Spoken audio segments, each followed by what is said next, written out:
Can you hear me? Okay.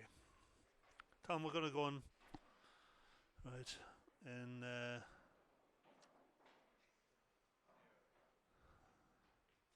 30 seconds.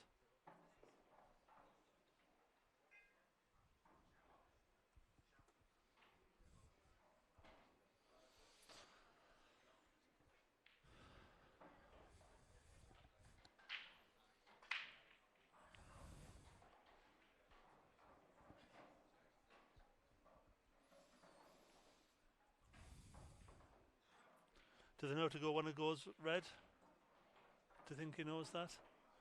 5, 4, 3, 2, 1, and cue. Good afternoon and welcome to the Fair IPA World Championships.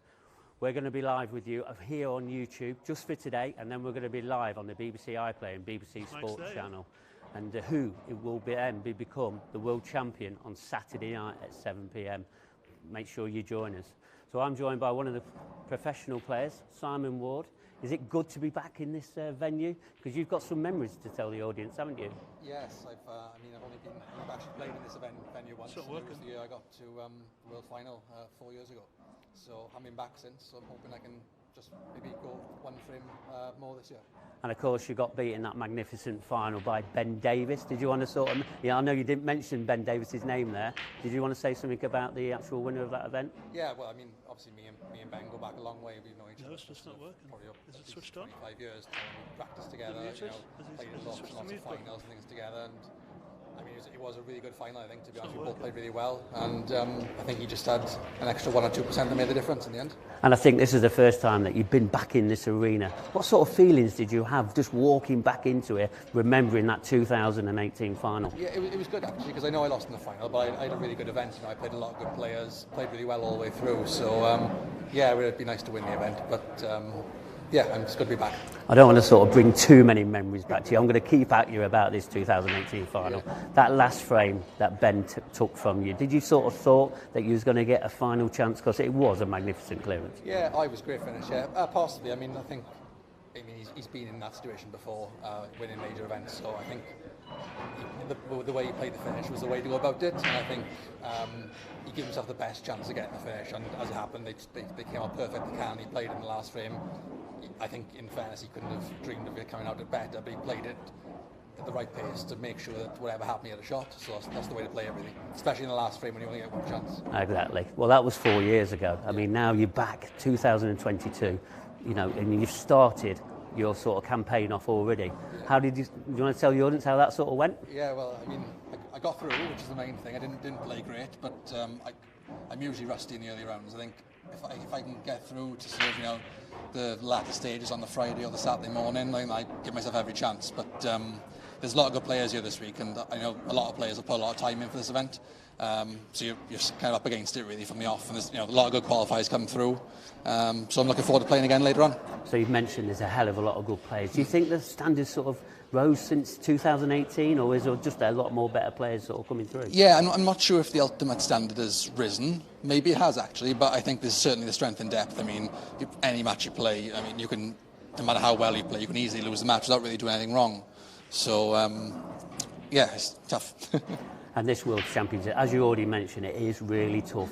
Why is it sort of tough? Is it because it's a different format? Yeah, I think so. I mean, I really like the format. So normally in a tour event we play a race to 7 or race to 8 frames, whereas in this format it's a sets format, like the tennis basically. So we play best of 5 sets, first to 4 in each set, and there's so many ups and downs in the way the frames and the sets go. You can run 3 or 4 racks, and that can only get you 1 set.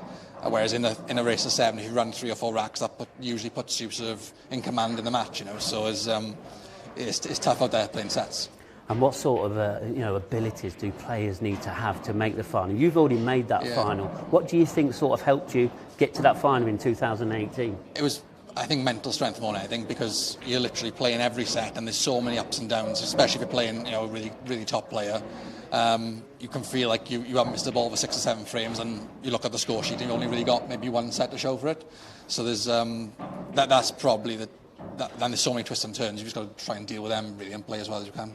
Well, I'm going to let you sort of prepare for your next match now, because you're on, well, about over an hour's time, aren't you? And I'm not sure who you're against. I've not too much looked at the draw, but I'm going to wish you the best of luck and let you get you prepared. Cheers, Mark. Lovely. Well, that's Simon Ward. He's obviously really batting away. He wants to get back to this fight. He wants to be on this table. Whether he's going to be playing Ben Davies, that's going to be another question. But one person I just want to welcome to come next to me is Kevin Ray. So one of our professional players, Mark Boyle, unfortunately he lost his wife Laura recently at the start of this week. And Kevin, you just sort of wanted to say a few words about Mark and Laura? Yeah, well, I think it's safe to say that everybody in the pool community knows that he's really going to miss her, as we all are. Anybody that's ever watched him play a money match live online, if he loses, she's the first person to console him. If he won, you'd see her jumping in, going crazy. And I think it's safe to say that they really do miss him at this tournament. Yeah, and no more than us here at the IPA, we really miss him, and hopefully we'll see him back at some point. I mean, I do remember a lot of sort of Mark's matches and the way that Laura supported. How much of a real massive support was Laura throughout of all of her matches? Well, I think in matches and in life in general, she was his whole life. Obviously, he's got the kids to look after. He's done a great job with them, and he's just, not just with the kids, but with the juniors in the pool. Anybody who needs any advice, he's the sort of person you can go to. He could give you some great advice, and he's just given back so much to the game. So I think everybody just wants to get behind him at such a tough time. And sort of at this tough time, I mean, he's such a nice guy. It's and it's really nice that everybody here is going to sort of, well, they're going to give us a 1 minute's applause, and hopefully you'll be able to see that where Neil, our camera person, he's going to be opening up that, and we're probably going to start that as soon as possible.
Thank you.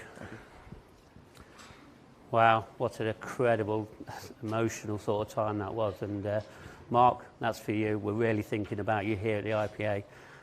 Try and watch as much as you can, and we'll be with you at any time you can. So I'm going to hand over to the action now, and our first match is going to be Andy Lucas against the former world champion Gareth Hibbett back in 2016. I'm going to hand over now to the commentary box with Dan Fairway.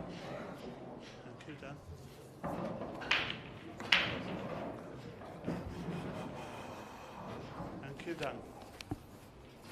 Well done, mate. Thank you.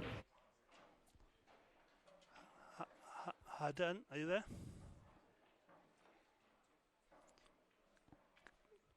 Can you nip to see if Dan's there? I'm not getting anything from him.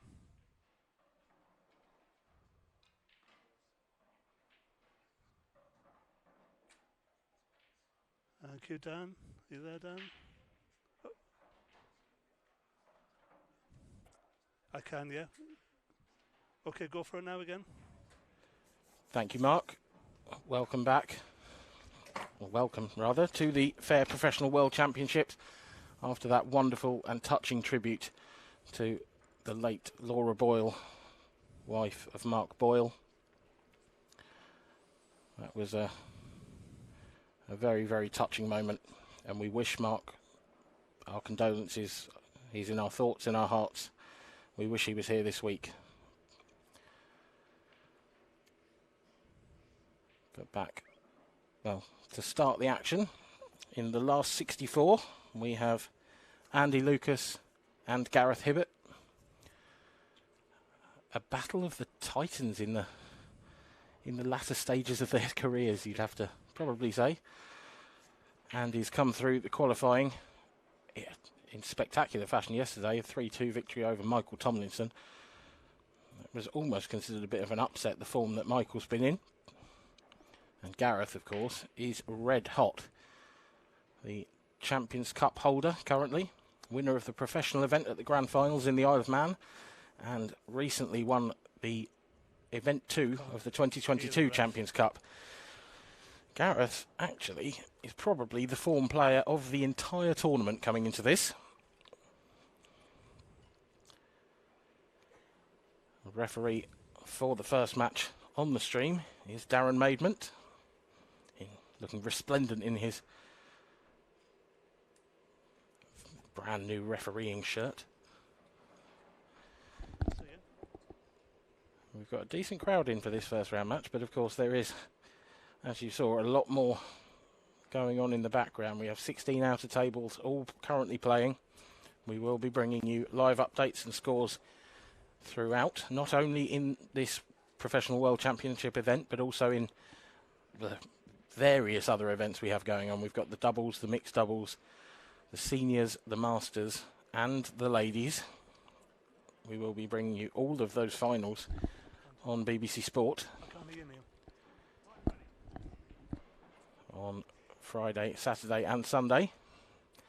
But for now, it's the last 64 of the main event, Lucas v Hibbett, and it's Hibbett to get us underway.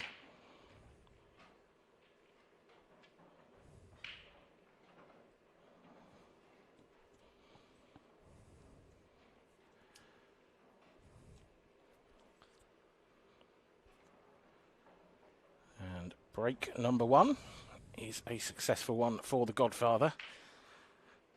And he's really going to have his work cut out here, but he himself is a terrific player. Has certainly seen a lot of action in his time. Very, very well respected player in the pool community.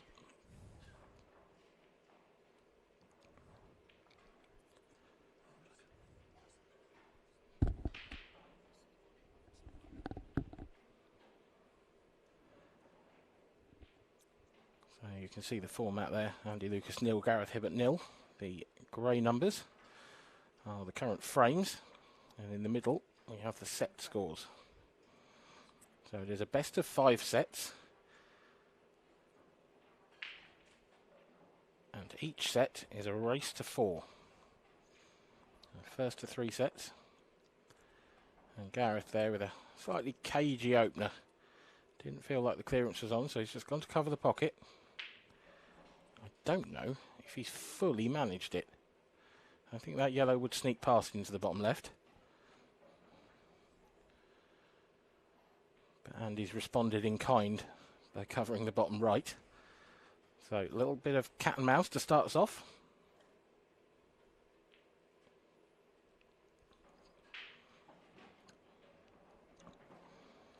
And Gareth going for the double plant, but not quite how he would have liked that. He wanted that red to stay closer to the pocket. It's now fully covered by the yellow. And there is work to do here for Gareth.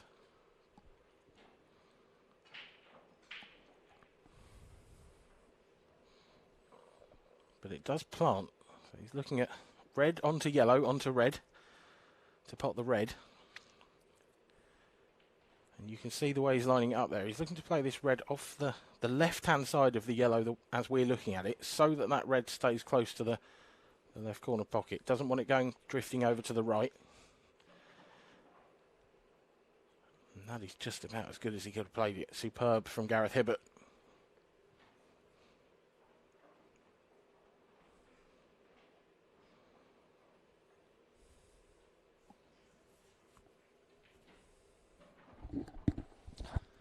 Can you move back, Neil? You're too close in.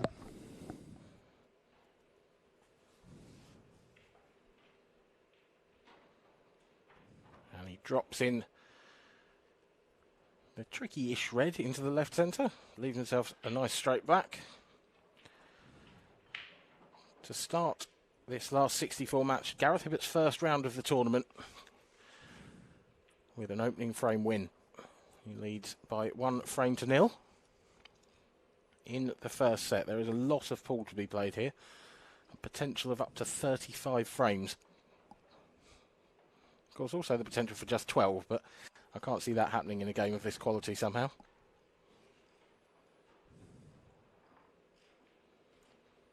There is the godfather, Gareth Hibbett. He has been, as I've mentioned, in just sparkling form lately. We've spoken about this season about the domination of Dunster and Farnsworth.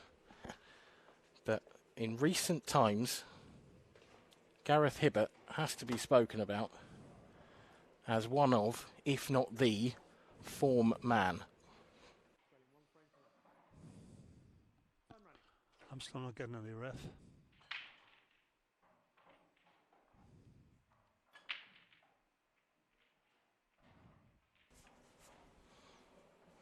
You ready?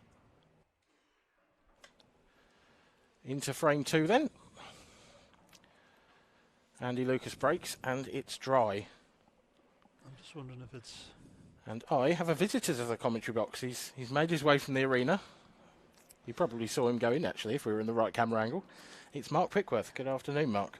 Now then, Dan, have I missed much in that first frame? No, not really. Not yet. It was... Gareth played quite a nice, covered the pocket, Andy tried to get out of it. Didn't work. Gaz cleared up. As he does. As he does, yeah. As he always does. Well, these, as we all sort of know, whether the audience at home know, these are very, very long matches. And as you heard from when I was sort of interviewing Simon Ward, you sort of got to have a bit of a different ability, a different mentality to try and cope with this very long, sort of challenging sort of format. It's very different to how we play on the tour, Dan, isn't it? It is, but funnily enough, you've just come on to something that I've just mentioned. This can be a 35-frame match, but it can be a 12-frame match. So every player that goes deep in this tournament could have played a vastly different amount of pool, depending on their draw and how well they're playing and how their luck goes.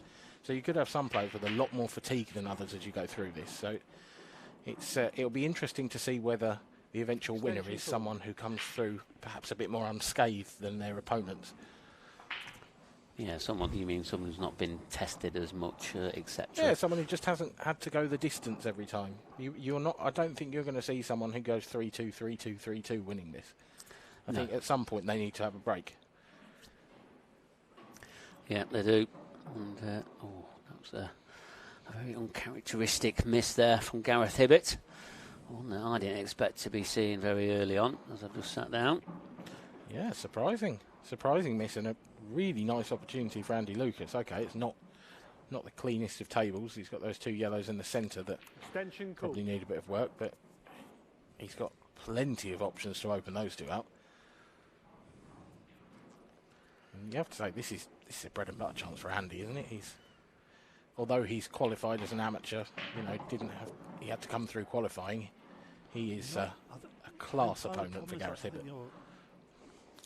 Yeah, and not sure if you've mentioned it already. Apologies if you already have. Andy Lucas is a former professional player here in the IPA ranks. He was talking to him earlier today, and he said, "I just, I really wish I could get back on it." And but he's struggling to make some of the dates with some sort of personal commitments at home.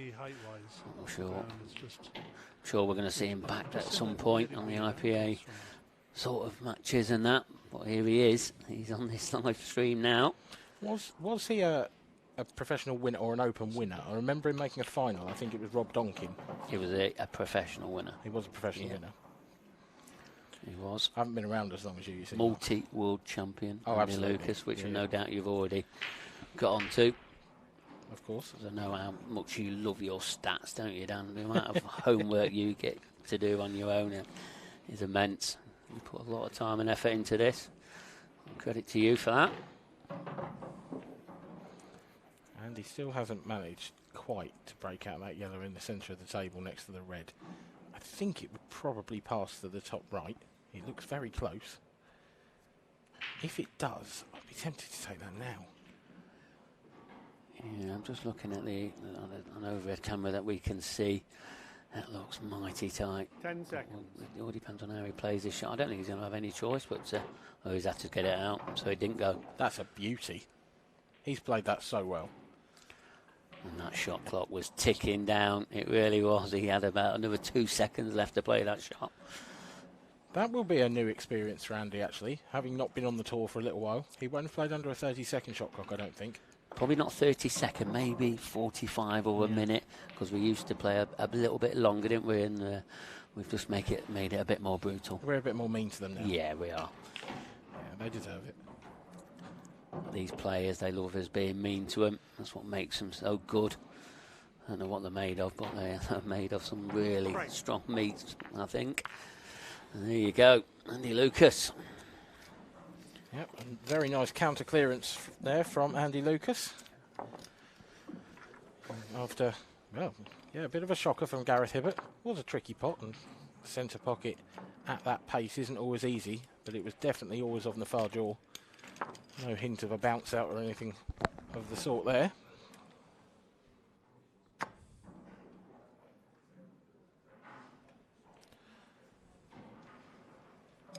We have so much pool to be played, Mark. We are only in the last 64. I think the next few days are going to be a blur for me and you. That's what I mean. I mean, both of these are former world champions, and they're both meeting each other in the last 64. That is unbelievable. It really is. This could easily be the 2022 World Final. I have to say, I think Andy Lucas, I think both of these players are unlucky to have drawn each other. Andy Lucas is probably the biggest name to come through qualifying in terms of, you know, what he's won. Well, there's 31 other qualifiers that I disagree with you. Absolutely, but, you know, just from my layman's point of view, that's the way I see it. And Gareth Hibbett, well, A, he's very unlucky not to not going off there, rather. But B, as I mentioned, I think he's the form player on the IPA at the moment. Yeah, he is. He's definitely one of them. There's no doubt about it. And one thing I know about these two players, they've met in a recent competition in the UK. I think it was a seniors event at some point. And Gareth Hibbett was talking in the Champions Cup when he got through in that Event 2 final, that terrific final and sporty stuff. And he said that Andy Lucas was on fire in that final. He had like 8 breaking clearances. He was absolutely on fire, and Gareth lost 8-6, and he had 6 of his own. Interesting that you mentioned the seniors, because these two will, of course, both be in the seniors. Just going to have a look at the results to see how they've been. Andy Lucas is out. Oh, is he? He lost 8-7. I was going to say this could be a seniors final. Yeah, he lost 8-7. Just check your stats, but I'm pretty sure that I'm on that. You are correct. Yeah, I thought so. But Gareth Hibbett, he's still batting away.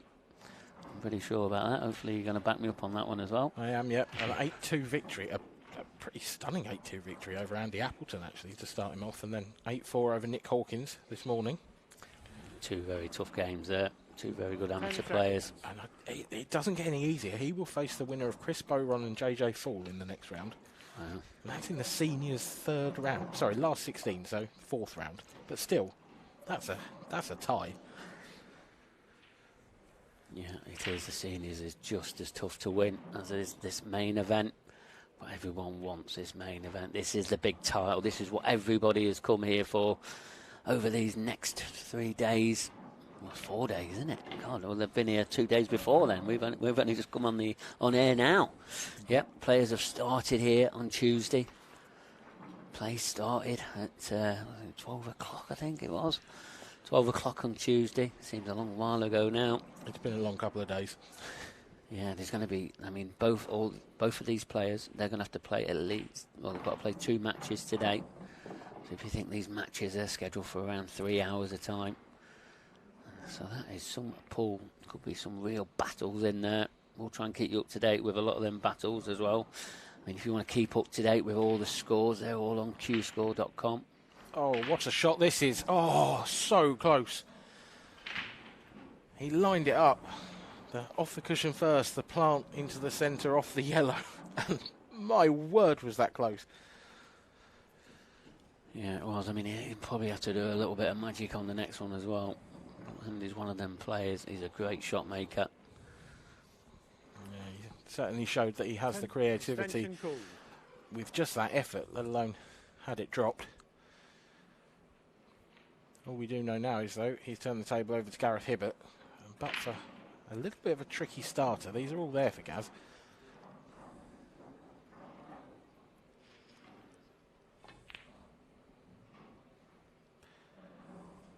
Played that as a bit of a shot to nothing. He knew that the cue ball was going to go safe-ish. It's not totally safe, and he can see a good half of that red next to the black, but he certainly doesn't have the potting angle. Does he have another creative shot up his sleeve here? I just wonder if he could flick off the red and try and pot his other red, bring the cue ball round off the top cushion. He's tried to use the red. Is it going to drop? Oh, it's so close. He's certainly firing a warning shot across the bows of Gareth Hibbett. Don't leave me anything, because I will get close. Yeah, he's been mighty close to that pot in the right middle. And you can't see Gareth faltering from here now.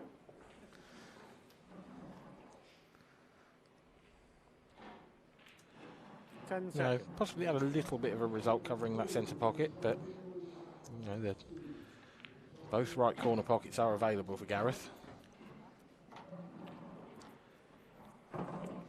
Yeah, that little cannon on the black's not gone to plan. I think he just sort of wanted to hit it half ball, ended up hitting it full ball. If he did it half ball, he'd have been a bit further, a bit closer to this yellow. I mean, it shouldn't be a problem, this pot. Again, he's hit that on the bit of a thick side, and he's hit the near side of the jaw.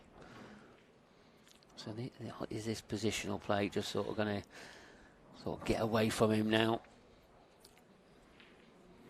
Gareth doesn't quite look settled into the match yet. He doesn't look at his very best at the moment. No, well, these are very long matches. You know, the race to 4, it's very... and if you do lose the first set, you're not out with it. You lose it 4-0. And that's the beauty of this set format. Yeah, I have so to there's say. plenty of time to settle in there. I love the set format, makes it so much more interesting.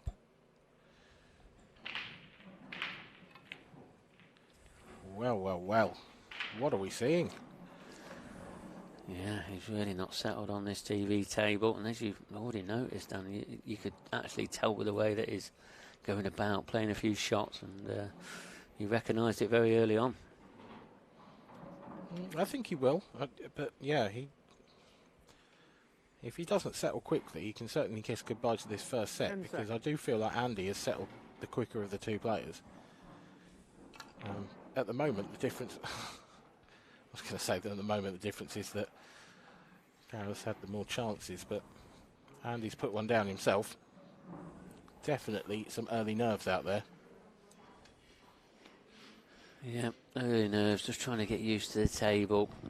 I know they're playing on other tables, but this table always seems to play a little bit different to the others. Creates a different sort of atmosphere around it. But both of these players, they just need to settle down. We're still very early stages. Have you had any predictions down on any of this? Any already? Nothing at all? No, not yet. I mean, based on the form guide, you've got to pick Gaz. I think genuinely based on the form guide of the last, say, 3-4 tournaments, you've got to pick Gareth to win the World Championship again. That's a very bold prediction, and it's there's a lot more to come. No, just Gareth won event 2 of the Sporty Stuff TV Champions Cup. Yeah, he won the previous Champions Cup, and he won a professional event in the Isle of Man. Yeah, that is some form. Yeah, it tells you there's some going, doesn't it? Especially in the company that he's in. Yeah, you've got. I think if you're looking at the last, say, season, you're looking at Gareth Hibbett, you're looking at Mark Farnsworth, you're looking at Liam Dunster. Based on that, based on the fact that no one's ever won it twice, you've probably got to make Dunster the favourite. Yeah, the way that the sort of the trend has gone. Frame 4. Yeah, absolutely. Andy leads to break. Trailing 2 frames to 1. He is still in. He came through earlier on with a dramatic 3-1 win over Jason Rimington. Jason pushed him close. I watched a little bit at the end of that match, and Jason had a very, very good chance that he didn't quite take to extend it a little further. One for his shot. Andy Lucas, What though, was it? Time well, running. he needs to get the brake working, because that is now one dry break and one foul break for him. And you can't keep giving Gareth Hibbett opportunities like this. Not that it's the best break, of course. This is quite a messy table. Yeah, but he's got one free 10 shot. seconds. He can sort of try and do something. He's obviously going to be playing the plant next. Yeah, that's nice. He's just cleared out the path for one yellow. And now he can play red onto yellow. Clear that out. All of a sudden, pretty straightforward chance on yellows if this goes well. Played it into an area where he'd be on like 2 or 3, maybe 4 balls. And, he's going to have a lot of options now. I said it before, I expect him to take these ones out. But these are the ones that you like. These are the ones that can really settle you down. And Andy, you don't want to be letting Gareth get on the leash too much, because he will run away with it. But these two know each other, God. Many of years, they've had many battles, no doubt, throughout the UK, throughout the world. Got to be thousands of frames, isn't it, between these two? Has to be. Two of the elder statesmen.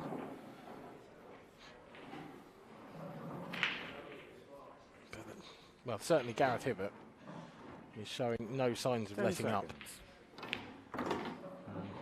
I'm sure there'll be plenty to say that about Andy Lucas as well. I haven't seen him play in recent years because he dropped off the tour, but he's certainly still got the passion and enthusiasm for the game.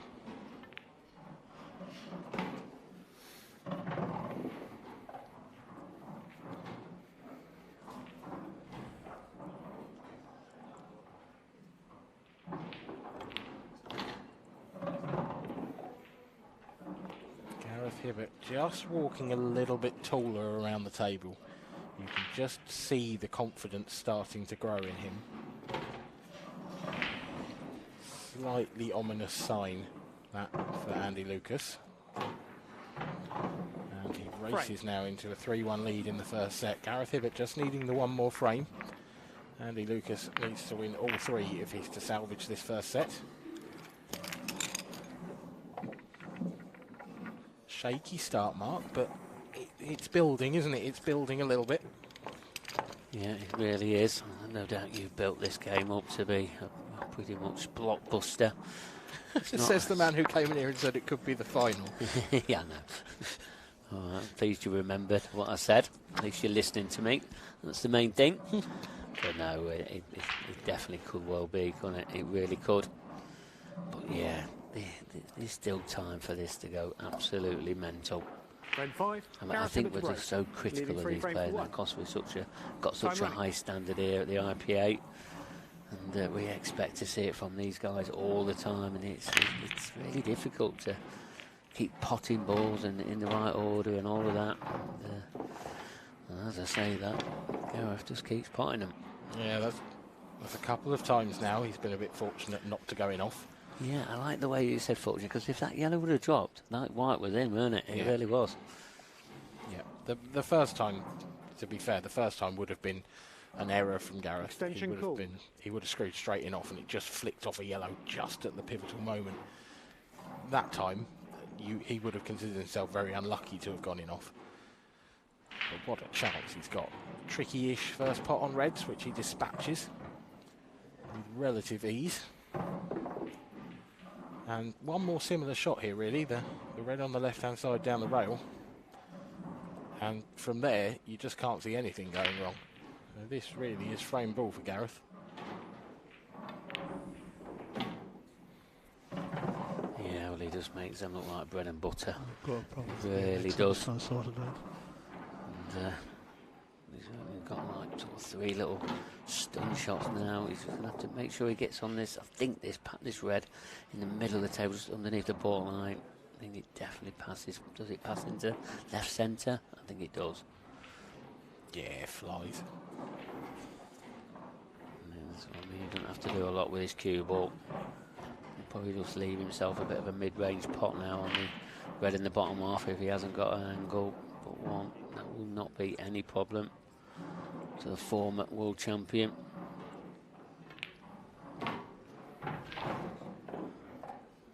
Yep, choice of pockets here for the black.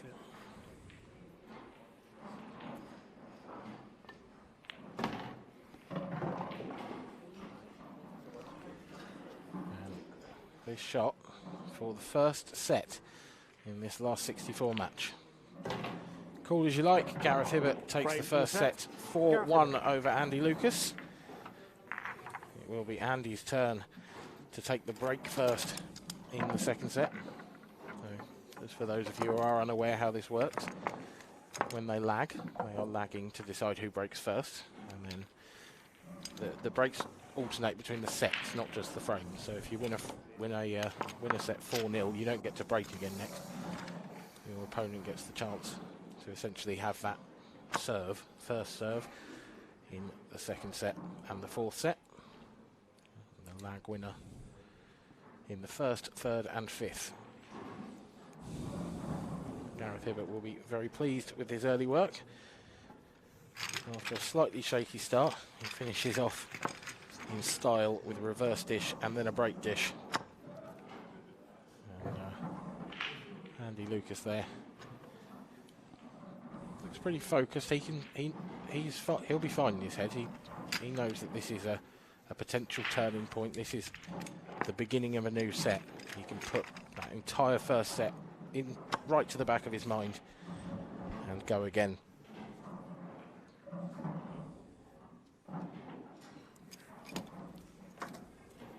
Yeah, these sets, it's just like Set pretty two. much tennis, the way Andy that Lucas it's to sort break, of played. Trailing 1-0. Someone will Time have a running. serve each. Change of break. That's not a surprise. Oh, it's a change that's worked. I don't think we'll see Andy reverting to the front ball break anytime soon after that one. No, I mean, he did it when he got that in off, and it crossed into the bottom right-hand corner. And I could see the ball travelling that way on again. So he needs to get that white under a bit of control. And that time it's got Extension stopped. Look, is there going to be another time where it doesn't get stopped? That could cost him a frame. Just love the way. You love to see the ball split open in this way, though. The sort of reds and yellows clustering together makes it so much easier to pick out the pattern. You don't have to do any work with the cue ball too much. You can just almost block those yellows or reds out depending on what you're going for. Yeah, you can. You need to take them in the right order, though. But this one looks okay. It looks like it's 1 to 2 in the top half of the table, one in the top right first, followed by one in the top left, and then probably tell one in the bottom left after that. Yeah, probably the key shot will be the next one after this one. As you said, he'll take the red into the top right. 10 seconds. When he comes to that one near the left-hand rail, he just needs to make sure he doesn't have too much angle on that. Yeah, I'm just wondering now, is he going to play the cannon into the yellow? It's risky. It can go wrong.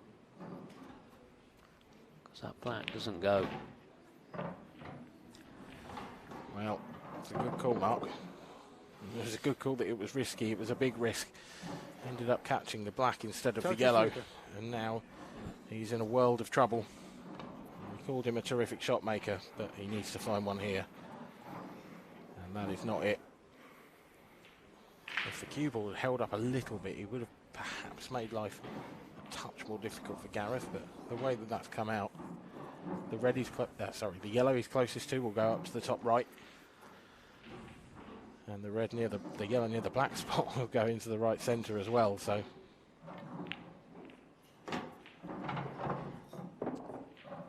Has he moved that enough? I think so. I think that yellow still passes into the one that's near the black, passes into the left centre. I'm looking at a camera angle I've got, sort of available to me. It looks like it does. Yeah, I think so.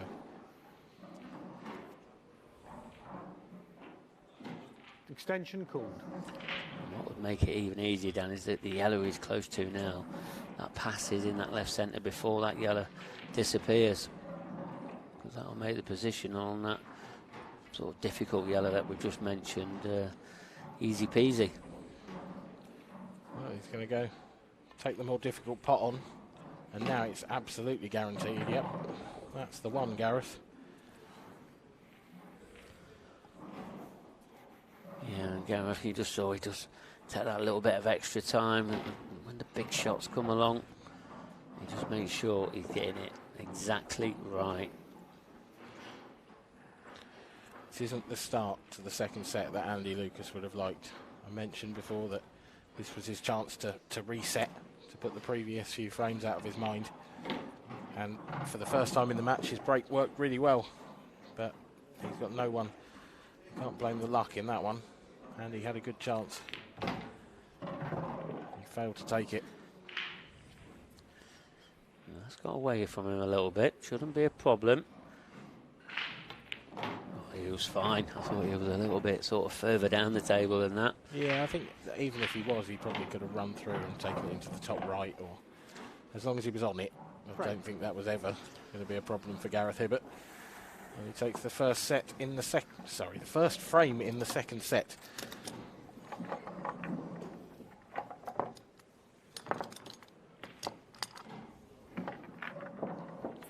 So, I mean, I've spoken about my favourites for the tournament, Mark. Are yours broadly the same as mine, or is there any... have you got any dark horses up your sleeve? They say dark horses. I mean, if we didn't talk about Corey Reese, Dean Shields, there's a couple of others. It's just whether all of them can produce the goods in this World Championship stage. But players that are sort of being in form, leading 1 frame breaking through, time running. is can they hold it together for this amount of days, the amount of hours that they're going to have to. And it is who has got that mental ability to win that world title. Gareth Hibbett has got that cue ball off the break on a bungee rope, but he's getting away with it. Let's take another look at this. Well, actually, he controlled that quite nicely, and it was absolutely smashed into by that yellow. Yeah, I think with Gareth's break, he likes to get to that back cushion, and that work making the back cushion. But once it got pushed to the back cushion, then that's where the bungee rope started. Really nice chance on reds this though. The red near the black will go to the left centre. That red that's sandwiched in between those two yellows in the bottom right, that flies in.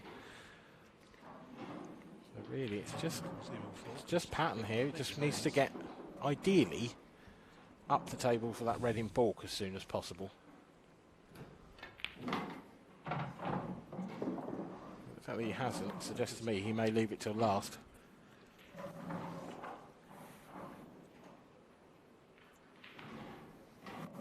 That's what I saw that earlier, that I had it at 50 frames and then it wasn't working. Will we take the red? Yeah, the red in between the yellows. If you could screw into that yellow just to the left, screw it across even better.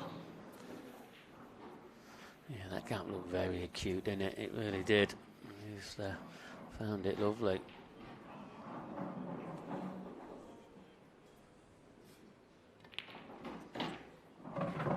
Looks like it's red. Passes that black. Don't think he's got all the pocket to go at.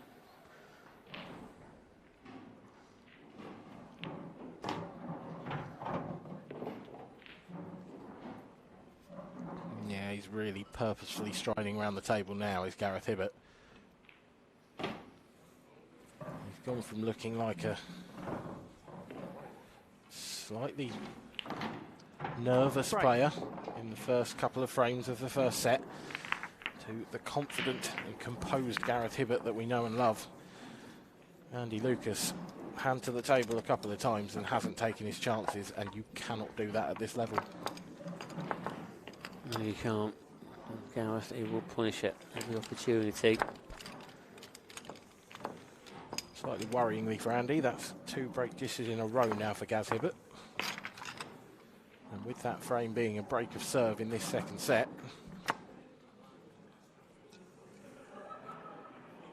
it's not good news for the man from Wisbech in Cambridgeshire. Have you been to Wisbech? Mark, you're not that far away from there, are you? Sort of east of England, but you're a bit further north. Running. Yeah, it's about an hour and a quarter for me. I used to play, not with Andy's team. Andy didn't play for us then, but when we was back in the World Rules days, we used to play for an interleague team around there, sort of Holbeach way, so it's very sort of similar area.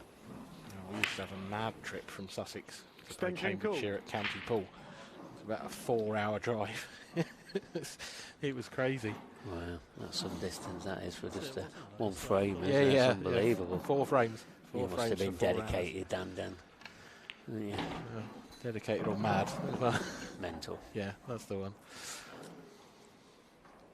But, Andy and the rest of his team were always very gracious hosts. I mean, to be fair, that's probably because they used to thrash us regularly. Here we go. This is more like the Andy Lucas we know. Lovely shot, that red down the rail. Just having a very good look at that red in the top right. Does it pass the yellow? It looks extremely tight from here. Almost one of those ones that you drop in and it just grazes the jaw and slides in. But if he doesn't try to move it soon, then that's going to be his only option.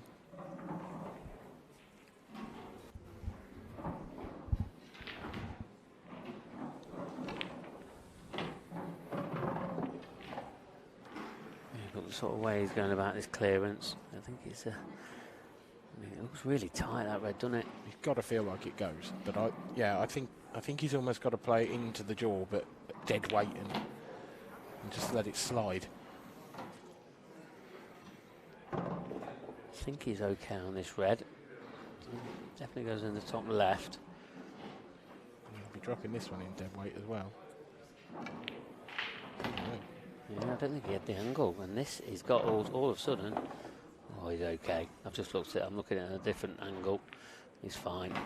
Yeah, good clearance really, because he was under a bit of pressure there. He stopped a little bit of the rock. Right. Yeah, he has.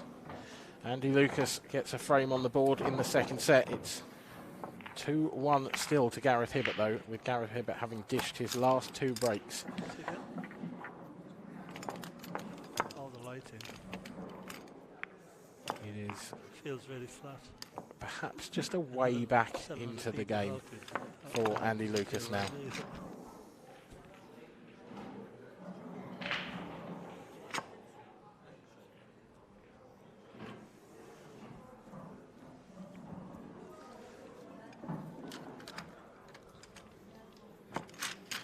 Yeah, so we've got last 64 all the way through today's action, and then last 32 starts at Harper's 5 and 8 o'clock.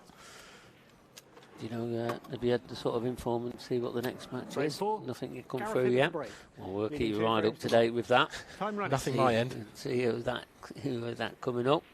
We're locked in a room here at the Cedar Court in Bradford. Is it warm? I'm not sure if anybody's going to let us out. We can't even get out, to be honest. There's not even a handle on the door. It's so true. I think someone's put staging in front of it now, so I think we're living in here for a few days. Someone rescue me. Someone rescue me. Me and you, Dan. I've just been informed dinner's at the door. So we're going to pass it through a little letterbox that they've created for us. I can't wait to see what for dinner, Dan. Well, back to the action. I feel we're in danger of being sidetracked. Yeah, we are. Andy Lucas does have the chance I was talking about to get himself right back in this set. This is a brilliant opportunity on yellows after Gaz's dry break, reds rather. Yeah, one thing about sort of Andy Lucas's style, he just never knows when he's beaten. He really keeps right in there, right to the very death. And I'm pretty sure we're going to see that here. He's not going to be giving up anytime soon. He'll feel that he can always win this match, no matter how far behind or Or even how far in front he gets. He just wants to get it over the line. I think the only thing he's got to be slightly wary of with this finish, I would assume he's going to play the red on the right-hand side into the red over the pocket as his second last ball. Now, just needs to make sure that that red doesn't come out and end up touching the yellow in such a way that it can't go in. It's unlikely, but he's just got to guard against that. Yeah, I suppose the other thing that he could do, he could get the wrong angle on this red that's on the cushion. So this is an easy enough pop. And then if he gets the wrong angle, how much is that white going to move? But that looks pretty good to me. Yeah, that's about perfect. He could probably play it with a little bit of drag. He's picked out that window between those two yellows. I wonder if he plays it off the yellow first. Yeah, I thought so. That was always a safe shot there. Yeah, really nice. And again, just looking at that gap between those two yellows, just bring that through there in an easy black. Oh, wow. Wow, he's been fortunate there, Dan. I think he held his hand up in apology. Yeah, he did. Just got into that a little bit, didn't he? Just thought he was going to drop it in. A little bit more adrenaline. And what's he done there? Whoa. Wow. Andy Lucas. Oh, I had my pen hovering over my notepad to write down the score. This is an unbelievable miss. The cue actually very jabby. I know he was close to his work. I'll have to give him the benefit of the doubt that white ball was a lot closer than it looked. Well, the benefit of the doubt is one thing, Mark, but that would be no comfort to Andy, because the player that he is, he knows that was a massive opportunity. Yeah, it is. I mean, these aren't over yet. No, they were about to be, weren't they? But Gareth caught that yellow just absolutely full and knocked it right down the rail. Almost any other angle, it would have been Extension called. no problem for Gareth at all. You sort of feel like he's got to take that shot on now, don't you? You're not going to get much better on it than you are at the moment. No, it's just how much you can get the white ball off the cushion without playing it with too much pace. I mean, the harder he plays this, the more chance he's got of rattling it into the top pocket. Oh, I think that just a little bit on the thick side, but he's got his white ball off the cushion. That's what he's played. So he's pinched a bit of the pocket. Yep, and you can do that. You know, fresh cloth, fresh table. You know, that's part of the game. Yeah. Pockets do play a little bit bigger, and if you know that and you can use it to your advantage for position, then why not? Yeah, absolutely, Dan. And Gareth, he'll know how to play these brand new cloths, brand new cushions and that. He's very used to that here at the IPA. He definitely looks a lot more comfortable he did than when I first sat down, Dan. Yeah, and to be fair, there's two reasons he looks more comfortable. One, he's settled into the match himself, and two, Andy Lucas keeps giving him glorious chances. Yeah, but we all know about this game, Dan. If you give out chances, you will get punished to the max at this level. And that's exactly what we're seeing Gareth Hibbett doing.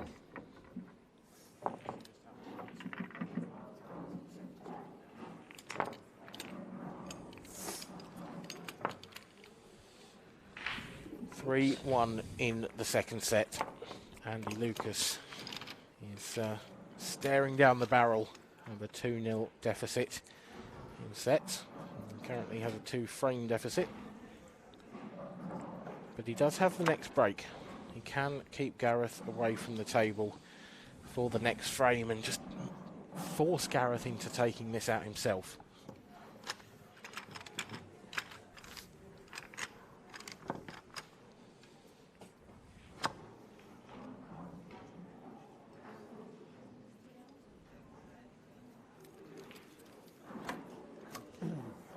Frame 5. Andy Lucas to break, trailing 3 frames to 1. Time running. Set number 2, frame number 5. Andy sticking with that cut break.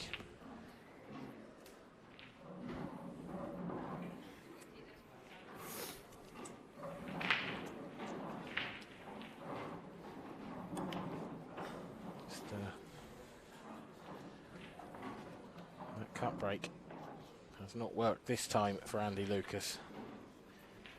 Gareth Hibbett is studying this table intently. What does he have here to start off with? Extension called. He's so close to that yellow, I'm not sure he's really got a huge amount on. He really wants yellows here. The yellows are the nicer colour. But I can't really see one. Maybe he could maybe play the red he's closest to off the yellow in the centre. Yeah, I mean, reds aren't that bad. I mean, that one on the bottom cushion, it looks like it passes that yellow that he was closest to then. Moves that yellow out of the way. And he's going to have a chance here. Yeah, he certainly is. It's a nice opening shot. He used that big pocket that was created by that yellow. And the yellow, much as he'd love it to have rolled probably another roll of the ball so that red in baulk went to either corner. He doesn't need it to go to either corner. It's absolutely fine that it only goes top left.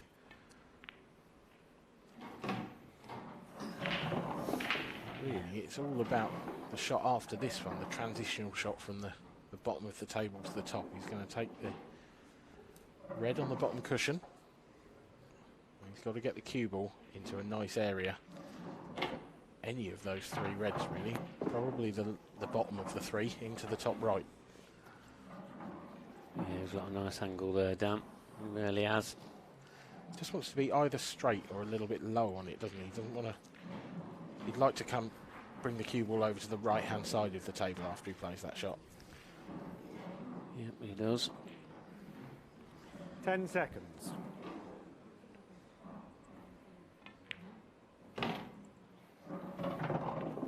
That's pretty good. That's pretty good indeed.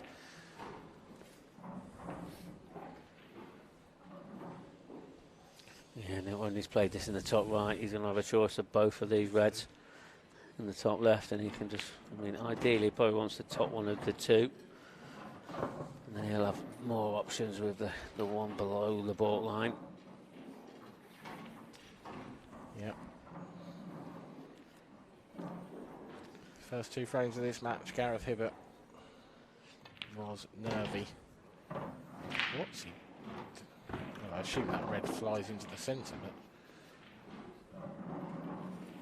it's not the best angle.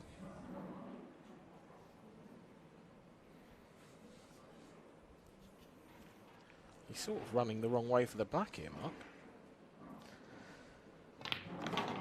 Yeah, he's have to force it in. Forced it in well. Tremendous shot at that pace. Yeah, he's raised it up a game, and he's raised the level up. There you go. Frame. Second set, Gareth Hibbett. He has raised the level and he's raised the scoreboard as well. It's now 2-0 in sets to Gareth Hibbett, and Andy Lucas needs to win all of the sets remaining. This is the first to three. So there is still hope for Andy, but it's hope that is ebbing away with every frame that Gareth Hibbett wins. I would be surprised if this was a 3-0 though, I have to say. Doesn't have to keep going. Yeah, we wouldn't have predicted 3-0, really, would we? We really wouldn't. But Andy's got a lot of experience, very experienced performer. He'll be really sort of thinking. He just wants to. He needs to take these clearances out. He can't afford to keep missing blacks. Just seeing that the current world champion, John McAllister, oh, yeah. he's safely through. Got a scoreboard update for us, have you? He beat Ewan Robinson 3-1, so he's now into the last 32, along with Clint Jansen, the fans' favourite. As we talk about that, hope springs of for hope. Andy Lucas. Oh, that's so unlucky. How's that cue ball gone in like that? That's disgraceful. But it's just what Andy Lucas needed. That's unbelievable. That cue ball's travelling almost completely away from that pocket when it gets hit by that red. That's an unbelievable shot. Yeah, that's definitely unlucky. Seconds. Andy Lucas with cue ball in hand, one free shot, just to open things out. And now, well, take your pick. It'll be yellows, I imagine. Just that yellow there on the left-hand side. Do you think that's easy enough to play that in the centre off the red? Or is that red a little high? Should be fine, shouldn't it? Yeah, I think it'll drop in anyway. And the red's there just to make sure it just flicks in off that jaw. But I don't think he has to do a lot else with it, to be honest.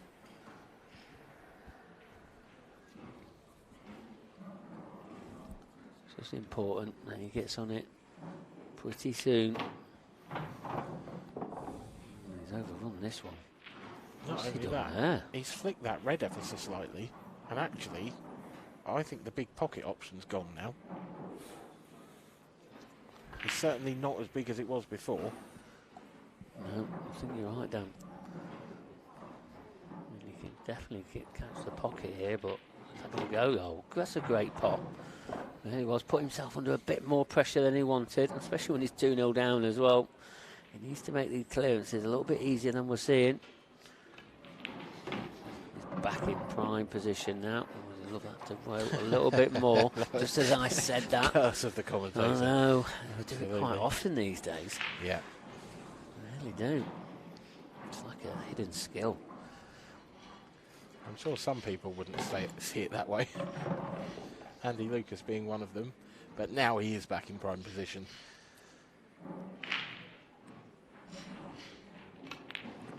This will be the first time he's led in a set. And this being off Gareth's break as well, that's an important psychological milestone for Andy.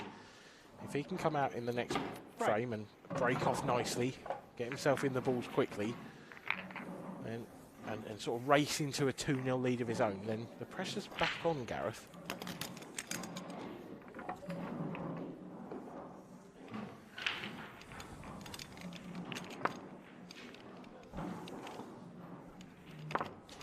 Do you think it becomes harder, Mark, when you go 2-0 up?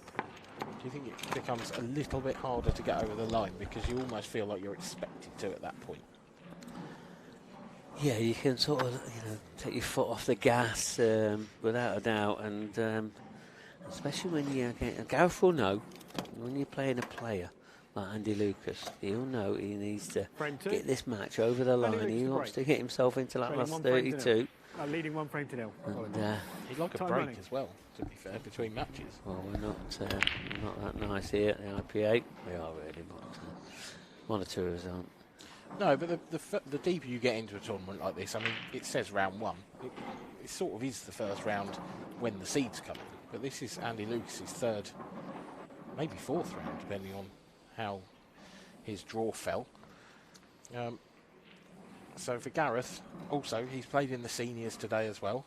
So is Andy. Extension call. But they've had a lot of table time today. If Gareth can win this quickly, he gets that time to sit down and relax. Whereas if this goes 3-2, that time is shortened considerably. Yeah, it is. I mean, Andy had a lot of table time yesterday as well, so he's had plenty already. And these are sort of Gareth's first sort of match here in this open singles. I mean, in your first match, you just want to sort of get over the line. However you do it, you just want to win. Just give yourself a chance, feel a little bit more settled in the environment, etc. And then you just don't know where you can go to from then on.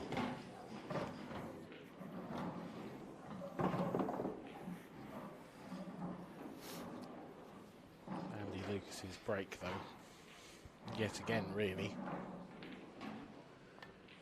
has not been anywhere near as consistent as he'd like, and this is just another opportunity for Gareth to keep the pressure on, to regain the serve.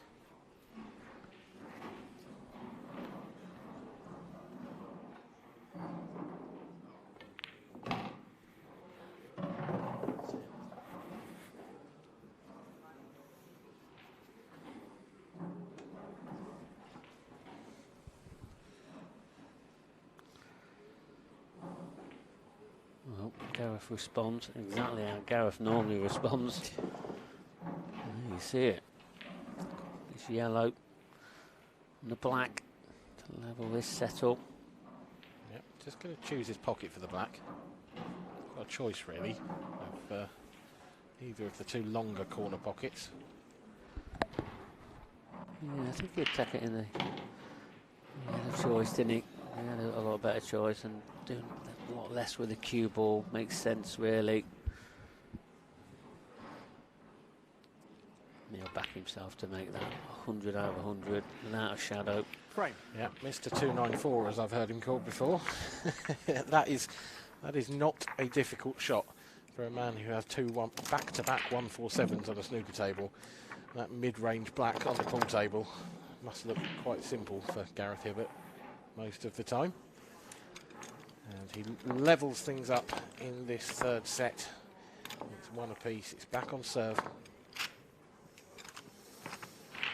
Andy Lucas is once again left sat, hoping that he will have enough chances to win this third set. Don't know what's wrong with that overhead shot.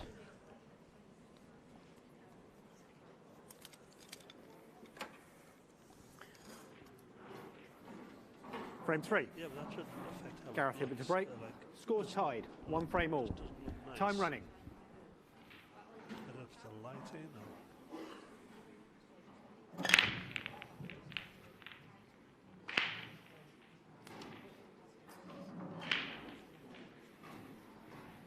Andy Lucas's prayers have been answered again. It's a dry break this time from Gareth. Didn't catch that front ball anywhere near as much as he usually does. This is a slightly messy looking table at first viewing, but actually, look at the yellows.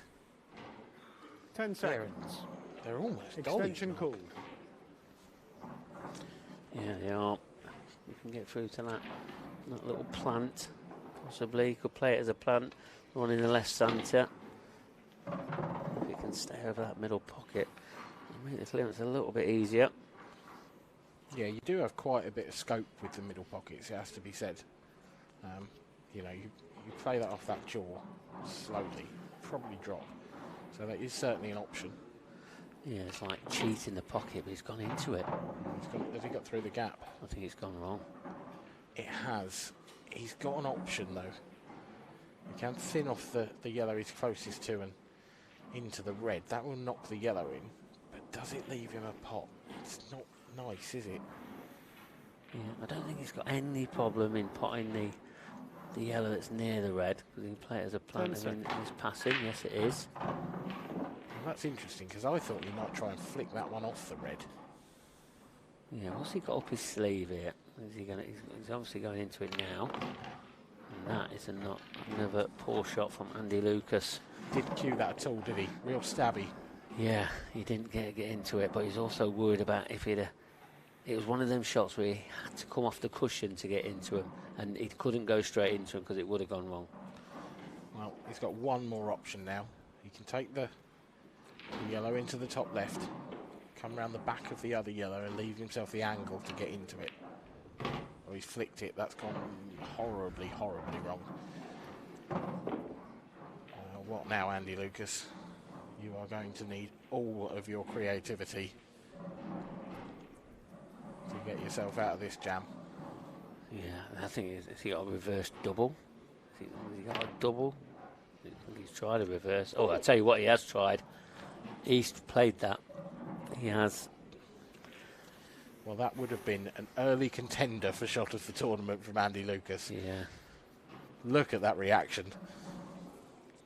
He knows how close that was. That was a phenomenal... Just to see that shot. Yeah, amazing. He has left Gareth a problem ball, though. And the reds aren't that nice. He's got the two on the Extension cushions, call. a bit awkward. Slightly awkward starter. He's only really got one into the right centre. Yeah. These aren't gone yet. There is I've just told you a pinch of hope still for Andy Lucas in this frame. Yeah, there is. But if he clears that middle pocket, then there'll be no hope. It's just how he does it. He's going to just have to manufacture an angle somewhere. This is a I'm bad not start. sure that one's it. Time Really out. not. Well, Touching. Time running. are we going to see the lesser spotted Gareth Hibbett safety shot?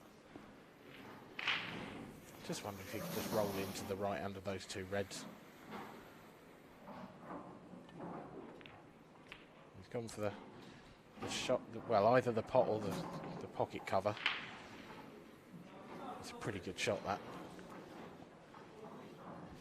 Yeah, you'd expect him. He's going to be back to the table at some point in this frame. Something outrageous happening. Yeah, but we've seen a couple of near outrageouses from Andy Lucas. Not this time.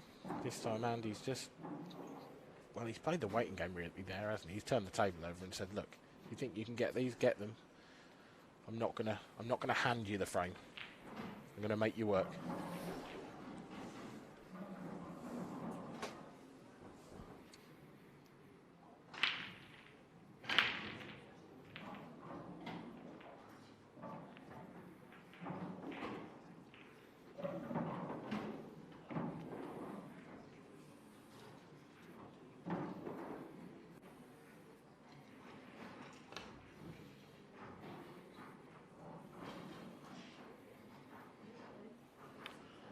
Foul, 1 free shot, 1 visit. Time running. Yeah. Time out.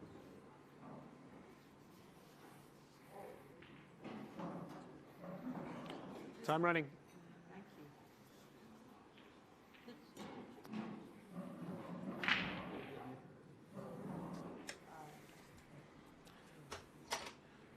Gareth Hibbett forced the foul in the end out of Andy Lucas. And now leaves himself a glorious chance.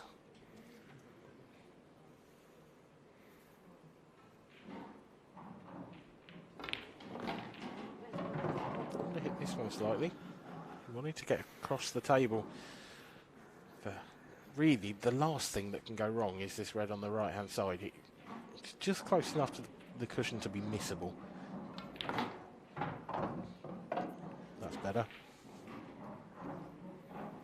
Took 2 attempts, but he got there. Yeah, he did.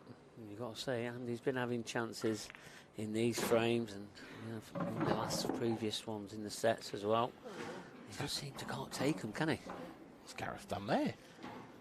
He either really decelerated on that or he's had a miscue or something. He's looking very suspiciously at his tip. I'm sure he was trying to screw that back down the table, back up the table. Well, if he was, He's he's still not in prime position. Can he get through to that one in the top right? I don't think he can. And if he can, it'll make things a bit easier. Nah, no chance. No way can he get through to that. He's got to leave that thin now, I think. Yeah, thin and a little bit of distance. Has he hit this? Looks okay. Can he see enough of this? Should be able to stun this past the black. And the black into the same pocket. Yeah, the way he's looking at that, it's a little bit more. I don't know. I think it's so close to the cushion. He's got to hit it a bit thinner than that. He might not be able to do that. We'll find out. Oh, well, that's a very nice touch. Played. I don't think he could avoid the black. And it is a very nice touch. Right. And Gareth Hibbett takes the lead in the 3rd set. Andy Lucas, he's just, well, he's on the precipice, isn't he? He is staring right down the barrel of elimination. 4-1, 4-1 so far. 2-1 in the 3rd. He's a hard player to get a read on, Andy, isn't he? But he doesn't look... You know, he's a player who's got a lot of confidence and a lot of self-belief. But to me, sat there right now, I'm just not sure he believes. Well, we'll sort of find out. I mean, Andy Lucas to a lot break. of things haven't gone his way, but he definitely had a lot of chances. Trailing 2 frames to 1. Chances he needs to start taking. Time running. This is going to be his first one. He's get a ball off this break. Still opting for the side break. Seems to be working for him. Yeah, sort of 50-50, that break, but it's certainly working better than the front ball break they initially tried. Yeah, they haven't broke very cleanly. Extension called. No, this is probably the worst split of the match, actually. If he can pop that red that he's closest to. No, he can't.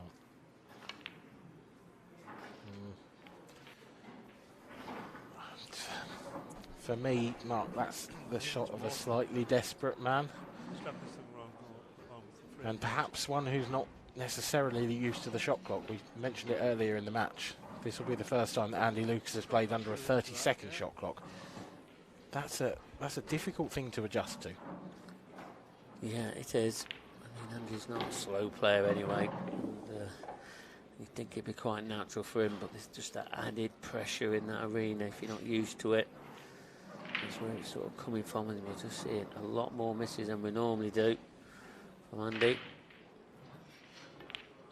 If Gareth takes these out, he's going to be one frame away from getting into the last 32. You've got to say, it's a pretty big sort of result against Andy. It was definitely one of them banana skin matches. Yeah, there's a reason, isn't there, that this was our stream match. This was the one we picked out from the last 64 to go on YouTube. And the reason for that is it was Andy Lucas, probably the most well-known to come through qualifying, up against Gareth Hibbett, probably the form player on the IPA at the moment, certainly well in the conversation. Both of those two for both of those things. And yeah, it was a dream draw for us, but a horror draw for both of these two, and it's Gareth who looks like he's coming through it with flying colours. Yeah, it is, and I think, well, you know, pretty much it's going to be Gareth to break in the next as well. And we just know Gareth's definitely one of the best breakers in the game. He really is, gets a lot of power. And the way he sort of controls his white ball as well, he's got to be one of the best breaks in the game.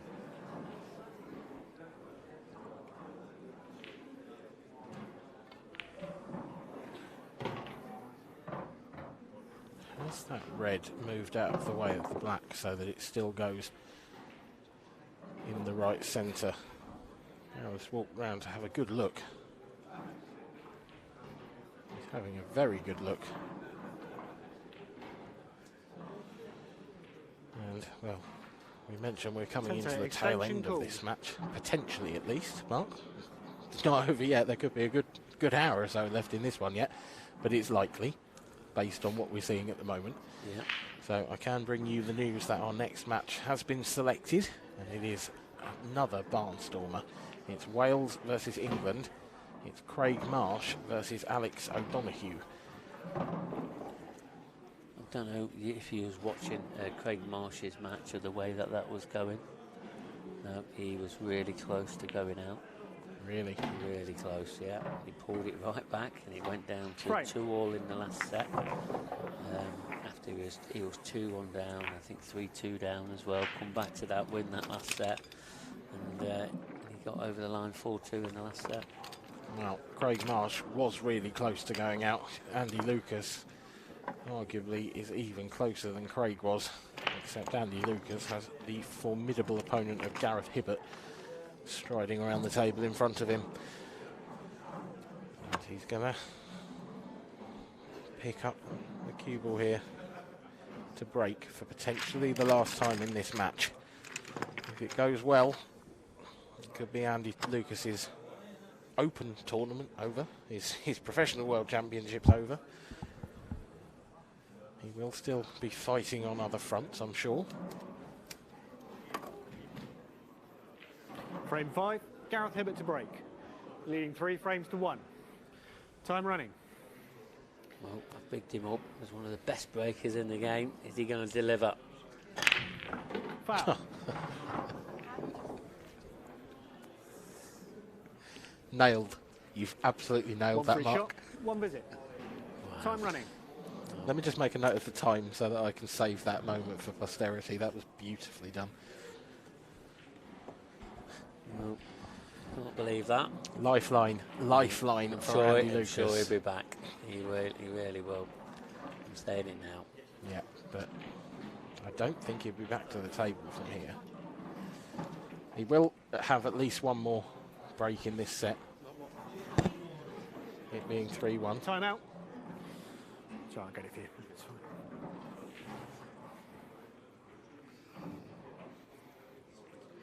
Time running.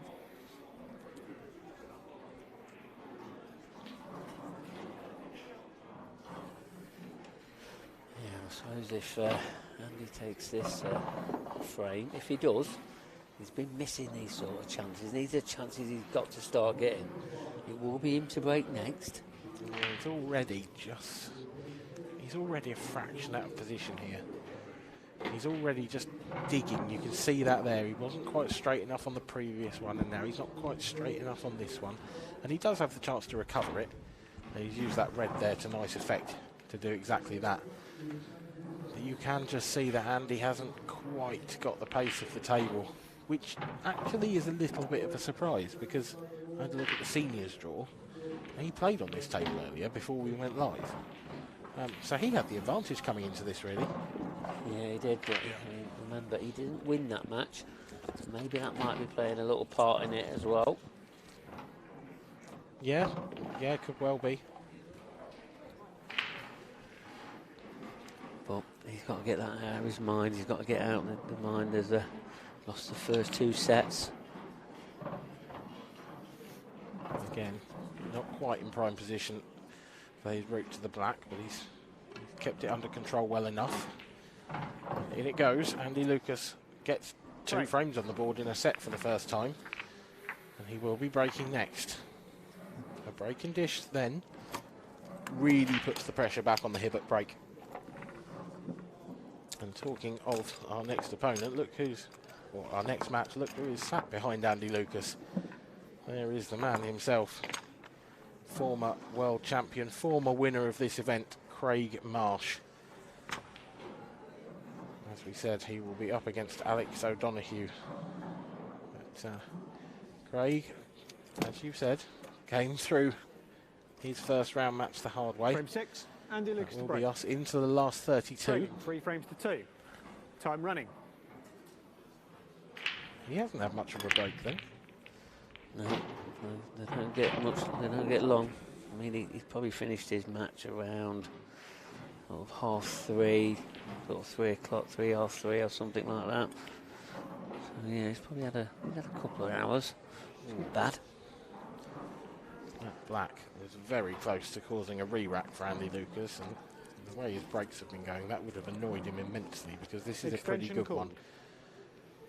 It's really just the black to worry about. The yellows are pretty nice, they're all in the open. But that black is in a very awkward spot. Yeah, but I think you've already mentioned the yellows. I'm expecting him to go yellows because of that yellow that's near that black. That's going to be the ball that he'll be able to get it out with if he elects the yellows. And as you can see there, he's down on them already. The one that's sort of just below the black spot to the left, that's his most awkward one, apart from the black. He's going there now. I think the problem he's got with the black, with breaking out the black, if you attack the black coming from the left, you push it into the red. Now, unless you get enough into that, you could end up pushing the red over the pocket and having nowhere for the black to go. Ideally, you probably want to attack it from the right-hand side, but then it might cover your yellow. So this is a tough black to get out nicely. Yeah. And he's going to have to do it off his last ball now. Yeah, which is eggs all in one basket. It really is. He's missed the yellow, though. Gareth Hibbett, your moment has come. Definitely seen some uncharacteristic misses here from Andy. He's been struggling through this match. Is he going to get another chance? Or has he just played his last shot in this 2022 Fair IPA World Pool Championships? Now, Gareth Hibbett, Let's just have a look at that red next to the black. Under normal circumstances, there's no way he could pot that. The black's too close to it. But where Andy's left that yellow, has it just left a big enough pocket for Gareth to play red off the cushion of the yellow? Open it up. If it goes comfortably, that could actually be his last red. He can take these 3 in the bottom half of the table, move his way up, and that would be quite an easy shot. But it just depends how easily he can get onto that and how straight he can hit it.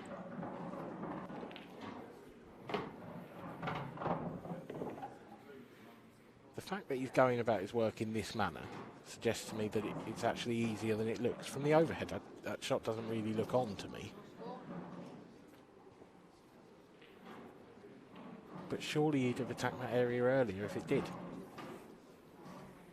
Yeah, I mean, it's only him that knows now. He's come this far. He thinks it pots. But this is one of them. He'll be going away from his work. And again, he's probably just going to have to play such a great cannon. And cannons that he's been getting in this match, and he's been playing them very well. He's going to need one last big cannon. Is it going to come out for him? You've got to say he's got more chance of it coming out than it going wrong. If he's got the right angle here, I can't see too much of a problem, but I don't think this is easy. No, I mean, he's going to get the pop because the yellow's there just to pop it in case he doesn't get the right angle on it, which he has, and he's played that well. Shot Gareth Hibbett. He worked it out well. He's worked pretty much everything out well in this match, and he is the victor through to the last 32. It goes Gareth Hibbett. Andy Lucas bows out after coming through qualifying. It will be Craig Marsh versus Alex O'Donoghue next.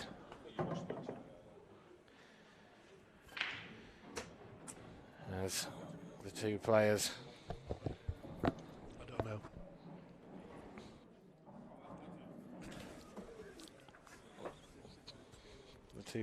just settle themselves. Andy Lucas leaves the arena. Gareth Hibbett waits for a second. Craig Marsh will be making his way in along with Alex O'Donoghue next. But just for now, let's hand over to an interview with your winner, Gareth Hibbett. He is in the arena with Mark Pickworth. All right, thanks, Dan. And Gareth Hibbett, pleased to get over the line there. That was a tough match, wasn't it? Yeah, definitely first up, Mark. Yeah, it's not the name you want to see. It's a tough draw. Andy's loads of experience, and I think he's beat me the last couple of times we've played. So, yeah, it's a good one to get out of the way. Yeah, I sort of mentioned on comms a little bit about that match. He played phenomenal in the match that he beat you in that seniors tournament that you previously played recently. I think he dished 6 from the break and beat me 8-6, and I hardly got a sniff off his break at all. So if he'd done that again, luckily he didn't break as well this time and missed the odd one as well. So. And you're both former world champions. I know Andy's probably had a few more world championship belts more than you. Do you think you can sort of catch him up this weekend? Do you feel good? Yeah, I feel all right, Mark. Yeah. I didn't have the best night's sleep last night, so I was worried about this one, really. So hopefully get in the hotel tonight and get a bit of a head down. Well, I've got another game tonight, but hopefully get through that and feel you're in the tournament then. And Dan Fairway said that you've sort of been in pretty much great form. You won the event too on Sporty Stuff TV. You've also won the Isle of Man tournament. Do you feel that sort of form's coming? We didn't see it too good at the very start of that match. No, I think the table's very reactive and quick, so it's a real touch table. So you've got to have your touch from the first shot, really. So once I got used to it, I got a bit of touch on the table. It's pretty lightning. So yeah, obviously when you're on a bit of a roll with pool, you just try and take it as far as you can, because it's the next day the balls can start going against you. So this last month or so, the balls have been going my way. So I'm happy to take it along as far as I can. Yeah, and we haven't been at the World Championships since 2020. How much can this sort of set format ruffle the way that you normally play with the racer format? It's totally different, yeah. We're not playing it for 2 years. I think even then, when I've gotten off the break at 3-1 in that set, I'm thinking I'm something like 11-3 up in frames. But if he breaks and clears now, it's game on again. It's just a totally different mindset, really. And you've got another match coming up. What sort of things are you going to do to sort of prepare for your next match? Just a bit of rest and a bite to eat, I think, Mark, and just take it from there. Well, I'm going to let you continue with that, and no doubt Viv's waiting for you to go for something to eat. And she's played. Oh, is she? Okay then. Great. Thanks very much, Gareth. Well, there you see, Gareth Hibbett, he's safely through to the last 32. We're going to have a last 32 match now. It's going to be Alex O'Donoghue against Craig Marsh, which is coming right up. So I'm going to hand over to Dan Fairway, who's written the comment box. Okay, thank you, Dan. Thank you, Mark. Yep. Marsh versus O'Donoghue will be our second match on today's YouTube stream. We are now into the last 32 of the Fair Professional World Championships. We have a fair few games still going on in the last 64 though. I will bring you up to date with some of them. Sanjay Patel, one of the qualifiers. Looks like he's 2-1 up in sets at the moment over Ryan Clark, and that would be one of those that would go down as a bit of a shock. Ryan's been in decent form lately, but Ryan is 2-0 up in the current set. Jamie Clark, of course, had an excellent run in the Champions Cup. He is on the verge of exit by Josh Juhas from Hungary. Ben Davis is 2-1 down in sets against Joe Prince, the Londoner. And there's quite a few potential shocks on the card here. Mark, you've rejoined me in the commentary box, just sat down. Ross Fernie, 1-all and 2-all in the third set with Jason Morris. Yeah, that's a tough game for Ross Fernie, that Jason Morris. He's up from my area as well, around Scunthorpe, etc. And he's a great player, and another one of the amateurs here wanting to do some damage here. And he's up against a very informed Ross Fernie, but he seems to be holding his own. Right at the bottom of the list, well, we've got the favourites at the very top. We've got Liam Dunster, he is safely through. At the very bottom is Mark Farnsworth, and he is 2-1 up in sets and 2-1 up in the fourth set against Sam Chambers. So it's looking good at the moment for... Would you say that Farnsworth v Dunster is the dream final? The rivalry they seem to have developed this year? Yeah, I think that's definitely the final that's on the cards. I mean, there's a lot more matches to play yet. That is really what I'm thinking. They're very sort of mentally prepared for this sort of long races, etc. And it'll be a dream final. It will. No offence to people like Gareth, who's just played there. Who's playing? Former world champion Craig Marsh. It's on now, and all the other former world champions we've got here as well. And they're all going to be wanting to have a say in that. They really are. Back to the action then. The two men in green and black. They've both chosen the same World Championship shirt, I see. Well, they're not teammates, I don't think, but it is Craig Marsh versus Alex O'Donoghue. It's Wales versus England. Swansea versus Sweden? Swindon, I think. Yeah, it is.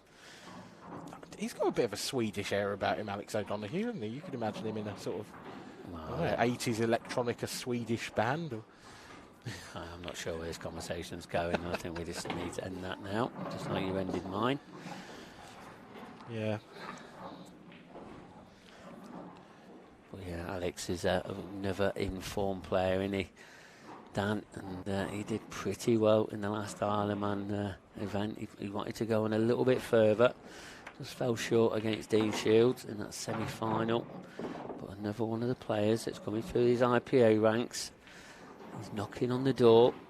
And he's really holding his own. And I've got to say, the sort of first glimpses here of Alex in this current arena so far, he definitely looks more comfortable than he was the way he looked in the Isle of Man. Yeah, that's a very fair comment, 10 actually. seconds. You're right. From the off, he looked immediately he didn't look like he was at home in this arena.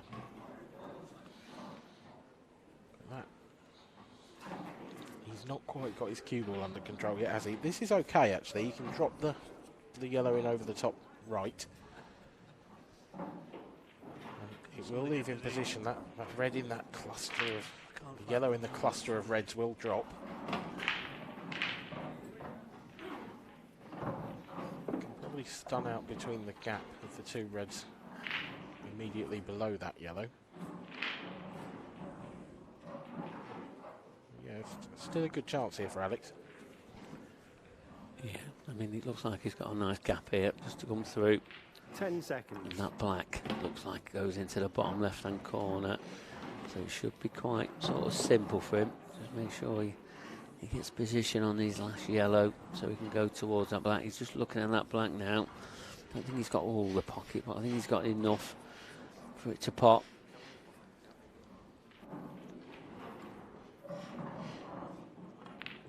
Yeah, certainly looks that way. And this is just about, I think, the nicest angle he could get to screw back behind the black. This is ridiculous.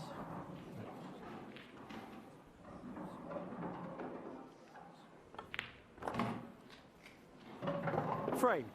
Alex O'Donoghue takes the first frame of the first set of this last 32 match between himself and Craig Marsh. Craig Marsh, the 2017 world champion, has been away from the limelight a little bit in recent times, hasn't he, Mark? But he did re-announce himself at the International Open, our fourth tour of the season, where he made a semi and a final. Yeah, and I remember talking with Craig at Sporty Stuff, sort of interviewing him, and I sort of said to him he's sort of in a bit of inconsistent form, and I said, was that fair to say? And he sort of agreed with me, and he knows in himself he's not his normal self, what that's down to, but it only takes one thing to click, and all of a sudden you get an absolutely superb Craig Marsh. And yeah, we saw glimpses of it in that fourth tour in the Isle of Man, and he'll want to go on with this. Yeah, he's had a bit of a scare already in the first round for him in the last 64 of the World Championships. But he's over that hurdle now, and he'll want to be getting into this next round. He'll think that he can beat Alex, but he's got to be very careful with Alex because he's very in form and a player that we can really punish you, definitely if things aren't going right for you. Well, there was no way on this earth that break was going to be dry. Extension called. Alex O'Donoghue had about 7 or 8 balls tracking towards that top right corner pocket, and eventually one of them dropped in, but it's left a tricky looking table. And how's this for an opening shot? How's that to open up almost all of your work in one shot? Alex O'Donoghue plays the plant carom, really, the plant cannon. The two yellows, one off the other, off the yellow, and it's come out about as nicely as it could have done. 10 just got that one yellow on the top rail to worry about now. That certainly doesn't go anywhere as things stand. There's a couple of ways he could break that out. He's got a yellow either side. Is your microphone okay? So he can attack it from either angle. Is your microphone next to your mouth? Doesn't sound it. And there we go. He's attacked it immediately. Can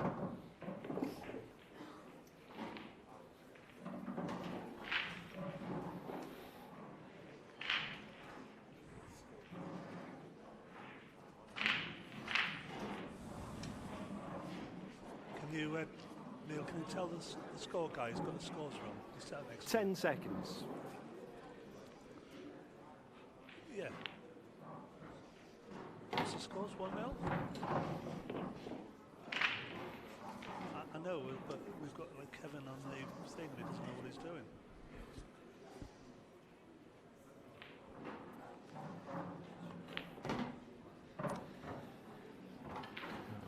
Alex is playing very, very confidently here. Has anybody told him of the changes?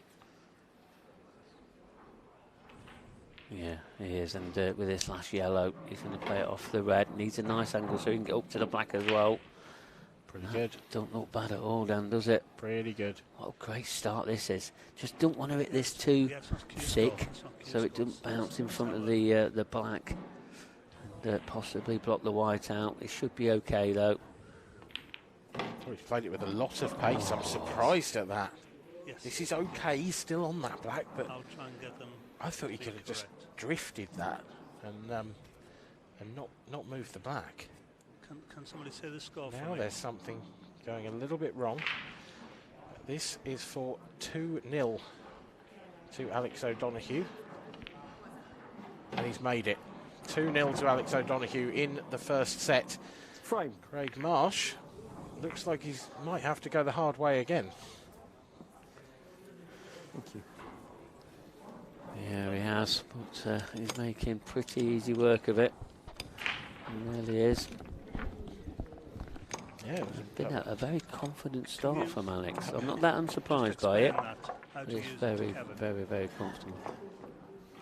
I mean, it's been the perfect start, really. Yes. Craig's gone in, Craig's dry broke, and Alex has cleared, and then Alex hasn't dry broke, and Alex has cleared. So 2-0. Nothing too much to worry about for Craig yet, but he had a real issue, didn't he, in the Sporty Stuff TV Champions Cup with his break. 3 frames to 0.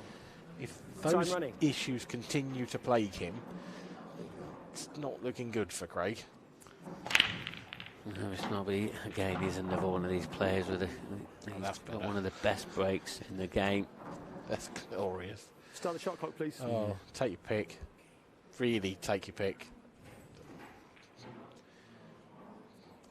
If in a practice frame, I'd put my house on him getting either of these colours.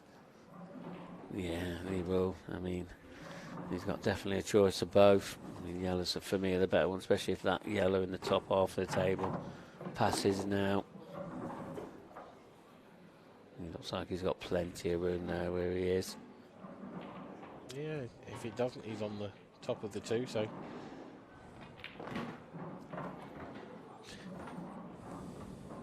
Yeah, I expect to be saying 2-1 in about 25 seconds' time. Well, the clock is ticking. And I think the more time that Craig thinks about the clearance, the sort of worse a player he is, if that's possible. I understand what you mean by that. Yeah. I don't mean that in a horrible way. No, sometimes, just every now and then, Craig can be guilty of overthinking things. And, but when he's in his natural flowing best, that's when he is every inch a potential world champion, potential second world champion, double world champion. One of a few people who will be looking to take that particular accolade. But this isn't a good shot, Craig. That's not a good shot at all. The sort of angles he got on this yellow, it looks to me like he's probably, well, is he clipping the black? If he is, he wants to clip it a bit. He doesn't want to clip it too thin. Extension called. Cueing right off the cushion. I'll say that's a little bit careless, really. It's very careless. Because he had a lot of room to play with. And now he's struggling. And his body sort of language tells us it's a bit more of a struggle than we're making out. These are not easy cueing off the rail like this. Is he playing a double? Is he just trying to drop it in? Oh, how close is he to this black? I think he's okay. He's very thin, He's got away with it. I think you're probably right. Yeah, as long as he don't miscue this, he'll be fine. And, you're going to see him really jack this cue up high. Don't want to overcook this with a side. Hey, he was fine. Look at him laughing to himself there. He's happy now. Yeah. Look at that. First frame's on the board for him. All of a sudden, he's a kid at Christmas. Yeah, he had a little chuckle to himself there, didn't he? He certainly did. It was uncharacteristic. It was a sort of typical thing that you see Craig Marsh do, though, wasn't it? It's almost something you expect from him when you see that easy finish. And like you said, he's at his best when he's flowing. And actually, he slowed down with 2 or 3 yellows left in that finish. He slowed down. He started overthinking it. He took that shot over the middle pocket. round off 2 cushions rather than just dropping it in. And that's the way he plays the game, and it's wonderful to watch. But sometimes definitely he could do with just reining it in a little bit and just Alex O'Donoghue to break. Just flowing. He'll find a good balance soon. He'll come back and be stronger than ever. This could be his tournament. He'd love to win it again, especially with a few of us. I'd like to win it again as well.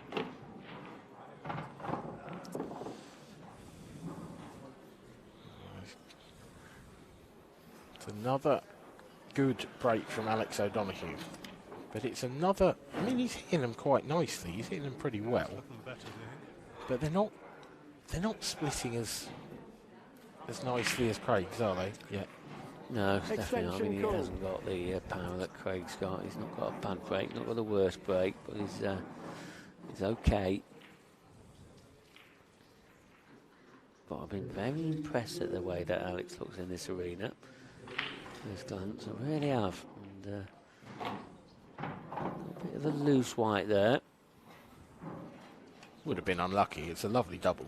Yeah, it was. Very well controlled. But yeah, the cue ball, I mean, it would have been harsh to go in off. The fact that he hasn't, perhaps you could say he's had a stroke of luck. What it definitely means is he's not quite in position yet. 10 seconds. These yellows are on here, but he definitely needs to get the cue ball back on a tight leash as soon as he possibly can. I think he's maybe one more good shot away from doing that.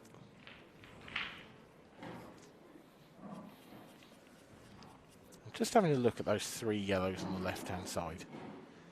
Obviously, he's nicely on the one below the black now. 10 seconds. It'll be a little bit tricky to get the cue ball back out of that area. Yeah, pushing that yellow up makes it even more difficult. Not sure he's got an angle on this yellow into the top right. It looks pretty straight to me.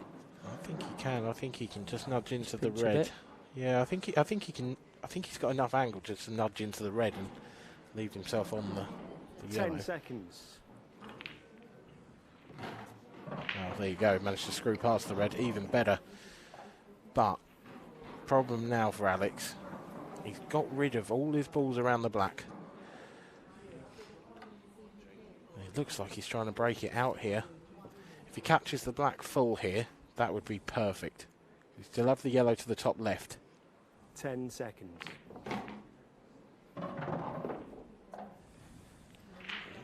He'll take it, but my word, that's difficult to get on now.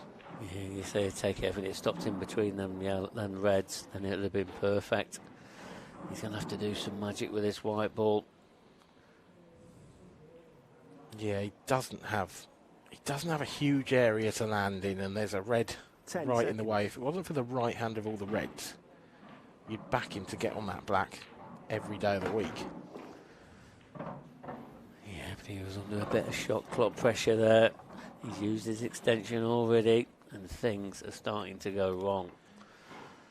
Can he get enough left-hand side on this to pot this and get past the middle pocket? I don't think so.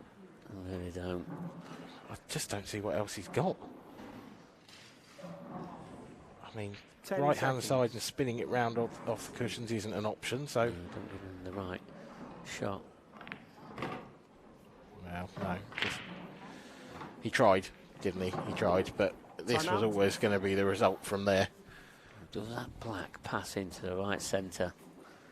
If it does, here we're going for this. Try and get as close as he can. He's asked for a total snooker. Ben Taylor front take. He's just measuring that up to see if it is. It's hard to tell from the camera angles. Well, Ben's made his decision. I'm sure that black does pass to the right centre, but even for a professional, this is a 1 in 100 shot.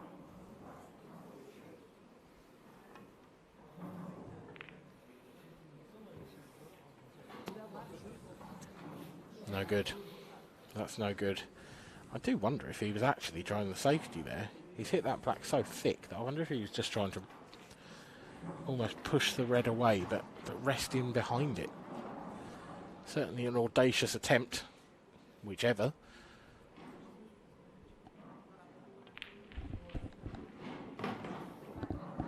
left Craig Marsh in the balls. Nice opener up to the top right. Left himself a nice angle to get this red off the left-hand side cushion.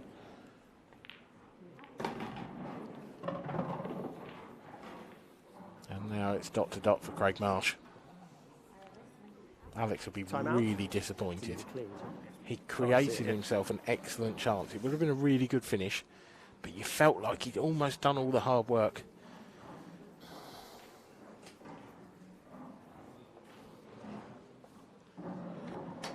Just a spot of something. Time running. On that red ball, distracting Craig Marsh. So, referee for this match, Ben Taylor-Fuente. Bit of spit and polish.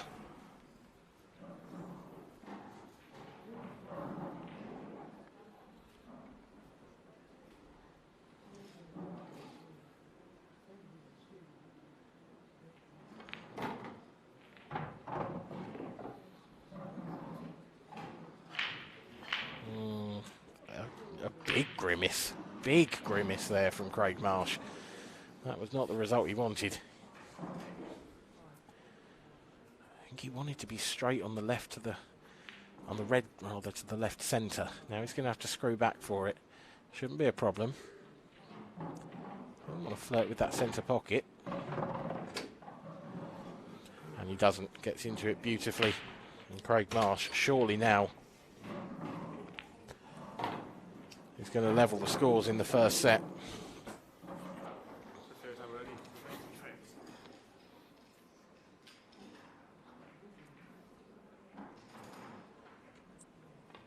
And he duly obliges. Craig Marsh 2, Alex O'Donoghue 2 in the first set of this last 32 match of the Fair Professional World Championships.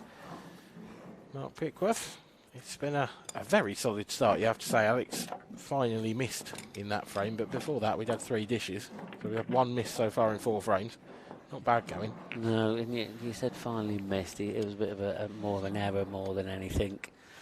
And yeah, he got the pot, but he was asking a big ass to get on that black ball. But I think it was just under a little bit of shot clock pressure. And that 30-second shot clock just sort of rushed him into his shot and got the error. And Craig Marsh took it with both hands and levelled the match up.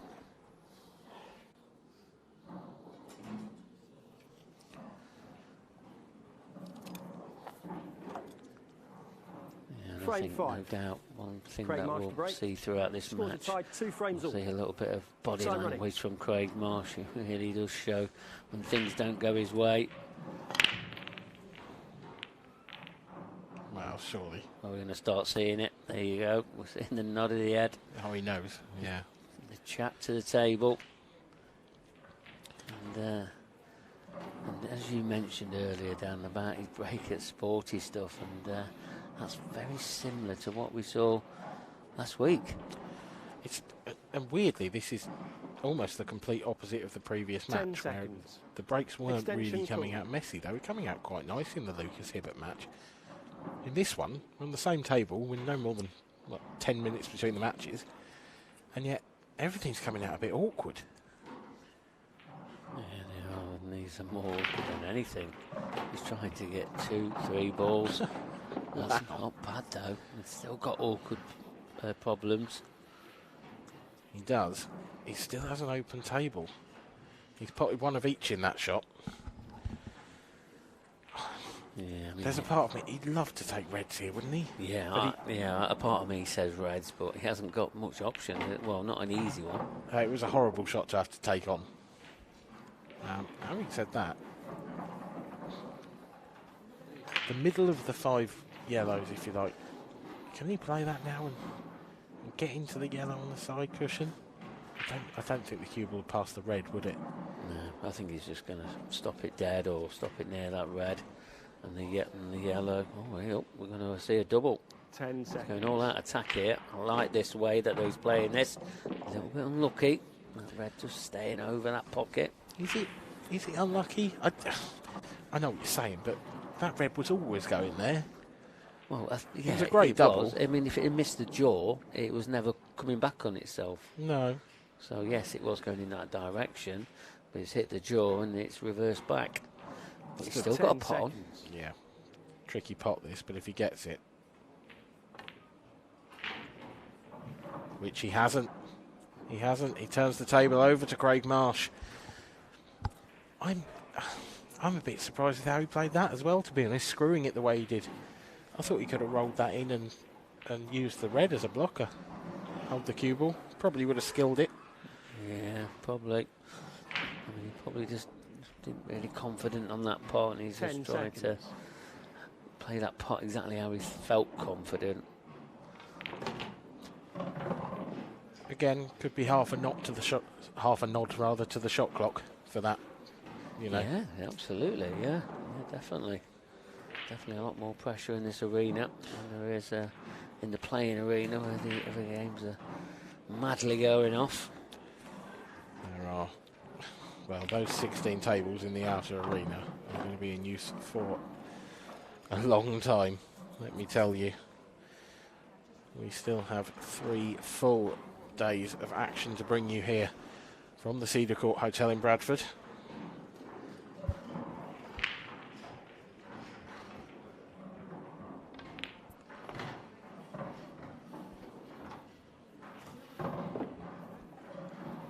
Will one of these two players still be standing with the trophy in their hands on Saturday night?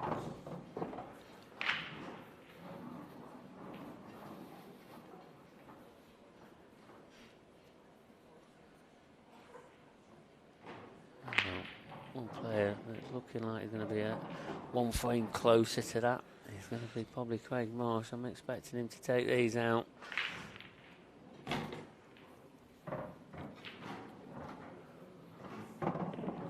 Yeah, and Craig Marsh started this match going 2-0 down in this opening set, and it looks like he's going to turn that around for a 3-2 lead. So Alex O'Donoghue breaking to stay in the set. In frame 6. Frame. It's been a tale of missed opportunities for Alex O'Donoghue. Craig actually, apart from a couple of interesting breaks, shall we say, hasn't missed a ball yet. No, he hasn't. He really hasn't. Craig Marsh, these are the sort of situations you just wonder how much of these, where he's sort of getting away with it and gets back into the match at crucial times. This set format is all about things happening at crucial times. Are we seeing some early sort of signs of him getting a little bit further in this competition and maybe to the latter stages? These are the things you need to happen for you, and happen for you pretty much over the course of the next 3 to 4 days.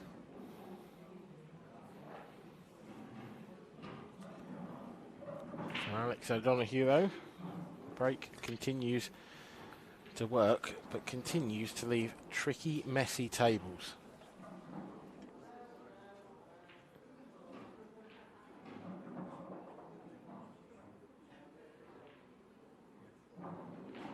Ten seconds.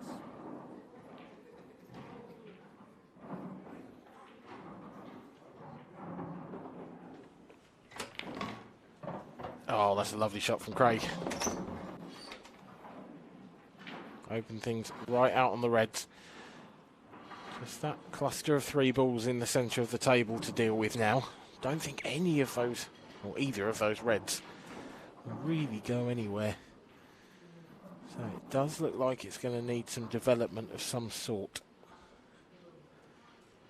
10 seconds. Here we go. Attempt number 1. Well, it's worked. I don't think it's quite how it was played, because coming off that red thin like that was very, very dangerous with regards to the cue ball flying into that left centre pocket, but nevertheless, it's all come out nicely for Craig. And he's drilled that long red in beautifully.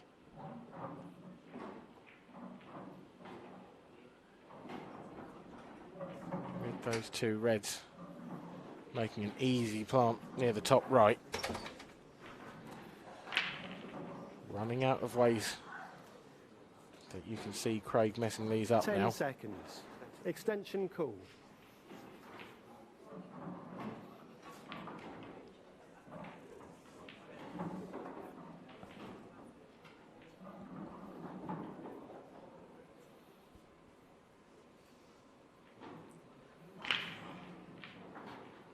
Slight change of route. Oh, doesn't want to catch that yellow.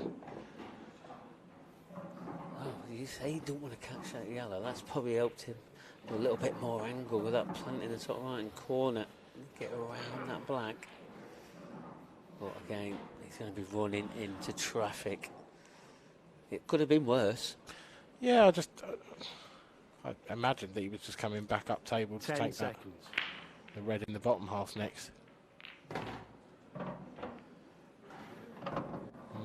Is he on that? Yeah, is he on the red near the top right? This is Craig Marsh getting into Craig Marsh territory now. It's getting a little bit loose. Yeah, he's got a choice of both reds, but both of them have got danger. Even this has got danger. Went into yellows, needs to control it. We didn't. He's missed the yellow. Oh, that's Great a shot. tremendous shot. That is exceptional from Craig Marsh. One of the best positional shots you will see. And that is Craig Marsh doing what Craig Marsh does. Yeah, great vision there. He was keeping it very easy. And now this black to take the first set. Giving himself up for it. Drilled. Absolutely leathered into the pocket. And Craig Marsh takes the first set by 4 frames to 2. A tale of missed opportunities for Alex O'Donoghue. He will be quite disappointed at that. He probably feels like he should be one up, Mark. Yeah, I think so. Yeah, I think so. I mean, that positional shot there, that's going to be one of the positional shots of the day so far. Yeah, if not the. I mean, how he's avoided that first yellow after contact with the cushion. He's judged that to the millimetre. Yeah, and I bet Alex just thought he might have got another opportunity. It's the hope that kills you, isn't it? It's that kind of a situation there for Alex O'Donoghue. Alex O'Donoghue to break. You sat in your seat Trailing just 1 set waiting and 2-0. hoping for that chance. Time running. You see your opponent run out of position. You think maybe. And then Marshy delivers the goods. Oh, and it's Alex O'Donoghue delivering the goods with that break. Wow. Is that 3 yellows and a red? Yeah. This is enormous. 4 balls off the break. Just watch this. 1, 2, 3. And that final 1, 4. Wow. Normally, when you sort of pot like one set of colours, they normally go awkward. But these yellows aren't. 10 seconds. No, Far from awkward. Extension not call. at all. You know, the one near the black, that'll be his last ball. Just drop that into the left centre, and there you go. It was a great start.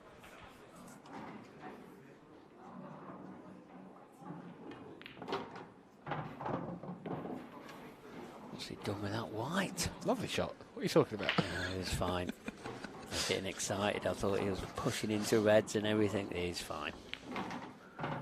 Did you not see that gap? No, I saw the gap. Just got to be a mite careful on this shot. Just doesn't want a big bounce off the cushion and see that cue ball springing across, but also wants to leave himself as straight as possible. Delicately close to that cushion. Made it a little bit more tricky. Very missable. He's just far enough off, I think, that this is comfortable. But yeah, any fraction further, and that was a lot more difficult. I'm going to use that comfortable word again, Dan, for Alex O'Donoghue, because he looked very comfortable down on that shot. Yeah. And, you know, we thought he probably just got down a little bit too quick and rushed it, but no, that just shows his confidence. And Craig, he'd have latched onto that a little bit. he'll be noticing this extra step and spring in his step for Alex O'Donoghue. Yeah, he will. But then he noticed that after the first 2 frames of the previous set, and all of a sudden it all fell apart for Alex. Because, I mean, he started the game like a rocket. He went out. Marshy broke dry first frame. Alex dished. Alex broke off second frame. Alex dished. Since then, until that previous frame, it's really not gone the way of Alex O'Donoghue.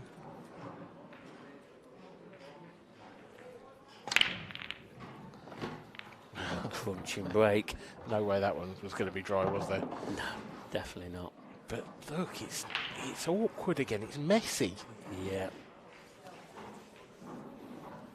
I wonder if we're going to see him take the yellows on. I think we've got to see him take the yellows on because I think he hasn't got a red, has he? So I wonder if he's going to go careening into the bottom left-hand corner. It's a bit wild. I think he just needs to make sure the pot. But the yellow is below the ball line. Can he see that red? No, he can. Looks like he can get through. He's gone for the eye. I didn't know he could didn't see that yellow either. Wow. He was in the best position there. He really was. Well, actually, he's left himself on this, or he will leave himself, I imagine, on the yellow below the red in the left-hand side.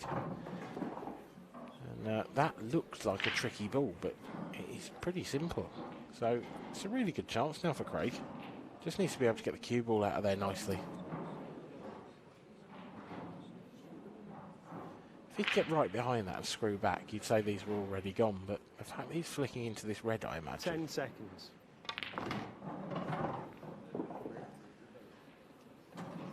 Oh, that's a result. That's a result. Yeah, I like the way that you used the word a result. It could have gone wrong.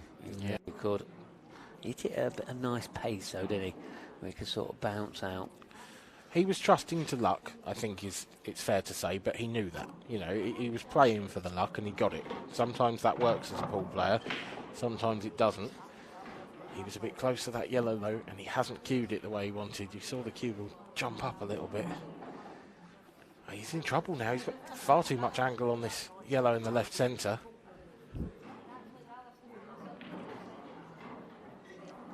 Is he looking at a double? 10 seconds. He's not easy in the bottom left-hand corner. He's in that miles too thick. That's wild. Yeah. He's not got them doubles right yet, but I can't see him getting another opportunity in this frame. Yeah. Let's see Alex O'Donoghue take another 2-0 lead. And the starter set, and here you see him. He's normal body language, where he's, I don't know who he talks to up there. Is anybody listening to him? He's listening to him, and I think that's all that matters for Marshy.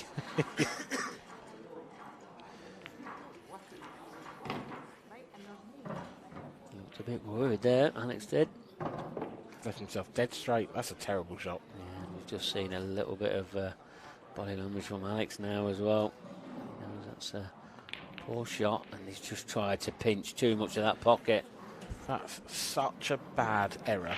Like, he had half the table to play with in some ways there. You know, anything but straight was fine. He can't believe it. That is the face of a shocked man.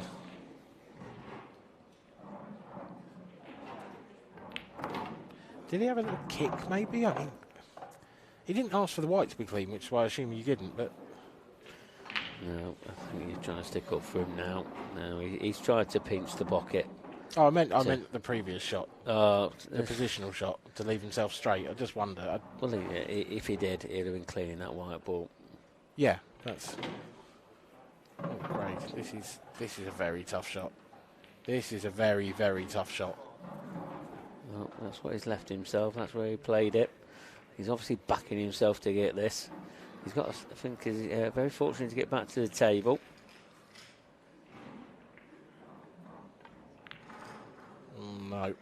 No, that's too wide. Even on a slidey cloth, that's too wide. Yeah, we're just starting to see a few misses now, and it's all about who can control their sort of, I don't know, it's like not a temper, but just control themselves now, because when one miss starts, you can get the second one, the third one, and it's all about who can keep themselves out of that trouble. I think Craig's could be described as a temper. he's just had a little punch of the air there. I came up with temper because I was looking at Craig at the same time. Oh, he's not a happy man sat in that corner. Oh my word, what is happening? I mean, okay, Alex has shown temper of his own there. His motion, a little javelin with the cue. We've all been there before. What is happening out there, Mark? Well, I think they're letting the sort of things get to them. These pots and that they're missing. Frame. They've just got to settle down. They haven't done too much wrong. We're just seeing a very untidy frame now. It's the sort of thing you expect, isn't it? That not necessarily expect that, because that was just bizarre, but it looks like they're playing in the deciding frame, in the deciding set, and that everything is horrible and everything's going against them. We're only in the second set. Craig Marsh is up. Yeah, see that miss there. I mean, he should never have played that. He should never have left himself straight.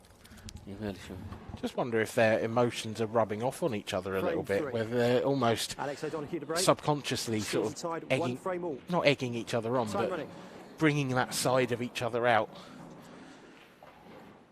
Yeah, you normally see that, don't you, when both players start missing. One leads into the other. And then all of a sudden, we're seeing a dry break. Well, that's what happens. You miss a golden opportunity, you break dry. We all know that. It's not the best table, though. Look at that cluster of 4 over on the left-hand side. There's nothing else around them, really, to develop things. I don't actually think any of those balls will go anywhere nicely. 10 seconds. Craig will be looking to get into that area very early on.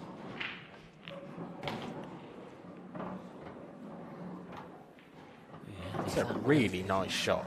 Yeah, it is. I mean, if it had missed the jaw, it would have been in that cluster of 4 that you've just mentioned. But coming around the sort of the angles of that jaw. I'm going to give him the benefit of the doubt there. I think he's played to leave that yellow as a breakout ball for those two. 10 seconds.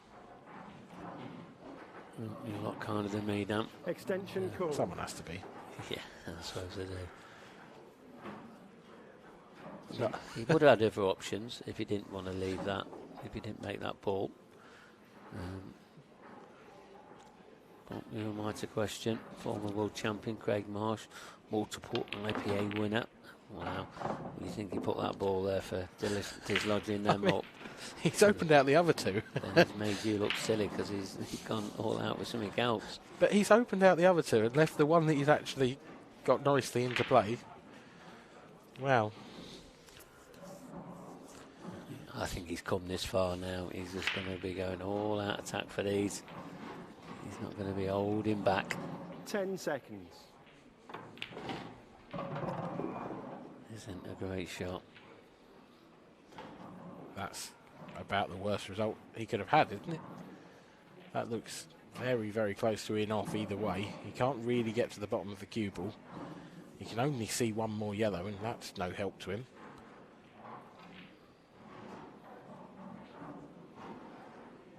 He can just about get to the bottom of that containing shot.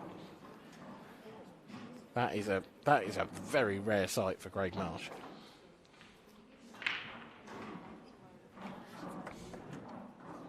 Yeah, but he seems to have took it well. Nice little containing shot. Alex, how does he stop making these? 10 seconds. Too many unforced errors, isn't he? And it's just about how he deals with it.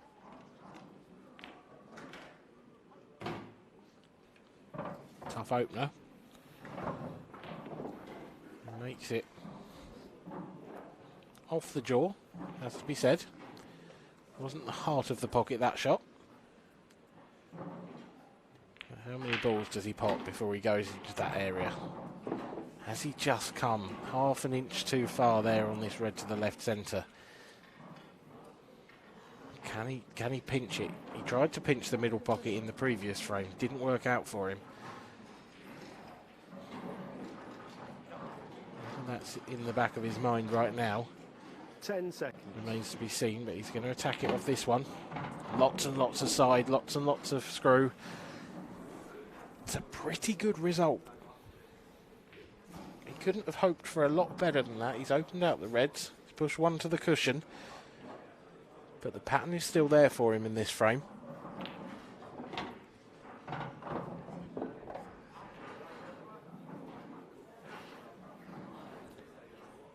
It's just going to be about that final positional shot on the reds.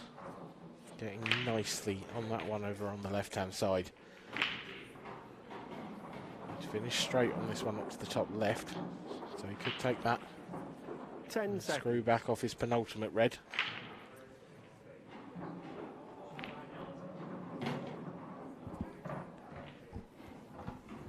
He's not going to be able to get as close as he'd like, is he? To this last red. No, he's not. But he just needs to believe in his ability. He needs to get these recent misses out of his head. It's all about his positional shot now. Where's he going with the white? Is he on it? I think he is. Has he found the gap? Has he found the gap? I think he's got the gap. But that white, it's going to be going away from the black. Bit of check side and you can hold it on the yellow. What shot can he pull off here? But it makes the pot harder then. Yeah. I think check side holds it on the yellow and takes the black top 10 left. seconds. Oh, he's got through the gap. He's put too much on it. Wow. That is big. Yeah, he's looking at a double. I don't think he's got anything else on. Huge shot this for Alex O'Donoghue. He's going to leave tap-ins if he doesn't make 10 this double. seconds. Oh, Alex O'Donoghue. Wow. Frame. Wow, that is magnificent. What a double under that pressure. He leads in this second set by 2 frames to 1. What a shot, Mark. Yeah, it really was a great shot, and that's got to lift his spirits now. And let's just look at this. This double is far from easy. It's 2 out of 10, maybe 1. That's phenomenal. It's so shot. good. And Craig will be thinking, I've got to be careful here, because one shot can just sort of change your mind and your mood. It really can. Well, this break, Frame 4.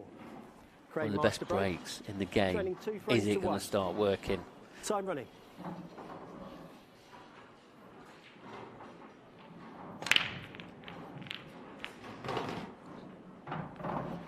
like a pinball machine at the top half of the table. He certainly hit all the bumpers, but it'll be a good score.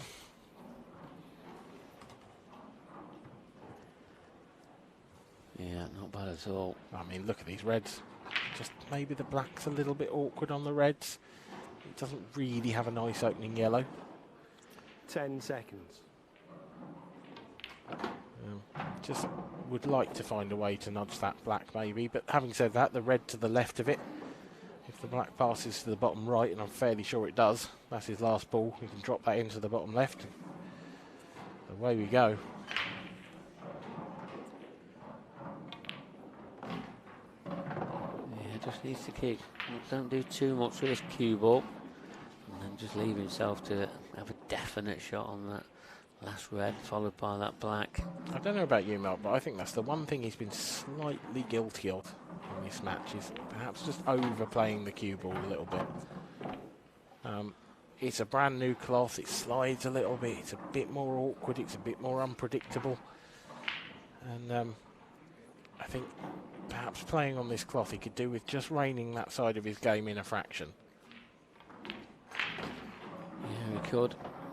He really could. He needs to get his positional play back to how he normally does. It's very inconsistent.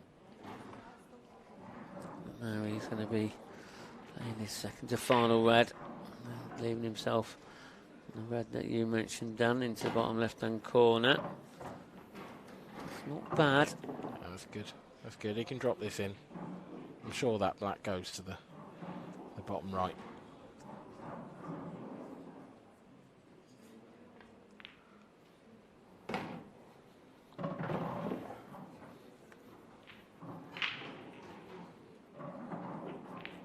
Break dish for Craig Marsh. Levels the scores. It's 2-2 in the second set. That wonderful double from Alex O'Donoghue didn't faze Craig. And he's come back to the table and cleared up off, you have to say, the nicest break of the match from him so far. We are getting towards the end of the last 64 stage in the World Championships.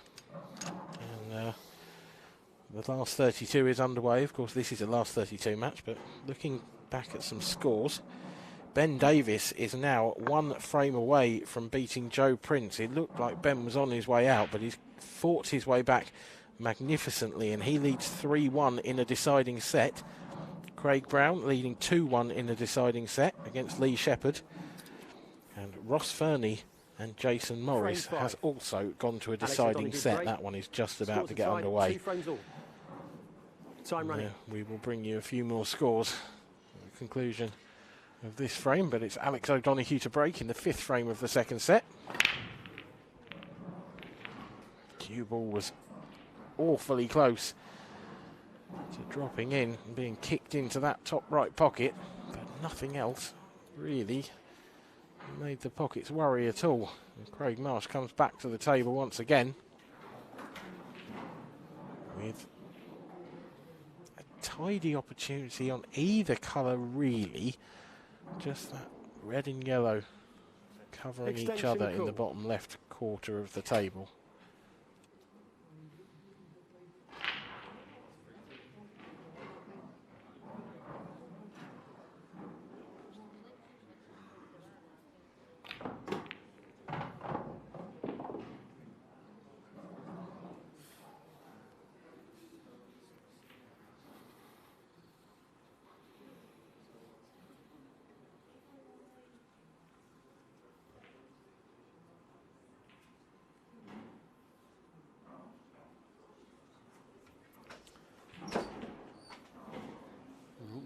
Commentator.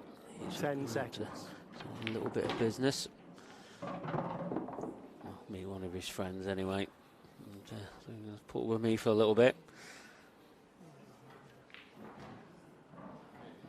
We'll see a little bit of body language from Craig Marsh. Well, I can see it. Still got a little bit of work to do with his clearance.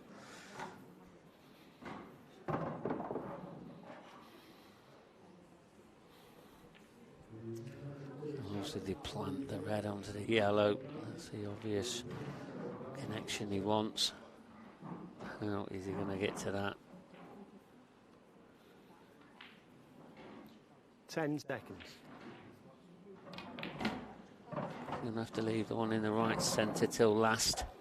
And then he, well, hopefully off that, he'll be putting them both into one and leaving himself on the black. Is he going to play this now? He did have an option of that as well. Has he done enough? Where's that yellow gone? Is that potable? I think he's okay. I think we're going to tell a little bit from his face reactions, and if he gets down to his shot quickly, there you see it. I think he's happy with it. He played always the far left-hand side of that ball, just to make sure it stayed over the pocket as much as he could.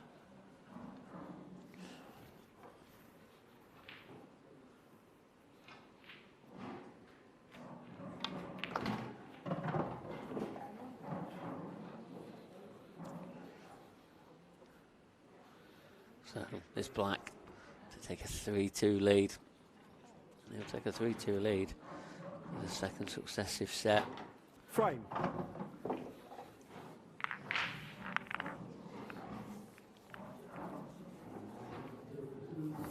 see out this second set just like he did the first on 4 frames to 2. It's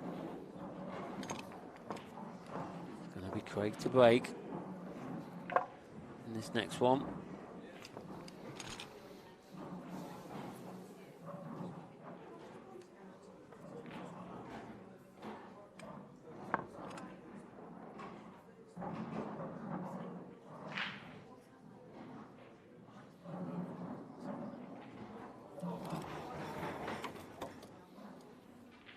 Frame 6, Craig Marsh to break, leading 3 frames to 2.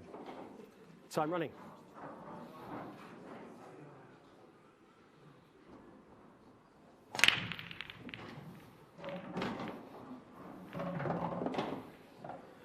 Very crunching break there from Craig.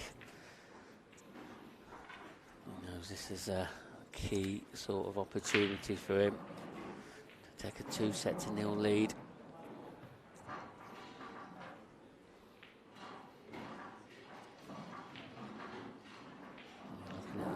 Over the bottom left-hand corner, you can see enough of that. That's why he's gone for red. Is that going to nudge that out? It's a bit of good news and bad news. Yes, it's made the red potable into bottom left, but it's sort of tough to get on now. But again, I think he'll back himself to get in on that in the bottom left-hand corner, unless he wants to try and move something away. 10 He's a seconds. good enough player to drop on it. Extension Can cool. he find another option?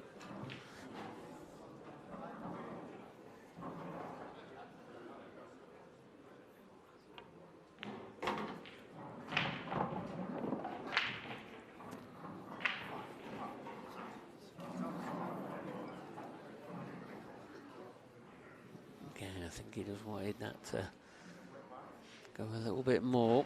Give himself a different angle.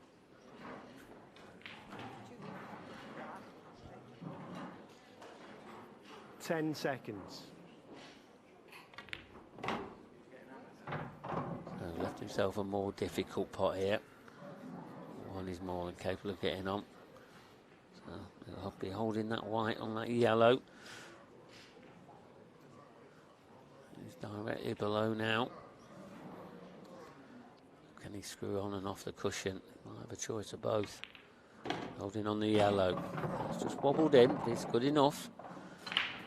And now these are pretty much drop-ins to take this second set.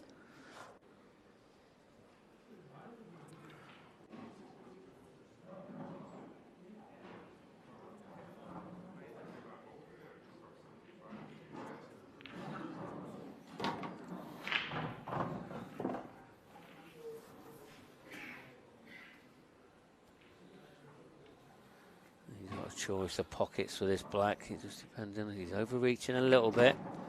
Needs to keep it as simple as possible. He's not in prime position. Well, yeah, you back him all time, all day long, getting this black.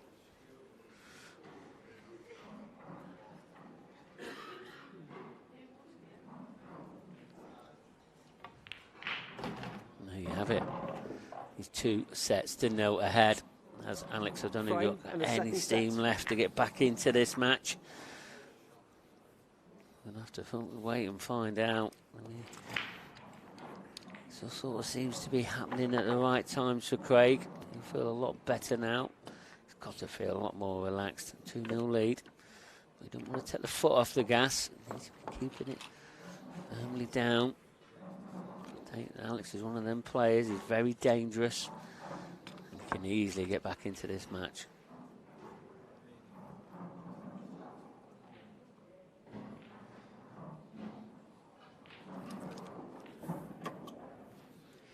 Set 3, Craig Marsh to break, leading 2-0. Time running.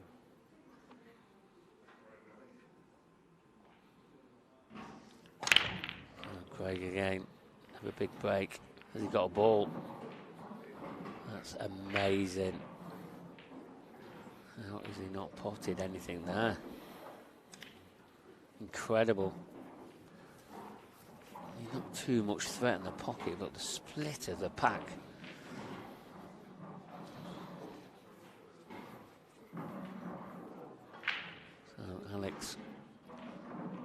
10 seconds. Nicely done. Reds aren't quite that easy yet.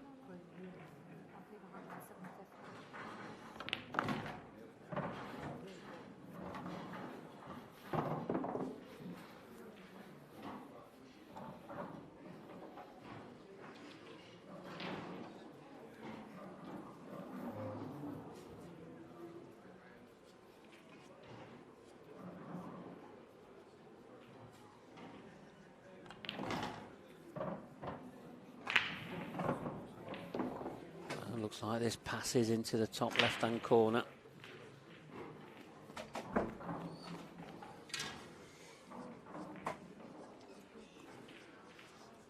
You've probably heard my code comms is back down the fairways, coming like a bull in a china shop. Sorry about that. Extension cool. Yeah, No need, man. Fairly come through the roof. Was it 4-1 second set? 4-2. 4-2.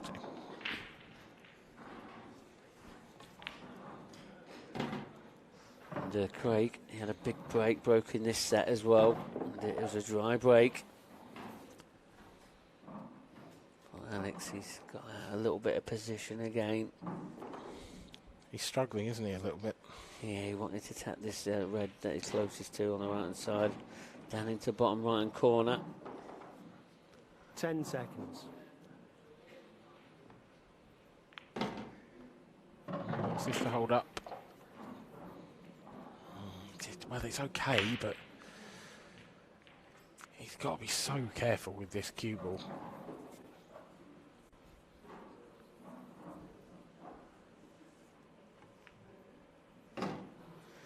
Nicely done. Very nicely done. Yeah, he'll be happy with that. When he looks good, he looks really a great player. He's done this in every set, though, Mark. Yeah, This is he the has. third set where he started us off with a finish, and it's, you know, could be the third set where he finishes badly. He needs to continue this form from the start of a set all the way through.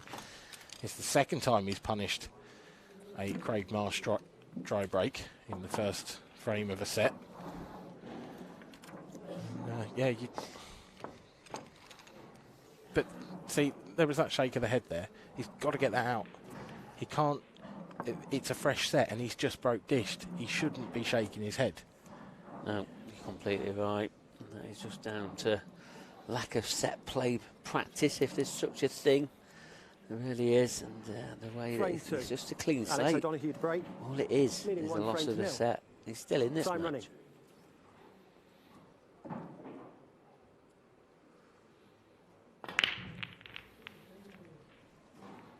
Gone for the cut break.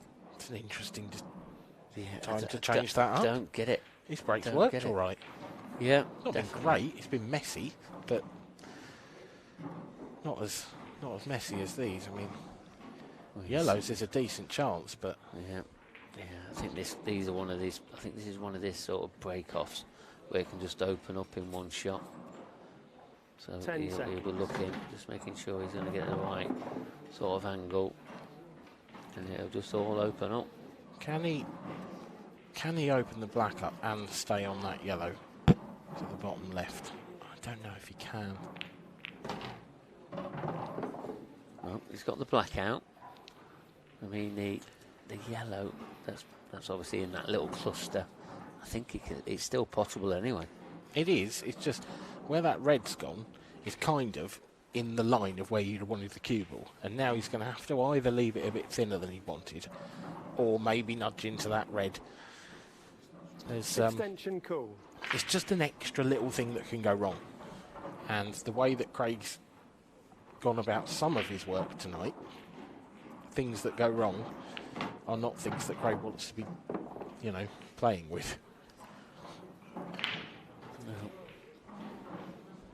Craig's made his mind up. He knows what order he's taking them in, and he needs to get on his hard ball now. So he's got that one into the right centre after. There you go, perfectly positioned, perfectly cannoned, and sort of made this clearance a little bit easier now. Yeah, really nice that. Really nice. Made me eat my words, which is good because I'm quite hungry.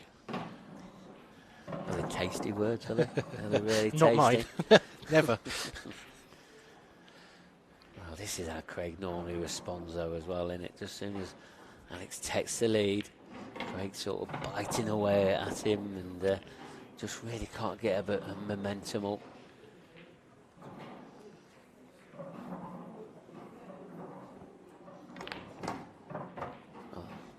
Very positive indeed. That sends a message out to Alex as well. Punching him on off the cushion. Yeah, he didn't have much of a choice there. Left himself just the wrong angle. But recovered the situation beautifully, and Craig Marsh levels the scores in the third set. Alex O'Donoghue not looking good. And, well, we said it. There's the look at the rest of the room there. And we've got some live scores for you at the bottom of the screen as well. There's our 16 outer tables, all in use at the moment. 32 matches going off in there, I think, aren't they? I think there may well be a couple. Is there one or two last 64s going off? I have seen Ben Davis made it through after a bit of a scare against Joe Prince. I think Bash and Richard Swaffield in that far table there. That's a last 64 match. Yeah, there's still five going. Lee Shepherd, Craig Brown. That's at 3-2 in the deciding set to Craig Brown. Wow. Ross Fernie trails 2-0 in his deciding set against Jason Morris.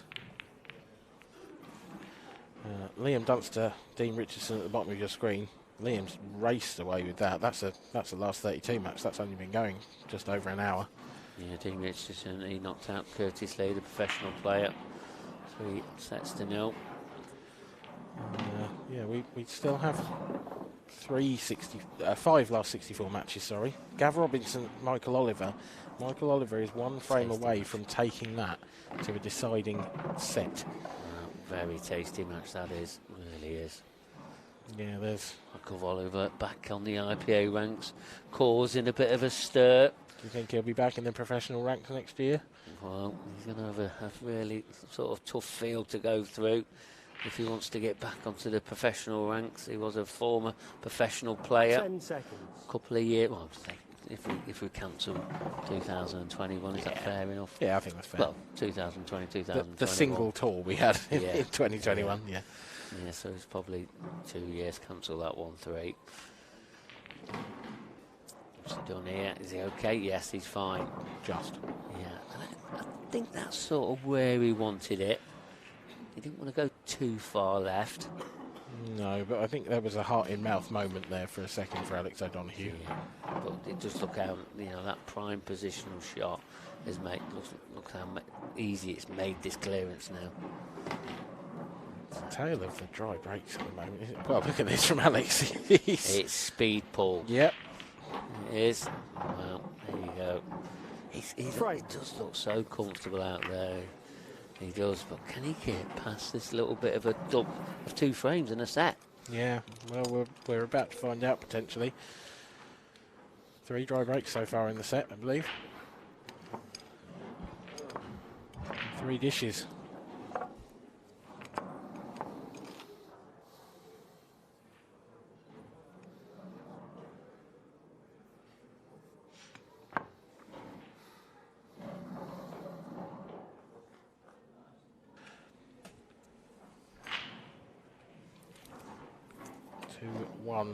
At the moment. Frame 4. Alex O'Donoghue in break. This third set, in a set that Alex O'Donoghue must win Time running. to keep his ambitions of becoming the professional world champion alive. Cut break again. This looks dry again. That red's not going to drop in the bottom left. Well.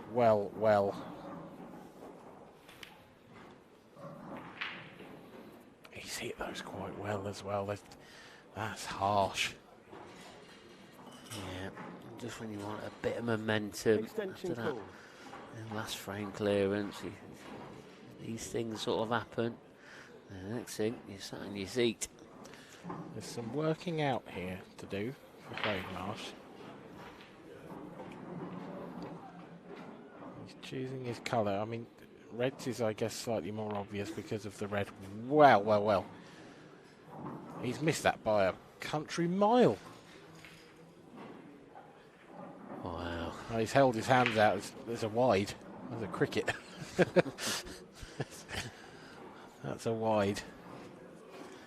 Yeah, but you said it was tricky, and Alex has got pretty much the same problems, hasn't he? So 10 does seconds. this go? Extension Well, call. yeah, if that red goes past the yellow, then that's certainly problem solved. It flew past. It's easy. Yeah. So really now, just the red on the right-hand rail. Just needs to drop on that nicely at some stage. Does the other red in baulk? Does that pass into both corners? Yeah, well, possibly. I mean, it looks like, from the angle that we're looking at now, it just goes into possibly in the top left. And again, that looks tight as well. Oh, he's obviously made his mind up which way he's going.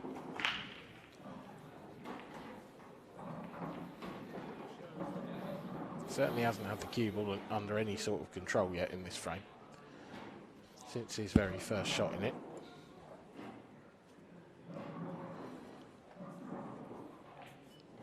It's been these pivotal moments, though, throughout this entire match that mean that Craig Marsh is 2-0 up in sets. Alex has come to the table 2 or 3 times now, crucial times, and he's made a hash of it. I tell you what, he's not looking comfortable at this visit. Yeah, this visit just seems to be Where's getting this away cue with ball? him. Yeah, it's not looking great. Foul. It's the story of the match in that is a One free microcosm shot. of this match. That shot One right visit. there, Time and this running. frame right here. Craig's made an error. He's missed one that you'd expect him to get, and Alex has come to the table with a good chance, and he's just never got it under control. No, he hasn't. Craig very cleverly there, using his 1 free shot. Just knocking that red onto the cushion and getting his other yellow near that bottom pocket. Yeah, it's just done all his work for him in that shot, hasn't it? These yellows now are as simple as you like. Yeah, they are. Keep the ones in the bottom half of the table first. Then he'll go upstairs.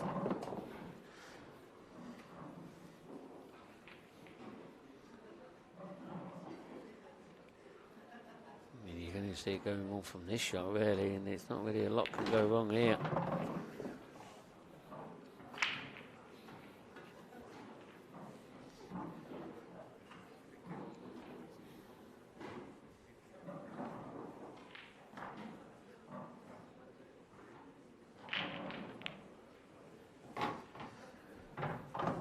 This is now very, very straightforward indeed. I mean, it's an unbelievable let off for Marshy, this. When you leave your opponent an open table like he did, you know, he's missed that first shot by 6 inches almost. And it was a decent table for Alex to come to as well. You just don't expect to get back to the table at this level when you do things like that. And now, 2 or 3 times in the match, that is exactly what Craig Marsh has done. He's played a bad one and he's got away with it. And you mentioned that Alex O'Donoghue hasn't got past 2 in any of the sets yet, Mark. Well, is that going to be the fatal blow? Is he going to manage to get past 2? Craig Marsh is now 2 frames from victory. Alex O'Donoghue needs 2 from the next 3, and then the remaining 2 sets. It is massive odds against now for the Englishman.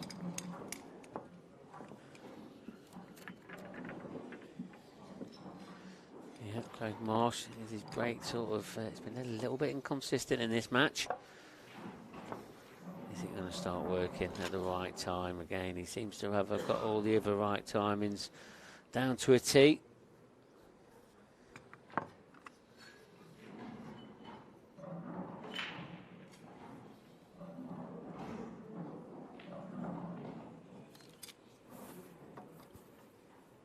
Frame 5. Craig Marsh to break. Scores are tied, 2 frames all. Craig Marsh's break. Rather like everything in this match has been a bit inconsistent. Some glorious, some terrible, and some just not somewhere in between. I think you can chalk that one up. Well, I was going to say you can chalk that one up as glorious, but that red over the corner pocket, covering that yellow. Look at that top left corner here. If that red drops in or gets out of the way, then Craig Marsh is already halfway through his visit at this point. Now, does he have the angle? The yellow on the baulk line to stun across into that and play the skill shot first up? No.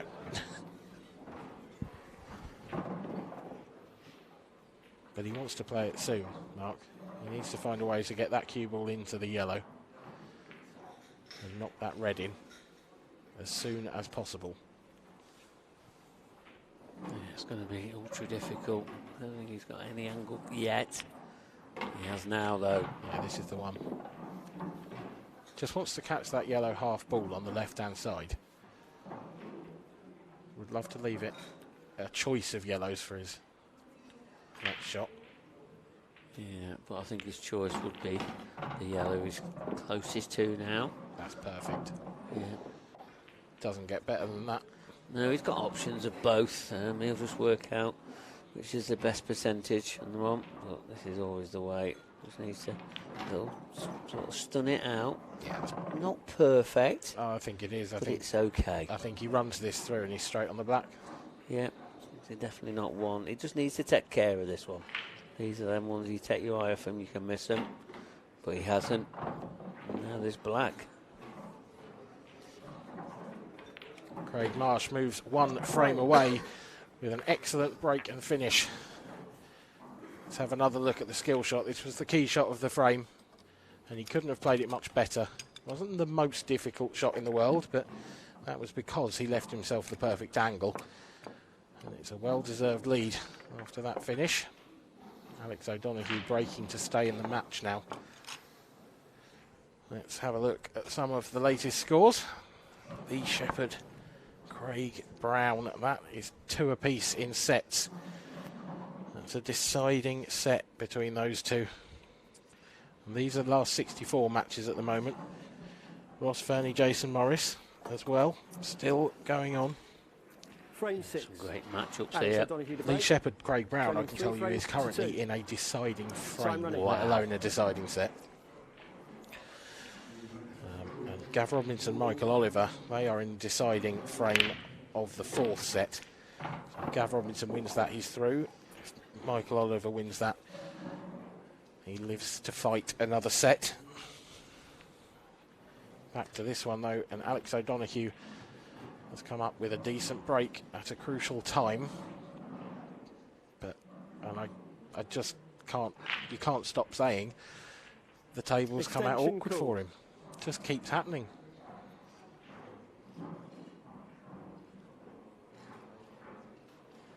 Yeah, far from straightforward this is.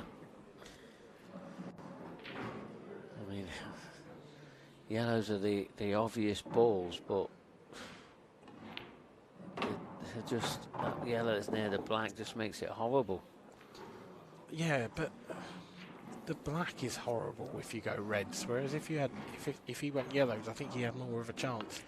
Well, I think the finish. Yeah, I think he's probably gone for reds because of that red that's left of the black. Has that come out nicely? Is he on this red now? I think so. Yes, he is. The way he's got down. Yeah, look at that overhead. Great shot. Oh, no. Wow, wow, wow. Alex O'Donoghue. This is not even threatening the pocket, the way that it's sort of... He stabbed it again. It's not the first time we've said it, Mark. He stabbed at that. And we're going to see the not get past 2 frames sort of scenario again. Well, he's done a fair bit of Craig's work in this frame for him. But there is still some to be done. The yellow to the right of the black. That's, I mean, it probably would go, but it's a very thin clip from where you can get the cue ball. But he does have the yellow below the red on the left-hand side. He can use that to break those out. But he wants to do that sooner rather than later if he's going to.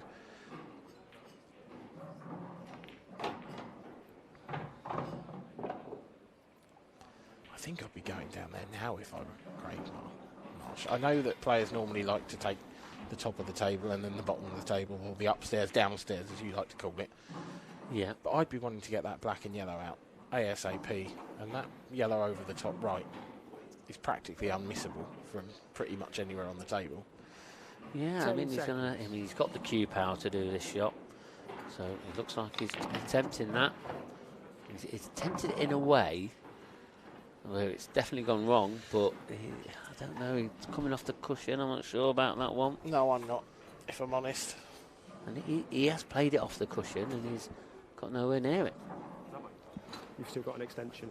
No, I expect him to go a completely different route to that, to be honest, but then that should be extension rule number 1 of the IPA commentator's handbook is don't try and call a Craig Marsh shot, I suppose. So that's my fault.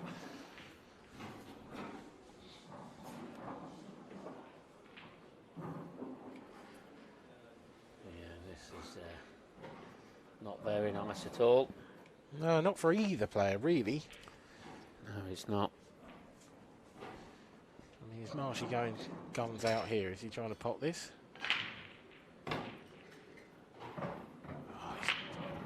Well, the egg's in the basket. Yeah, and I still like this shot better. So he's obviously going to try and drop this into the bottom right-hand corner.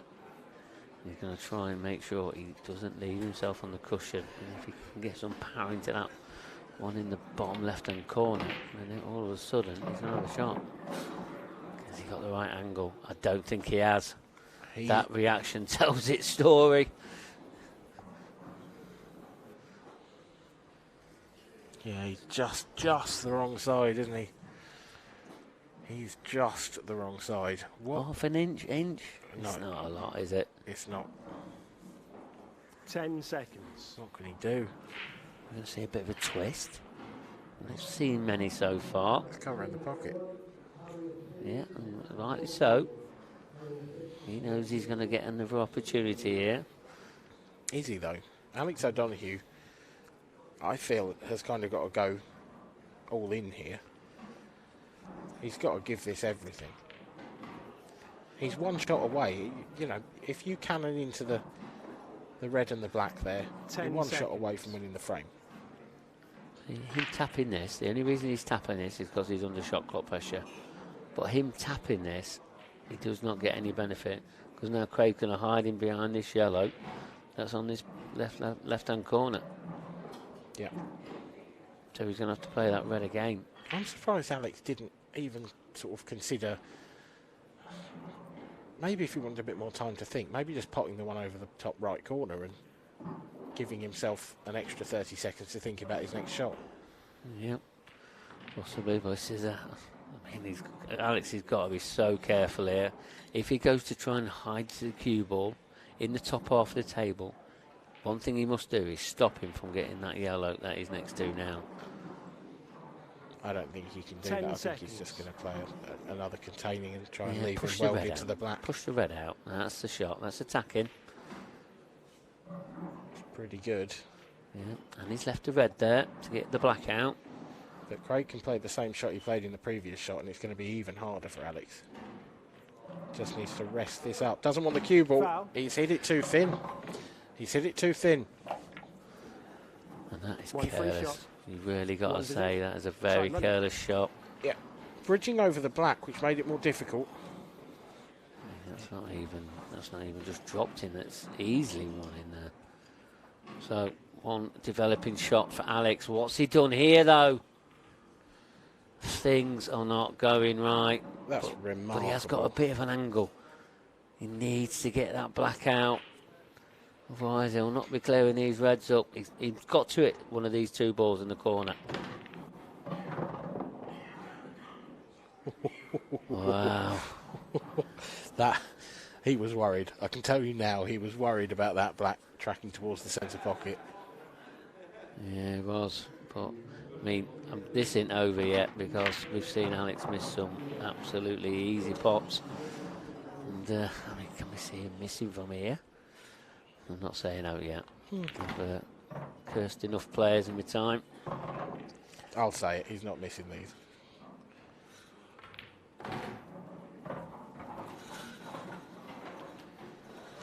keep himself alive in the set. Yes. Alex O'Donoghue forces a decider in the third set. It will be Craig Marsh to break. He has dished 3 in the match. He'd love a fourth now. He'd love to get this over and done with. He made hard work of his earlier match, Mark, as you said, in the last 64. And now into the last 32. He does not want to be doing that again.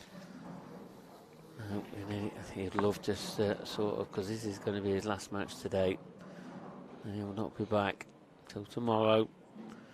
So the sooner he gets off the table, gets a little bit more rest, the fresher he'll be for tomorrow. Craig Marsh to break. But scores the time, needs one more frame. Time running. Can he do it at this opportunity? This is his break.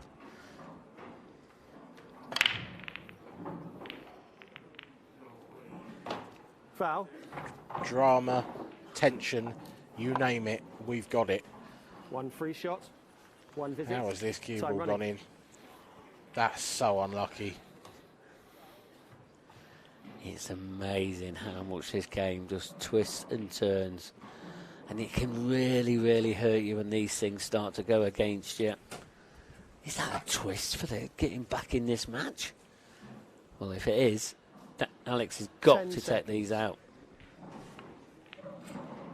Oh my God, he's gone for the gap there and he hasn't got it. He's tried to play the red and the yellow, the red onto the yellow that's now left of the black. And he's clipped a yellow thin. That's an enormous error. He had his shot to open this up, Mark. He's made such a mess of it. He's got to go reds now. Yeah, but he's on his hardest ball now. And hitting that black. I think it goes bottom right. It definitely goes bottom left. He's not happy here. I just wonder if he's worried about... Yeah, look at that angle. He's worried about clipping that yellow if he screws back, I think. Because he could end up behind the black if he's not careful. 10 seconds. I think he just needs to leave the white somewhere around there. He'll have the one in the top right. Just needs to believe in himself now. Just thinking how tough them 2 balls are together in the left middle, but looking at another angle, they're all quite easy just to drop into that left centre. That one again, he doesn't look comfortable now, does he, when he's putting him in the corners? No, and he's well out of position. He's holding on like a roller coaster. Is he on this? If he's on the red to the centre, I think he's on it. It's a bit lucky, isn't it, that he's on that? Yeah, because that really sort of it's a poor position. Swung out left, didn't it? Again, I'm not sure about that one. This is nervy. This is so nervy. So nervy. I mean, it's fair. Like this is a deciding frame to stay in the World Championships. You've got to expect nervy. But he's got to hold himself together. Oh, I don't like the one he's next to at the moment. This is jabby. But he's under shot clock pressure again. The timing of this shot clock pressure. Oh, wow. That's so far out. That's not even close. Has he got away with that? No, the red, the yellow passes up to the top right. We'll see from this angle. Oh, Alex has put his cue down. He's disgusted with himself. Just didn't get through that. Really didn't. He is livid. 10 seconds. Craig will be livid with himself as well. Another very jabby shot. And we've got quite a bit of drama here. I mean, quite a bit, what is happening out there?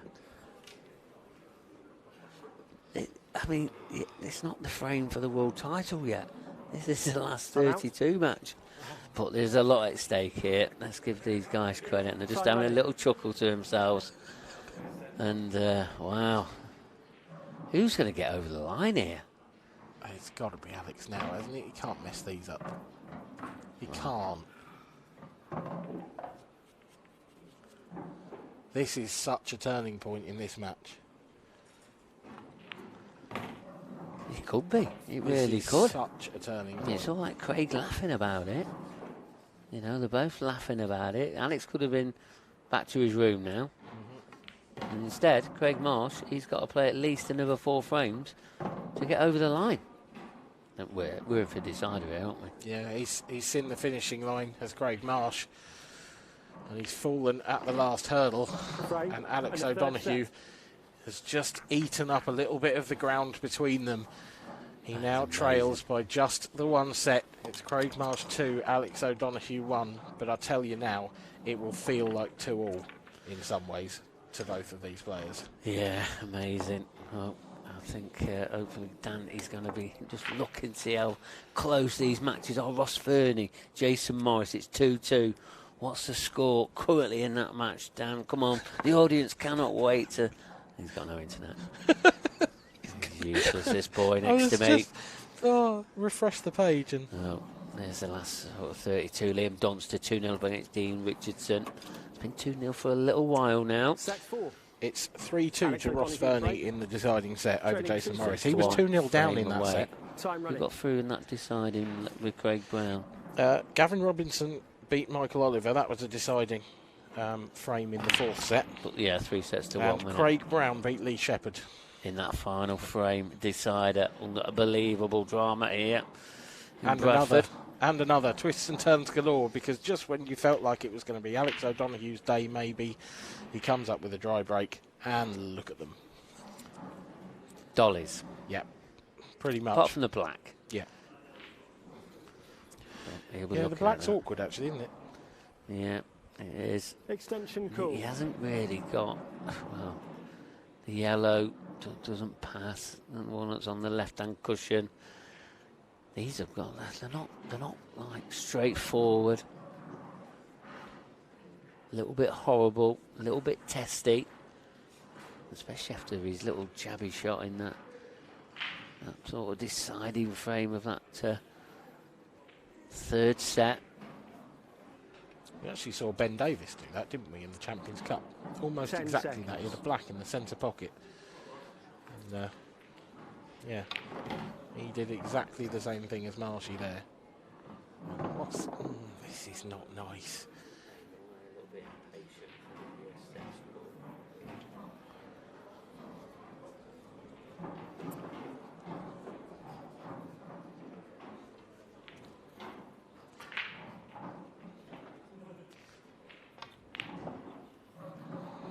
Wow, we got another miss pot.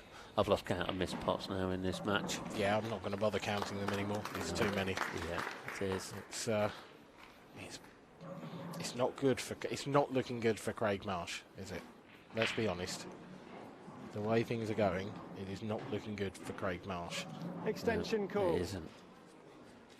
He's going to be really pushed right to the max here. I think we're in for a bit of drama. I heard a bit of a round of applause there, Dan. Is that Ross Fernie getting over the line? Oh, what's Alex O'Donoghue done now? Is he okay? Oh, I think he wanted that yellow as well. He definitely wanted the yellow. He's digging himself a hole now. He might choose just to cover the pocket here. It wouldn't be the worst idea in the world. No, it wouldn't. You're right. Yeah. Don't want to drop. It's fine.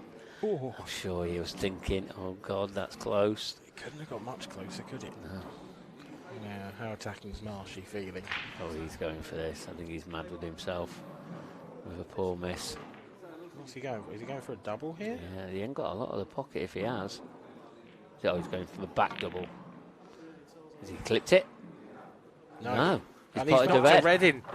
He's knocked a red in as well. That is disaster for Craig Marsh. Look how close this is to that yellow. Just watch this replay. Is it pretty close? Oh, my God, that's whisker away. It might have even hit it, you know.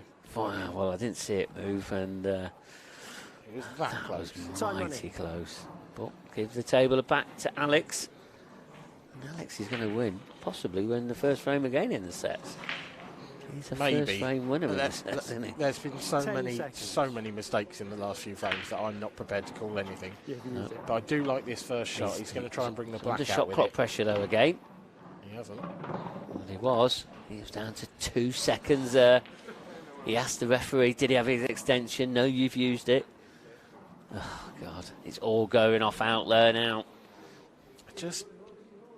that black doesn't double, so you've got to drop on it, and that's so tough. It's about the most difficult place you can get an open ball on a pool table, isn't it? There. Oh, hello. Hello. Doesn't want this to sit on the red. That'll do. That's a bit closer to a pocket now. Yes, just a touch. And It's it a really favours nice Alex O'Donoghue. Really It does. I was slightly concerned for Alex that the black was going to come and completely cover the red. Yeah. Just for a second. You just wouldn't have put it past it, would you, the way things have been going? Are you slightly surprised that Alex hasn't taken that red near the black already? Because I am. No, because he'll probably take it now, but he don't want to overdo this, does he? He's going to have to do some travelling with a cue ball now. I think He was going to be taking that next then. Yeah, But now he's on. That's careless. I just thought they were all sat there. The only thing that could have gone wrong was if he left this red to last. Yeah, well I now think he should have taken it. but he's going to have to do a bit of sort of. He's going to have to be a stun back. This is nervy. Yeah, it's so easy to get these wrong. You get a little bit of spin on the cushion and it just throws it. Doesn't want to be behind the yellow. Wow, I think he's gone too far. I've just seen a camera angle then, and I think he has just gone too far. I think he's got to swerve it. And it's not there. And he's absolutely furious. Let's have another look at this shot, but he just didn't get the swerve on it. Yeah. It's so careless. Everything about that clearance was so careless, right from the initial ref, have I got an extension? Yeah, he don't know what's going off out there. And when he played that swerve on that black, he's probably swerved it too hard. How many chances? Because of the power kept the black out as well. How many chances can you give Craig Marsh, though? Well, is he going to take this one? He's got to. He's got to. Got Yeah. to. That's a risk. That's a big risk. That's gone wrong. I He's got a double. can't believe he's done that. I just thought he was going to drop on it.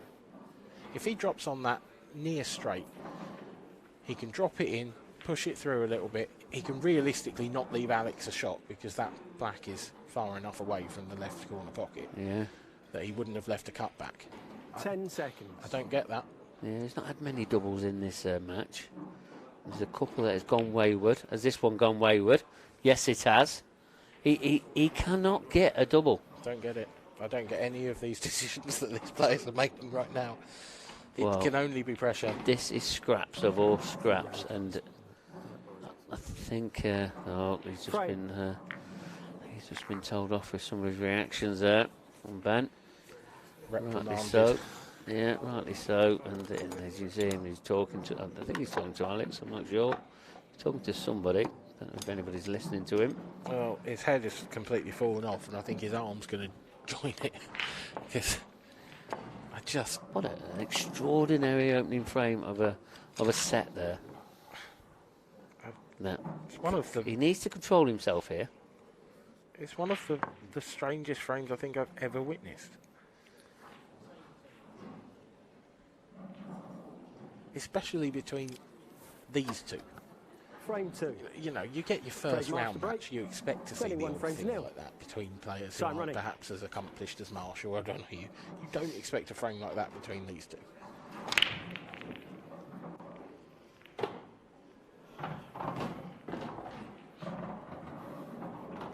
These are awful. They are. They're These horrible. are so bad. They're horrible. The first glance, it's horrible. You see balls flying in all over the table and you think, oh, it's a great break. And then you actually sit just for a half a second and you look at it and you think, no. Well, yeah, we're taking yellows here. And the ball, 10 the yellow that seconds. he's closest to now on that bottom cushion, that's going to be the ball. He's going to try and open up that left-hand cushion, but he's going for it now, which I agree with, but it hasn't come out. Not fully. No, it hasn't. No. He's if this is the way he's playing this frame now, I wouldn't be surprised to see him try to screw into that off this next shot. He could take the one nearest the bottom right and screw straight into that. He would almost guarantee himself to be left on the one near the middle. He can do the same thing, 10 but in seconds. reverse with the middle first. He is. It's a lovely shot. It's a very, very nice shot. Yeah, it is. I can't see. I'm going to sort of say it now. I can't see a lot going wrong now. It's a slightly worrying sign, this, for Alex O'Donoghue, actually.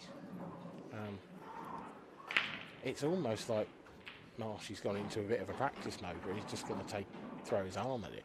And, you know. And actually, that's... You mentioned earlier about Craig Marsh being at his best when he's fluent, when he's just not really thinking too much about the game and he's just going for his shots.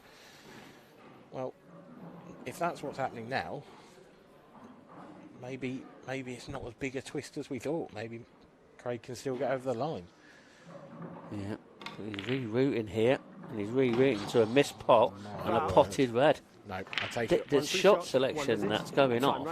I mean, this is all stemmed down to not getting position on the one in the bottom half of the table. I mean, that pot, that plant in that top right-hand corner, it's probably a 2-3 out of 10. How's that red gone in from there, though? Okay, it's a bad miss. It's a bad positional shot. How's that red gone in? Oh, he's got a kick. He's got a kick. Time out. Yeah, he's having the white ball clean. Even we saw that one.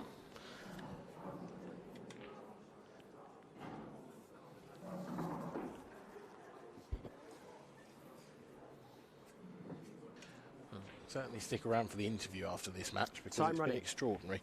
Oh, I'm going to have a lot of questions if I'm doing it. Whichever one wins, we'll have a fair bit to say.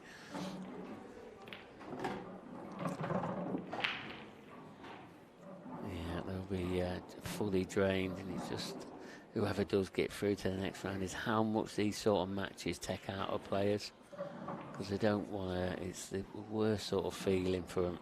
It takes a lot of them out of it. It really does. Alex now to be 2-0 ahead. We've seen that before. We have seen it before. Yeah. But it feels different now. There's a different complexion to this match all of a sudden. And it's not because Alex has improved. Let's be honest. Alex hasn't played badly. But he's Craig Marsh has blatant pots, though. But Craig Marsh, this has been the most Jekyll and Hyde performance I think I've seen from a pool player. Yeah. It's just, he looks world class, and then he looks like he's some bloke from the pub. He's had a few pints. He does. I mean, honestly, it's astonishing. But Alex O'Donoghue leads by 2-0 in the fourth set. And, well, I'm lost for words a little bit with this performance from Craig. I don't quite know where to go from here. And I don't know where he's going to go from here. Because he might reel off 4 in a row. Dish, and get over the line. But he might continue to fall apart. Yeah, that's could be a problem. Really could. Let's have a look at some of the latest scores anyway.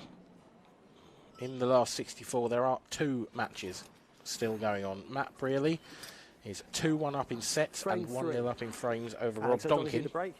And Rich Swaffield and Bash Maksood. Rich Swaffield has just lost the third set, but he still leads by 2 sets to 1. Well, we'll keep you right up to date with all of them scores. Well, damn well anyway. We're doing quite a good job with that. Another scruffy top right-hand corner a little bit. Yeah, big time. That's going to take some moving around. It really is. He's at the table. He can get a bit of advantage here. Can he pop through to a yellow? If he does, he'll be in control of the top right-hand corner then. I don't think he can get through to that one into the right centre. It looks very tight.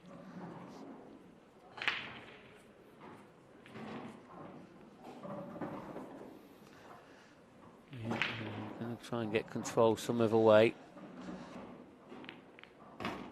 Yellow. Oh, it's not bad. Well, yes and no. I mean, the red now passes in the top right-hand corner, so that would open the red right up. And it's just about what Alex does now. He's got to be going for these. He really has. But the yellow, it's just above the baulk line. That's the one that's the problem. 10 seconds. But you're going to have two balls in the top half of the table to get on that. Okay, that looks like it's in the middle of nowhere. Yeah. Yeah, I agree. I feel like he could clip that yellow near the pocket in with a little bit of left-hand side and nudge that red out. If he hits it full ball, he'd be absolutely fine. Yeah, and he'll be on the one in the top left. Yeah. Oh, that'll do. That's okay. Yeah, he'll be okay with that. The only problem with this is that he's probably going to have to tap the ones in the top half of the table till the end. So the white ball is going to be travelling.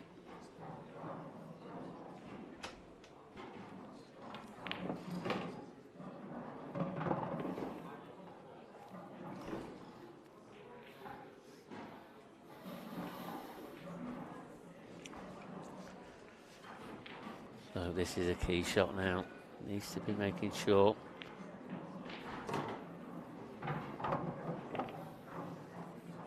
Well, the key shot now is that top yellow onto the black, and it's difficult. But to go 3-0 ahead in this set, phenomenal. Those reds are going to look double-sized, aren't they? They're going to look like 9-ball balls. Yeah, he's coming not down the perfect table. here. It's a bit thin. He could almost go sort of down and then up, come up past it. You can see him lining his cue up there. Yeah, if he comes up past it, goes in between the black and the red, it'd be a phenomenal positional shot. Oh, he's hit the red. It's come out okay. Oh, man, it's come out perfect. It's not what he played. It's not, no, I don't think so. It's not what he played. I think he played to be a bit thinner, but he'll be taking it.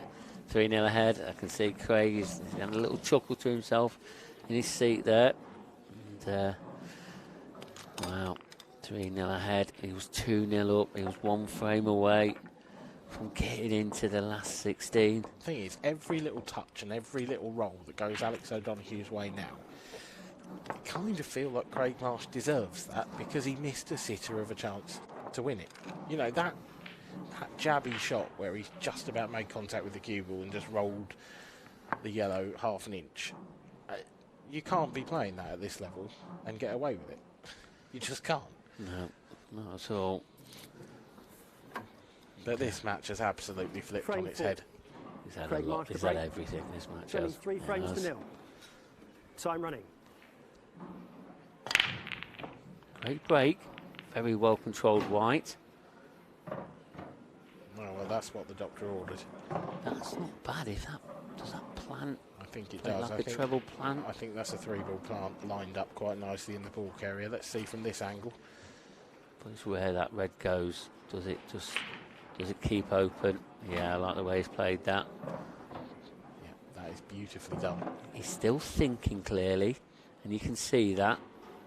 But can he hold himself together, knowing that he's had some really sort of huge errors, especially for Craig Marsh, ones that we don't normally see or haven't seen for a while, but we're seeing a bit more of mistakes coming from him sort of last season, definitely. This next one's missable.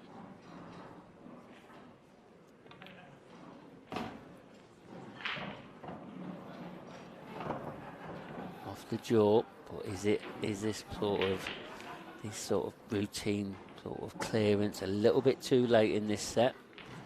That I think is the key question, isn't it? Craig can mop these up with ease. Oh, is that a kick? Is he okay? He's gone round there, he's fine. You can just swing it in with a little bit of side as well. Look, you can see the white ball spinning. These are a formality. Yeah, Craig can just mop these up and it'll be 3-1, but it's reliant now on 2 breaks from Alex O'Donoghue and him not clearing them. White ball's got away from Craig again. Shouldn't be a problem. It's not. He's not missing that. Craig Marsh pulls one back in the 4th set. He trails still, though, by 3 frames to 1. It's still massive odds on for a deciding set.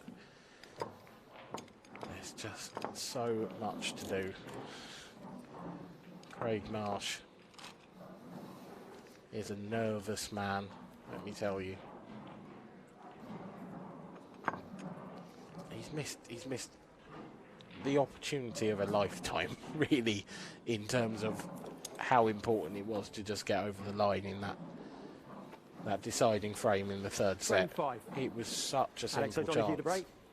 Leading Yep, 3 it frames was. to 1. Time I don't running. think we've told him what the next match-up done, have we? I can't remember telling the audience, but I do know. I'm not sure if Dan knows. I might keep it a secret for a bit longer. Oh, he's got away with that.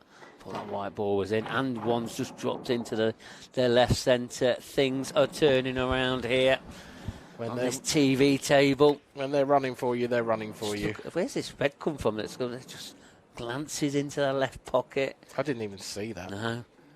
And look, it's probably his best break of the match. Yeah.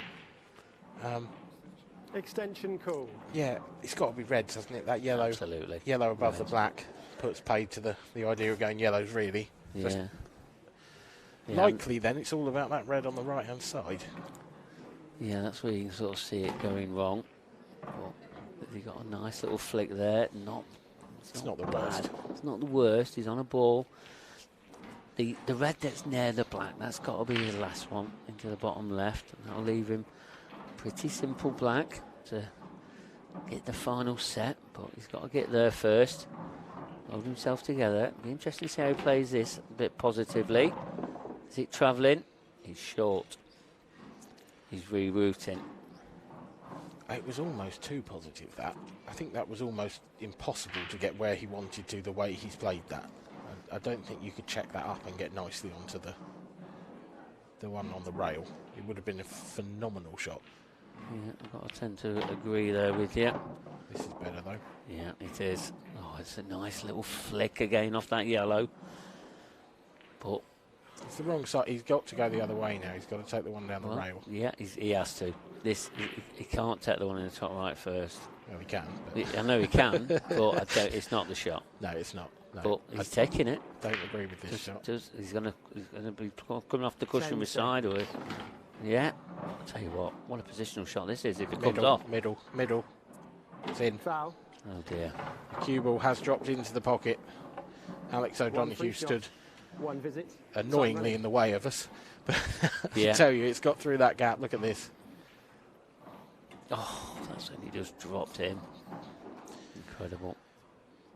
But it's the wrong way for me. It was the wrong way, but it's another twist. It's just now Alex O'Donoghue is the one who's missed his chance. He's missed his chance to go into the deciding set, and he's let Craig Marsh back to the table. And the next time Alex O'Donoghue sees the blue cloth, It could be 3-all. it could be 3-all, precisely. But again, this sort of first shot there from Craig, Extension call. I think he'd love to take that again. It's not gone perfect for him. It's left him a little bit difficult, and he knows one mistake here, he'll be going into a deciding set, and I don't think Craig wants this to go to a deciding set. I really don't. But he's still in this set. It's not over yet. He just needs to put Alex under as much pressure as possible. And to do that, he needs to be clearing up here and then clearing off his break. Positional play is pretty good there. Yeah, that's very nice. That's on a string, actually.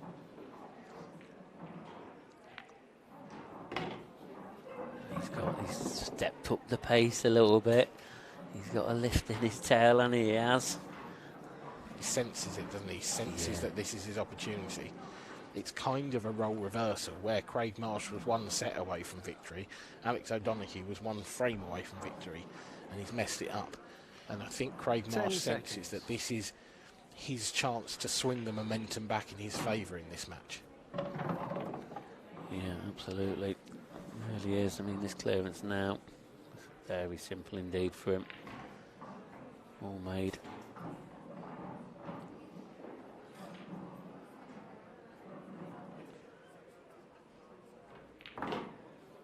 Yeah, that's fine. I mean, players could have gone the other way there as well. They had a lot of options. 2 options in a better way of calling that. Now 2 straight stun shots. Just draw it back a little bit, make sure he gets on the black. You see it, he's looking like 3-2. It is 3-2. Craig Marsh is keeping himself alive in the fourth set. There's going to be a lot, depends on his break next up. But you do just get the feeling that that momentum has turned back in the favour of the Welshman. Will Alex O'Donoghue see the table next before a deciding frame?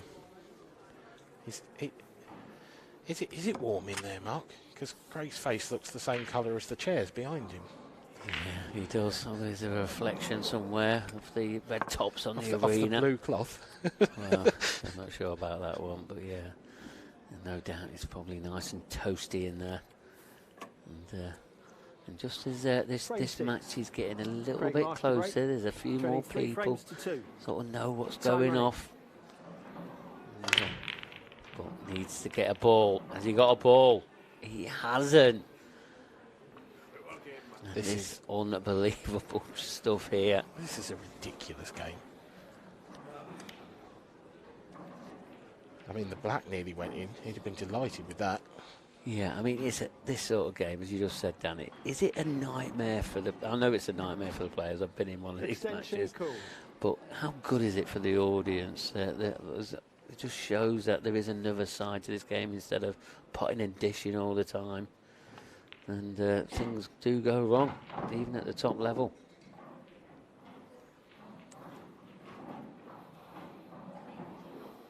I think Alex has just got to be wary of that red in the centre of the table.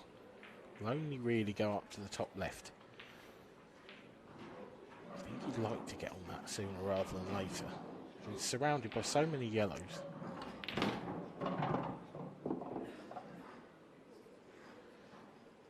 Well, he could stun across off this next one.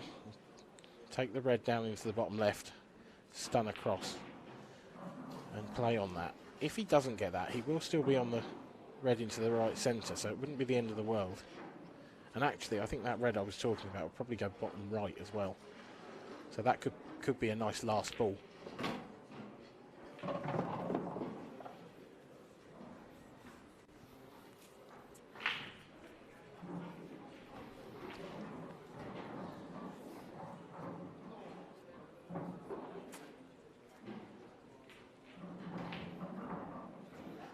So is he about to get over the line? Are we going to see a deciding set? We already know who's on the TV table next. What is it going to be in the next few minutes? Is it going to be in the next 20 or so? So the next match on the TV table is going to be John McAllister against Tom Barley. That is going to be a fantastic bit of action. The defending champion. Yeah, defending champion. He's had this title since February 2020. That cup that you can see. It's a different world, isn't it? Yeah, the cup you can see that's on that trophy holder at the back of the arena. Little bit of danger here for Alex. I think he's going to play this straight and play 10 seconds. The red off the yellow. No, he's not. And I'm surprised. I'm stunned. I honestly thought he was going to play red off the yellow. He could have stunned it. The red would have been dead straight. What has he done here? I don't see anything on. He's not a double. I don't think he can double it in the middle. He's coming off the cushion. It's a good shot if it comes off. Oh, he's missed it completely. Wow. And this is definitely 3-all now because of where he's left that red. That is not great. One free shot. And Alex O'Donoghue, he's not out of this set yet. He's going to be breaking in the last. I don't get that shot. I don't get why he didn't just drop it in off the red off the yellow. There was hardly any danger in that. No. He could have. The only danger really was catching the yellow a little bit thick. But the way he played it, he was never keeping control of the cue ball. Timeout. Excuse me, Chris. Touching ball. Time running. Yeah, we've got So, I mean, what's Craig done here? Is he on this in the bottom left-hand corner? I don't think he is. I don't think he's on anything. Is he? Is he? I haven't heard a touching Is ball. he swerving again? Well, this is a risk. Is it in? Yes? No? But he's got the safety. Yeah, he was always having the safety. It was worth the risk. We're going to see him hit this with power. Yep. Off the cushion, and he's just going to be lying to a little bit of lady luck. Has he got to go through that gap between the two yellows? Or is he going... He's got to go through black he can go up and to yellow. the top. He can go up to the top. Yeah, black and yellow. I think that's the obvious thing. I mean, he might even be able to clip this over. Total snooker. Really Time looking running. at this. 10 seconds. Referee, Ben Taylor for intake. See if it is a total. I don't think it is. If this... It was a total snooker. Right. But look at where he's left the white. No, don't get that. I mean, there's a ball over the pocket. I think you've got to smash that. Yeah, I would have done, definitely. Because there's no way of him leaving it safe. No, there's no value in that at all. Now Craig, after another blatant error in his previous visit. Yeah, I know that's so harsh, but very it's so harsh. true. But it is. It is.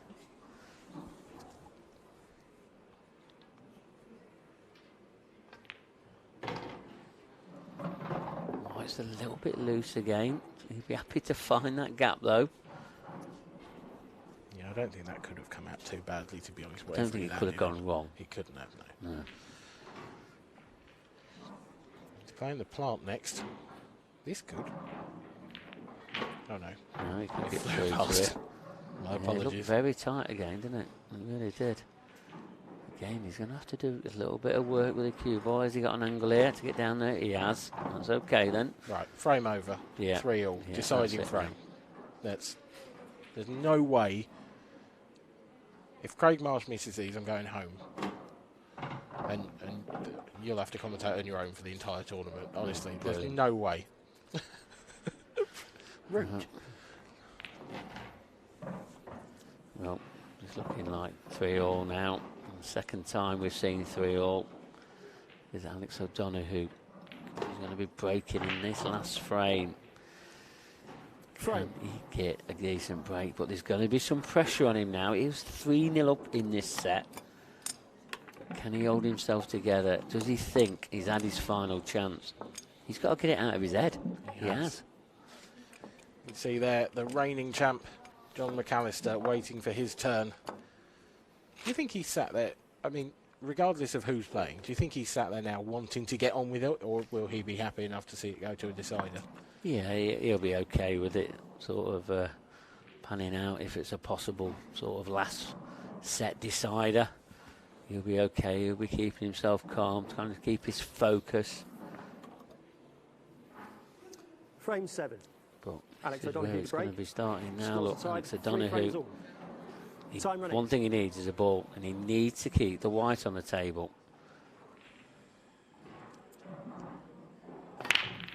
Good white. Oh, it's not a good it's white. not. Kicked him off. It's the pool gods were smiling on Alex O'Donoghue for shot. just a little while. One visit. But Time the running. clouds have come over and that sunshine's gone away. Craig Marsh, this now surely is the opportunity you have to take if you are going to stay in this World Championship. What's he doing here? Is he just going to play this red off, this yellow off that red, open out the pocket for the 10 black? seconds. Extension call. Needs to make sure the red moves far enough away that it also doesn't cover that other yellow, just underneath that balk spot. Yeah, I mean, it weren't important to pot a ball there. You just need to make sure he left himself a definite pot. Can he get through? Thin snick, this. On the This yellow? is a thin Not as snick. easy as it should have been. No, he's overdone that. Hugely, Yes. actually. Yes, he's opened the table up, but yeah, he should be okay here. Looking at that 10 overhead seconds. Yeah, he's got to get this. Got to. crashing into the reds, but can't see any other outcome than No. His final set to Craig Marsh now. You could argue he's a little bit lucky there to still be on that yellow in the balk area. If he comes a little bit thicker off that first red, he's running down table. Well, he's not taking it now anyway, so what do I know? I'm surprised. I thought he'd take that now. Well, that's sort of an isolated ball now. Well, it is. But who are we to question the former world champion? We've not probably seen the best standard from him here in this, for this match. But he's still got to get over the line. He's dodged another bullet. That was a nice positional shot.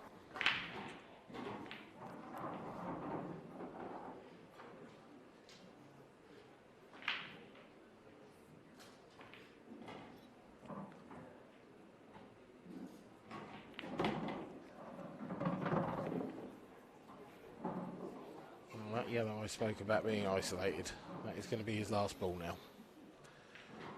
All he needs to do is get down there, leave himself an angle to get back out for the black. I feel tense myself, Mark. There's a little bit of a knot in my stomach at the moment. I just don't feel like he's over the line yet. Just the way that this has gone, I feel like there still might be a twist in the tail. Yeah, could easily be. But I can't see it now. I really can't. Do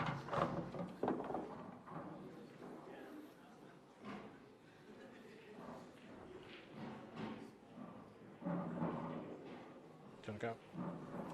Sure.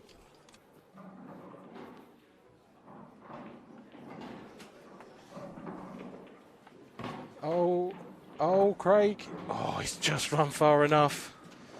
I had visions. But it is a simple black for Craig Marsh. He scrapes over the line in the end. Alex O'Donoghue disappointed with his performance. Craig Marsh probably disappointed with his as well, truth be told. But he's through to the last 16. He is the first player through to the last 16 in the entire tournament. We will wait to see who will join him. But for now, he's going to have a quick word with Kev Barton after that, quite frankly, ridiculous match. Thanks a lot, Dan. I'm joined by Craig. Craig, tell us your thoughts on that match, and it was a real roller coaster. It was my own fault because at 2-0 and 3-2 up, I had him. I wanted to cover the bag, and I thought, I can clear these. And all of a sudden, it bit me on the butt because I could have lost the match then, because 2 each end is anybody's game, man. Do you know what I mean? I won't be doing that again. Yeah, it looks really comfortable at the start, and then Alex is one of those players that he's definitely improved over the last 6-12 months, and for all the money, it looked like we were going to a deciding set, and I could see the frustration levels were starting to get a little bit for you. I was trying to keep it all in. I was behaving myself a little bit, but yeah, I think this sort of table suits Alex as well. He got such a short little cue action. I think a really quick table, I think it helps him a little bit the way he plays. So yeah, I'm delighted to just win, to be honest, to get through for a change. Yeah, so you won 2 matches today, so that puts you in the last 16 now. That's really when it starts to get interesting, isn't it? Yeah, it's probably where the tournament starts, really, for the so-called top boys, really. But yeah, I've got a good record here, so I've had no form coming in, no expectations. So we'll see. We'll try and ride it out, see how long it go.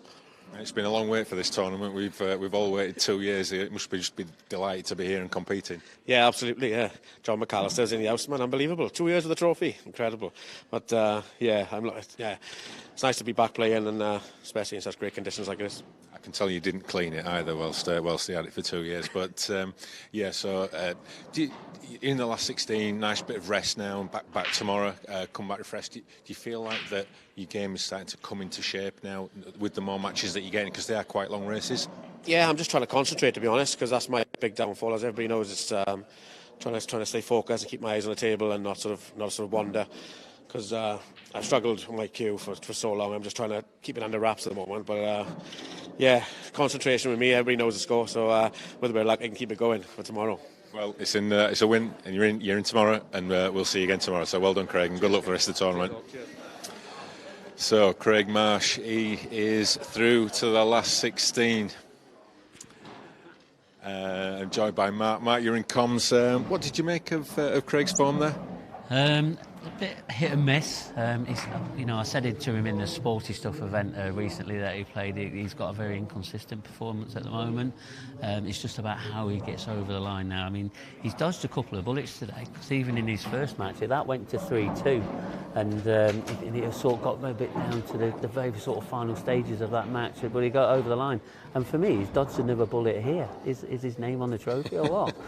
You're not sure. Well, it already is on the trophy, as we know. He won the title in 2017. And do you think he's in that sort of form to win the title again, or is he going to have to, go up a few levels? Yeah, let's try and be critical here. Yes, he's probably not in the form that a world champion would have, but it's the first day of the World Championships. It's such a tough, it's probably the toughest day, probably more tougher than probably the final. I know the final's very long sort of matches, and it's very draining, very mentally draining.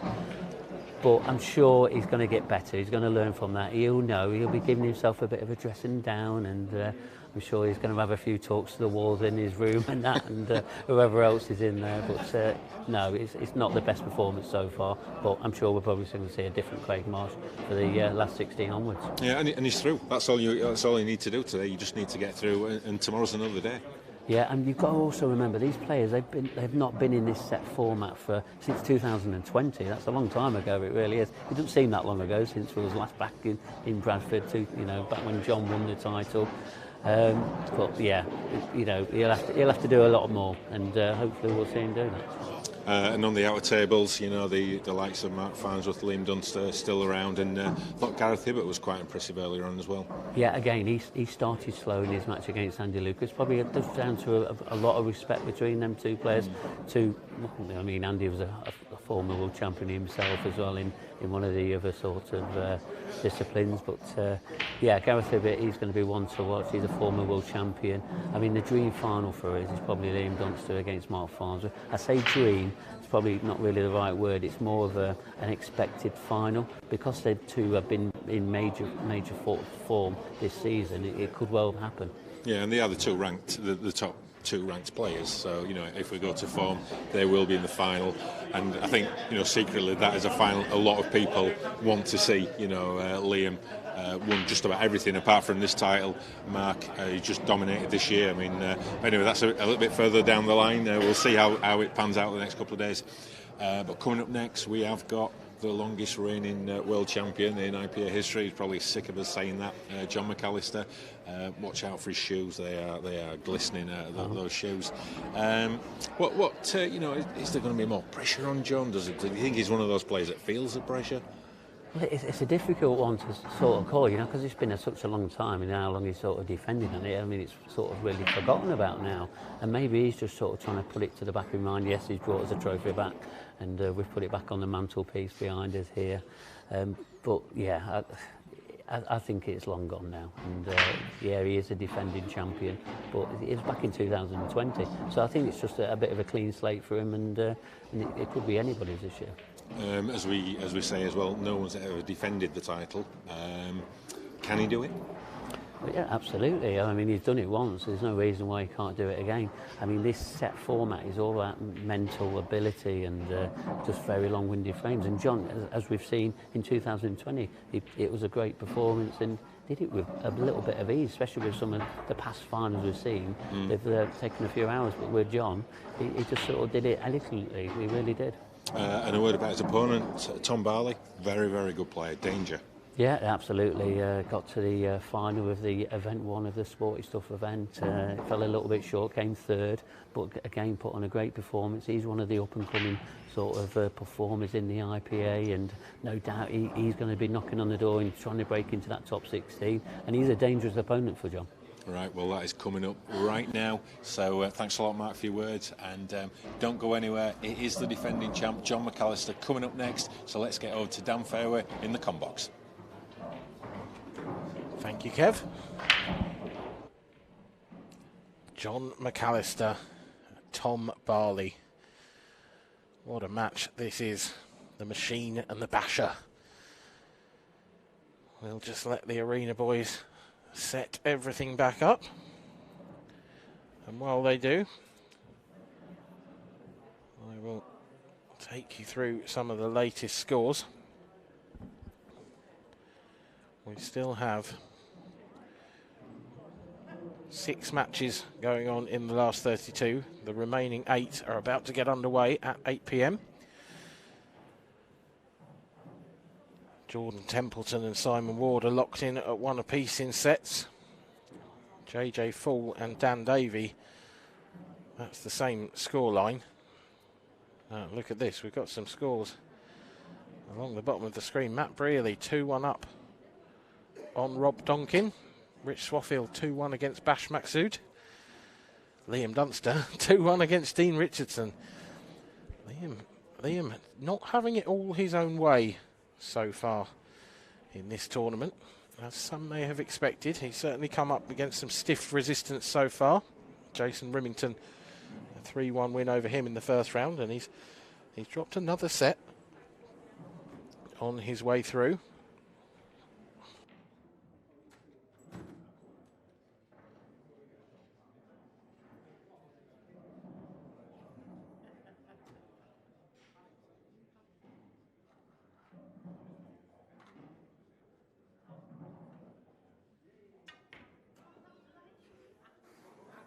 John, do you mind?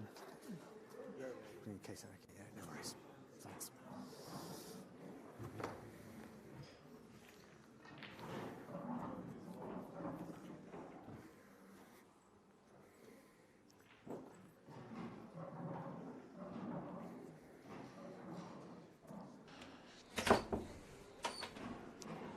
Excellent. Yeah. When you're ready, gents, please lag for break. Right, I do have some updated news. Liam Dunster is actually through. He's just beaten Dean Richardson. It took him a while, but he got over the line in the end. Lost the third set by 4 frames to 3 after being 2 sets up.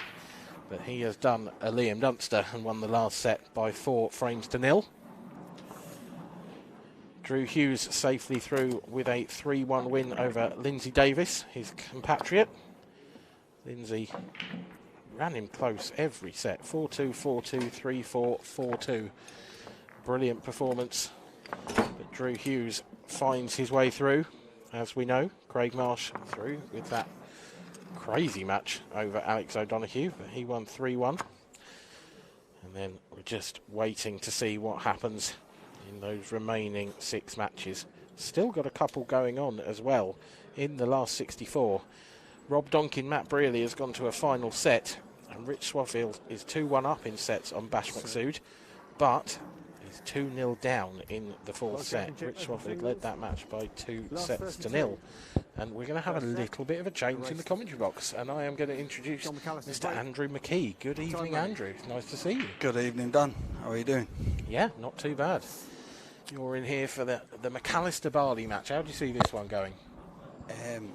I was just saying to somebody outside, actually, I'm not sure if Tom's too familiar with this table, is he? And as you know, John's been here.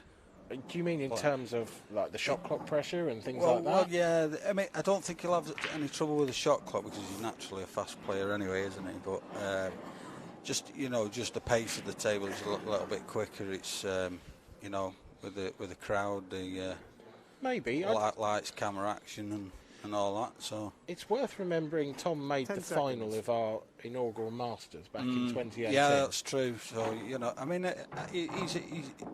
he's capable of beating anyone on his day. But I just think in this situation in the Worlds, I think John will probably just have a bit too much for him. Yeah, you may well be right, but we will find out. And it's certainly not cut and dry, this. Yeah. One thing we do know, I think it's going to be full-blooded attack from both players. Tom Barley's showing that immediately. That was a nice little clip off the yellow to guarantee the pot. He's got slightly the wrong angle. He's slightly off angle with this one. Yeah. Just choosing to leave. He's taken his medicine there, really, hasn't he? He's just left a trickier next yellow. But that yellow next to the red in the bottom half of the table, that looks extremely awkward to me. Yeah, he's going to have to, off this shot now, he's going to have to get good position to, he's tried to play that there and leave himself a bit more of an angle on this, and maybe come down off one cushion. But well, I think he's got to leave it to last now. Yeah, He can take the yellow into the right centre and screw back and leave the yellow maybe into the bottom right. This is awkward. Oh, what a shot this could be. Oh, he's unlucky. Well, unless he's got an angle on this. If he's got an angle on this, he's done well there. I think he has. I think he's just about got enough to punch this in and stun the cue ball down table. Yeah, and he's played that well, because they're easy to just get too much into.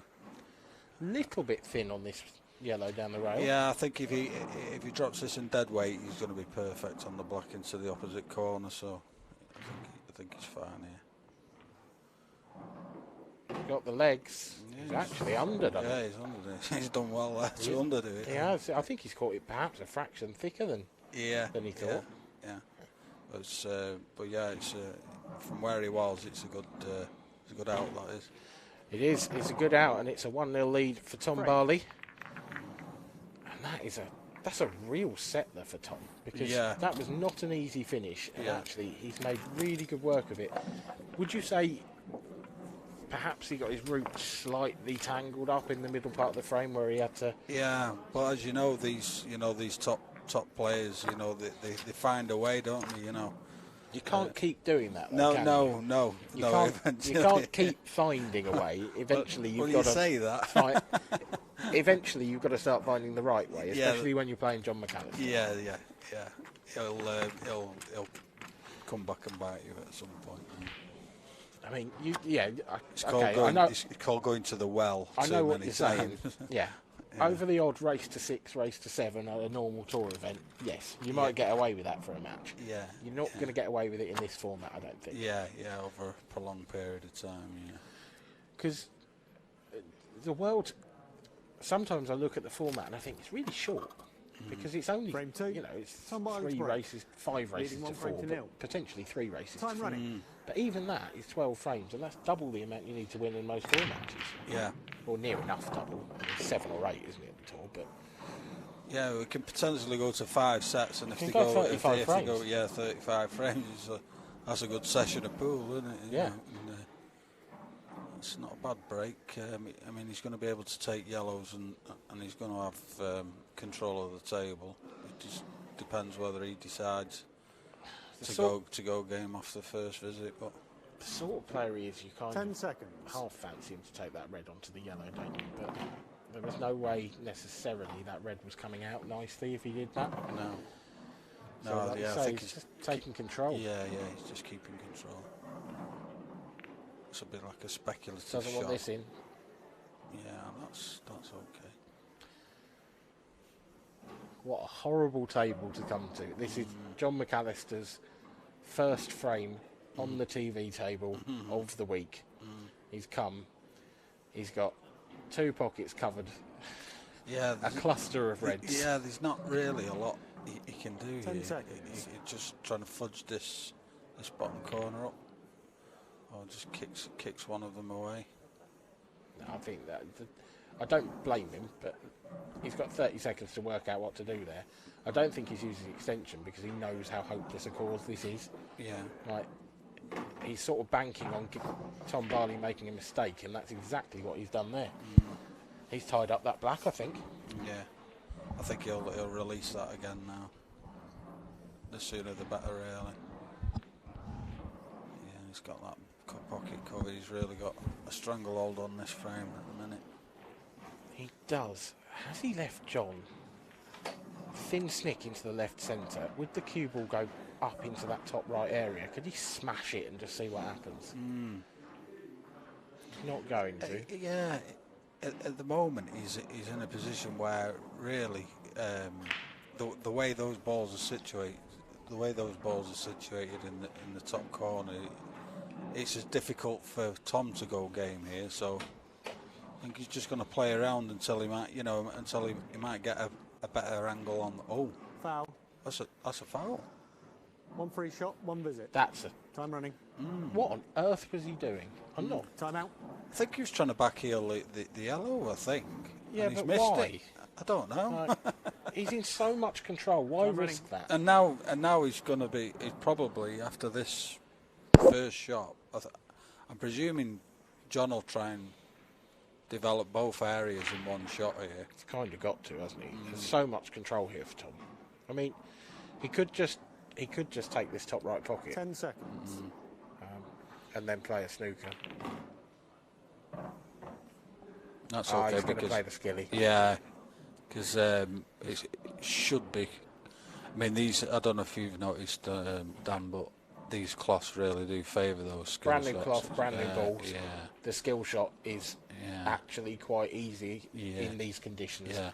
He's got the red to the left centre. If that does pass, which I'm pretty sure it does, 10 he seconds. can leave himself right behind this. This skill shot for John McAllister is a 9.9 out of 10. Yeah. He doesn't miss these. Yeah. We've seen him get much tougher ones, haven't we? I mean, there are other ways to go about it. He could have left himself an angle on the left centre, but he just seems to love this shot. Yeah. Ooh, just crept in. Nearly made you eat your words head down, but yeah, he got it. He got it. That was the main thing. But when you see him play that shot normally, they almost drop in together. Yeah, he sort of played that a bit strange for me. He played it with pace, and that first ball can stun off and that's why it only just trickled in. But yeah, and these should be quite simple now. And Tom after having a really good stranglehold in the frame, he's going to lose the frame by the looks of it. That was such a loose shot. Yeah. The attempt to just nudge that yellow out. It was, because I think it actually, the pace he played that, if he caught the yellow sort of fullish, I mean, he missed it completely, so I don't suppose that was ever going to happen. If he caught that yellow fullish and hit the red, probably wasn't going to hit a cushion. Yeah, it just didn't make any sense, did it really? But he must have had some sort of plan in his mind.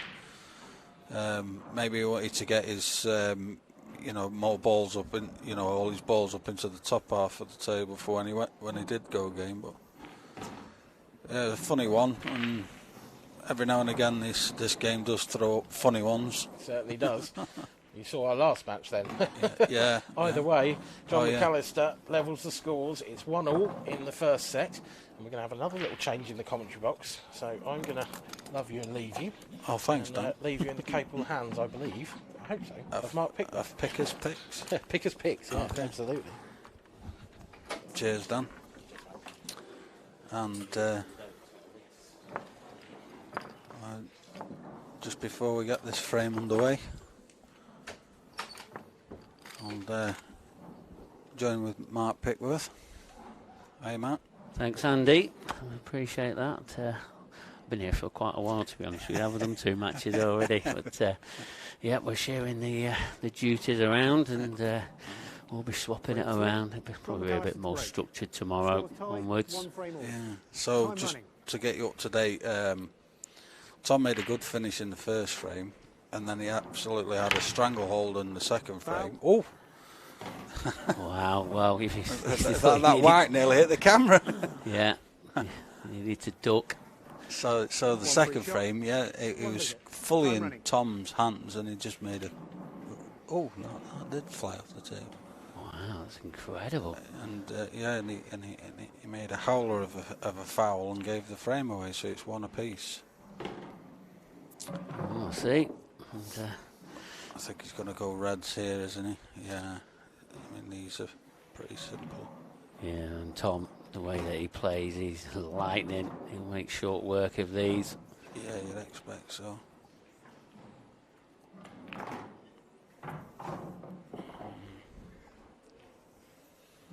So who's took your eye so far?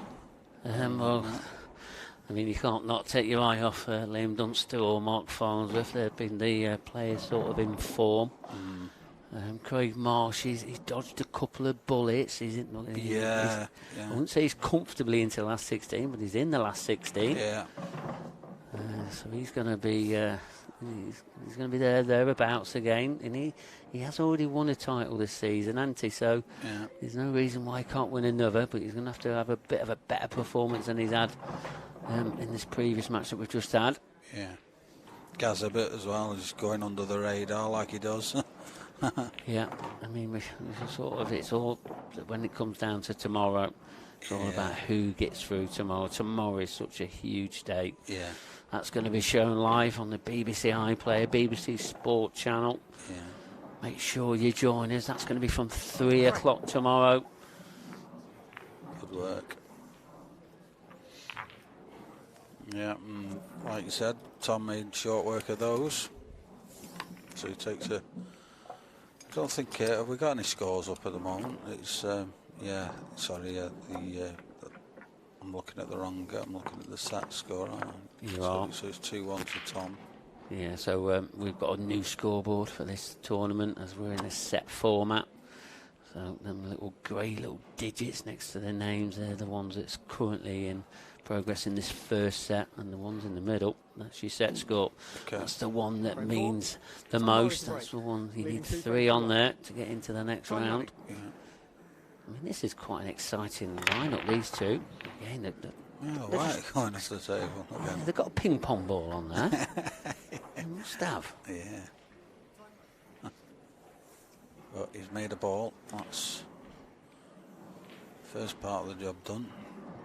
And first glance, well, I think he's forced into these reds. But again, he should be. Well, he's a little grimace there. He's going to be. He's a bit too straight on this. I think he needed a little bit of an angle, but he might be able to force it through. Yeah. Just a little slide off the cushion there. It's not come out as well as he'd have liked. So you might have to go up for the one at the top now. Yeah, and I think he just sort of connected with the jaw that sort of took the pace out of it. Don't want to overrun this. So slow down. Oh, is he just... I think he's just okay. Yeah, he might even be on the one in the centre. I think he's on the one in the top right, because I think if he wasn't, then he'd be round there. And I think when he sort of left that, he just wanted to go round where he's going to be leaving the white. Yeah. Just going to have another check now. Just be careful of the clock. That'll be ticking down. Yeah. He's not one to take extensions, but he's used to this 30-second shot. Not that he uses extensions many times. Not that sort of player. Again, has he got too far? Is he okay? Yeah, that's tight, isn't it? Yeah, yeah, I think that reaction tells its tale, doesn't it? Yeah. And he's looked at that twice, really, so it's just a bit careless. Bit of side on this, sort of like a swervy. No, he'll be kicking himself there. Just a little bit of lapse in positional play there. Yeah, and he's looked at that twice. That's just careless. That really is. Yeah, I think I've been attempting maybe to come round for the bottom one first and then bump into the yellow to hold for the other one. But it's 10 seconds. That's chances gone by the wayside now.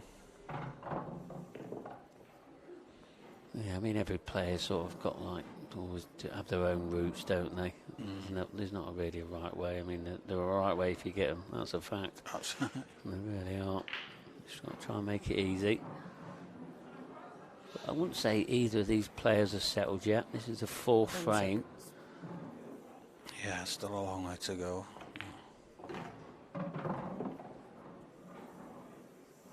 John's our defending champion, isn't he? He is the longest reigning. Yeah, 2020. We didn't have one in 2021 because something was going off. I can't remember who it was.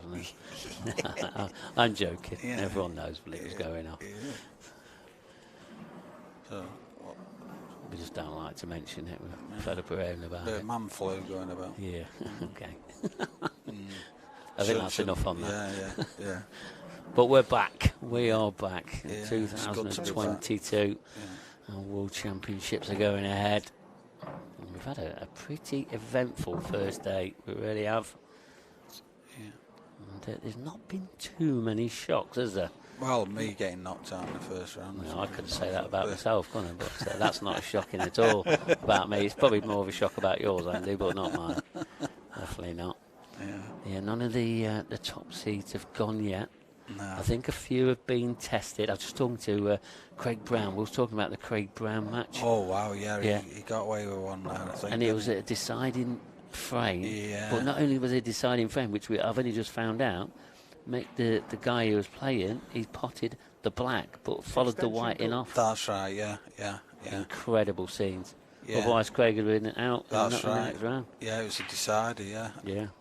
And the guy's gone for a double and absolutely fluffed his double, but left the black right over the pocket where all Craig's balls were.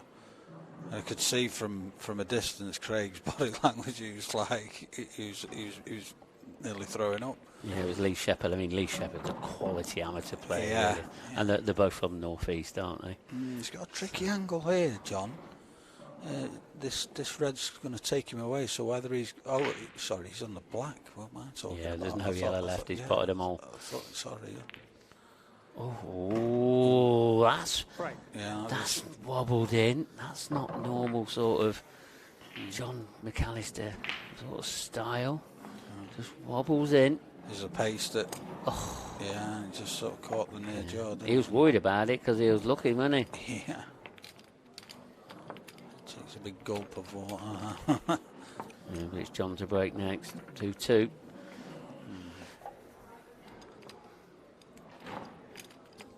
Yeah, I expect this each set to go quite close. I don't think either player will run away with these, but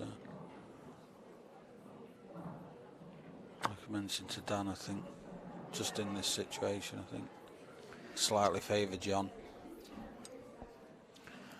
Yeah, so talk about your opponent then. So you lost to Dominic Clemens. He's been about some years, and he's, I think, old rules player. Yeah. And he's sort of in this World Champs. He always comes to the World Championships. And he beat you in your first match, and he's currently leading 1-0 against Luke Sanders. That's right, yeah. Yeah, I just, well, enough said about that one.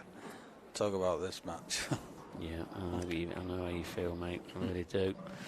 And as John crunches that break, look at the way that white ball gets closed in upon. Yeah, I think he'd love reds here, but I don't think he's got a starter, so I think yellows are equal. But it's just getting. I think he's on the yellow he's closest to, but he's just getting back out for the others. So I think he's just looking there. Can he force his way through those? I think he's straight on it, so he might have to draw straight back with some side, or he might be able to punch it out. I don't know. So he's topping it through with some running side, and he's cued that lovely. Yeah, he's played a good shot there. I think it was fortunate. Well, not fortunate, but luckily he had a bit of an angle, just so he could come off the two cushions and whip it round. And he's sort of okay. Yeah. What's important though, he's left himself a pot. 10 seconds. He's still at the table, and he's punishing Tom here.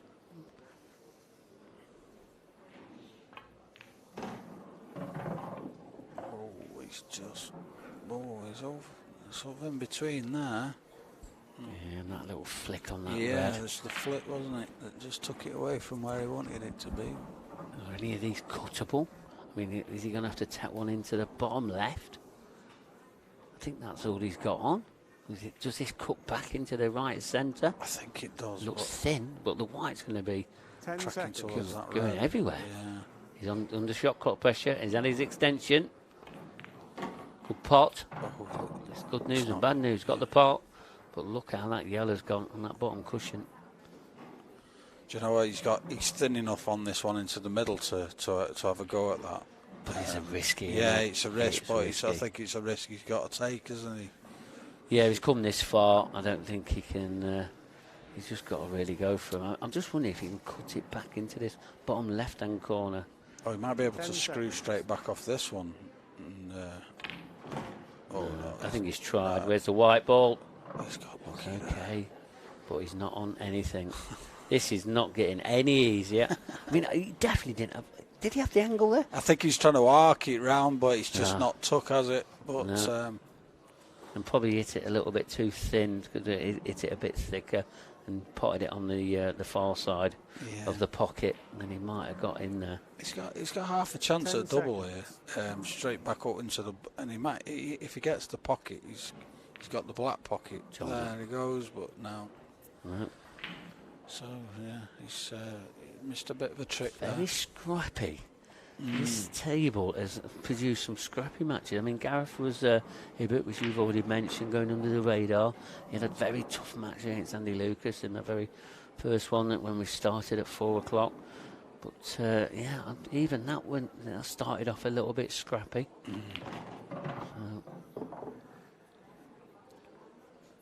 And we're now saying in that little preview with Kevin just after that last match, you've got to remember these are the players' first matches in this World Championships, and the important thing to do is just get over the line. However you do it, however scrappy you do it, just get yourself in there. Because 2 matches, playing 3-hour-long matches we schedule for them. Some of them can last a little bit longer, can't they? Yeah, definitely.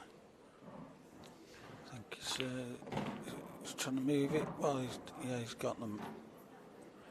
I think I'd have left that for the double, but anyway, he's a bit sort of in the wrong. He's got the wrong angle on the one to the bottom, on the bottom half of the table. So you can play it with some check side. And there's a bit of work to do here yet. I mean, he's not perfect here. He's not going to go into the top half of the table. But does that mean he's going to be leaving the black there? Can he do anything to dislodge it out? Yeah, ideally. It can, but it's thoughts with danger. Ideally, he'd want to leave that one to the right of the black. This one he's taking now.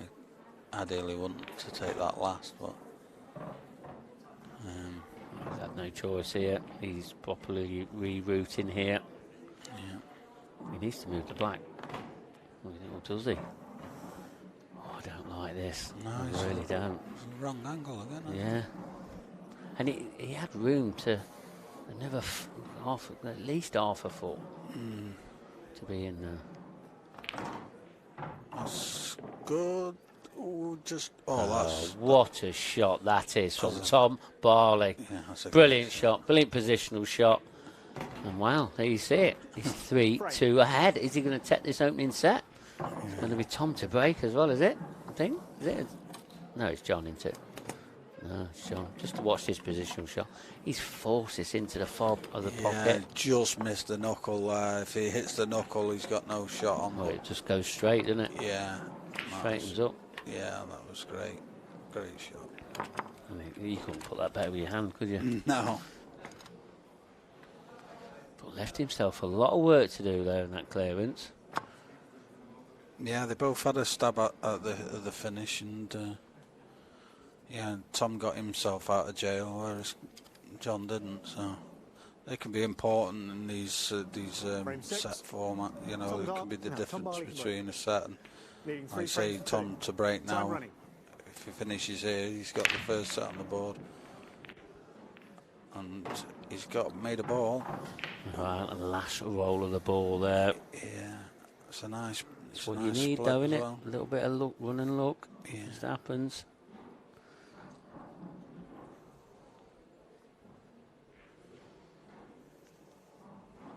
So you can stun back out and take these 3 at the top half of the table and then come down.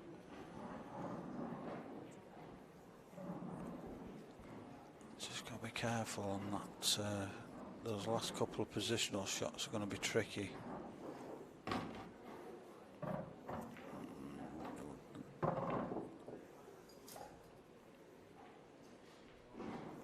He sort of thinks on the fly, doesn't he, Tom? He's that quick. He's sort of. Yeah, he is a quick thinker, and when he starts thinking about it, he's the worst player in the world, and I don't mean that horribly. Yeah. Because when he's fluent like this and he's flying, he's great to watch. He really is. Yeah. He just has a little bit of a wild cue ball, even off his break as well. It's a little bit wild, and if he can control that, and You know, I said to Kev, I think he'll be one of the players that could be breaking in the top 16. He could be knocking on the door. Oh, short there, short. Not going to be doing anything, playing shots like that. I mean, this whiteboard's definitely going to be wild now. I mean, the pot's going to be okay, but where's the whiteboard going to go? He's relying on a bit of luck, if you ask me. Yeah. I don't think he can control it. I'm wondering if he can, if he's going to play it thin or off the yellow. It looks like he's playing it a little bit of screw and white. Oh. He's tried to hit the thin end there, so he comes back inside. Yeah. One for each shot, one Look visit. at it again. Great Time pot. running. Near enough out of the pocket. Yeah, that's a big let off for John, that. I mean, you know, and if John takes these out, which you'd expect him to, he's going to have the break himself to clinch the set, so this could be a big opportunity missed here by Tom.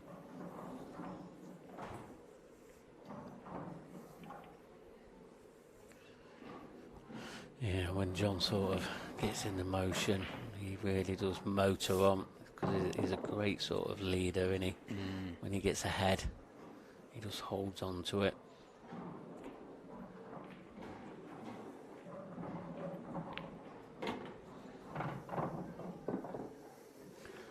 Had a pretty quiet season, hasn't he, for his standards? You know, a season we didn't expect to see.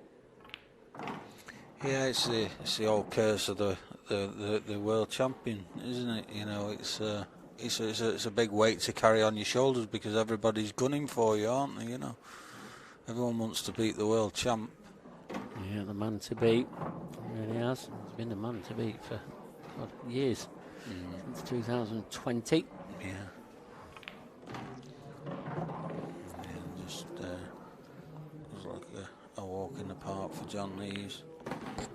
Yeah, we're going to be going down to a decider for this opening set. Just coming around to make sure, checking his angles. What John does. Definitely one of the best cue actions in the game, would you say, Andrew? Would that be a fair comment? Yeah, you know, when people explain cue actions like a Rolls Royce, he's probably the closest to it in the, you know, him and Ben Davies, and there's a couple of others you can put in there, but yeah, he's got that really silky cue action and gets through the ball really nicely. There's not a lot of margin for error with it, is there? So he gets through so straight. So yeah, he's levelled it up, and he's going to have the break now to take this first set.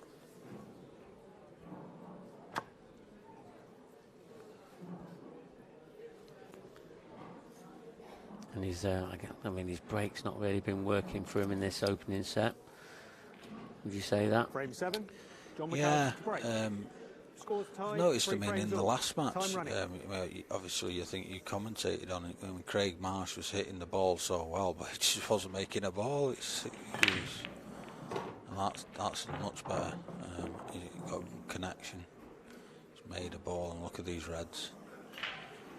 Oh, you say look at them reds, Well, but it's this bottom right hand corner with that Yeah, yellow there. yeah, It's a bit awkward, isn't it? Yeah.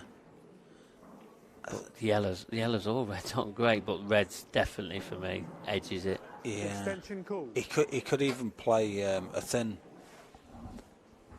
Could play a thin red into the middle. Or is he? He's playing the plant first. So it probably guarantees him reds. 3-ball plant. Yeah, and keeps his red there. That's a good shot. And now he's good on this one into the middle, and he'd be looking some way of getting behind those 2 reds that haven't got a pocket down this end of the table. So yeah, you got to say that was a pretty clever shot there, with the way that he's done that yellow, because he's put that yellow in a nice safe position as well. Yeah. And has he got an angle on this now? Like you said, he's going to have to come down the table. He's going to have an option of them reds into the top left-hand corner. Not sure if that top one of the 2 passes in the left centre. I don't think it does. Yeah, has he got enough angle here to get behind them? He might be able to just stun it behind 10 those. seconds. Yeah, he's got a little angle. Yeah. No, he said he's just got him behind those now. It's still one. He can take one, but one's still going to be awkward. So still a bit of thinking to do here.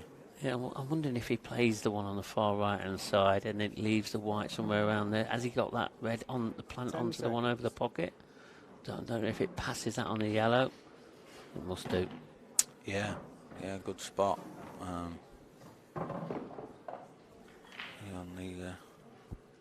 Yeah, I don't think he can see all the red, but he's going to be able to see enough of the red to clip that red in. And it should be a straightforward clearance from then on.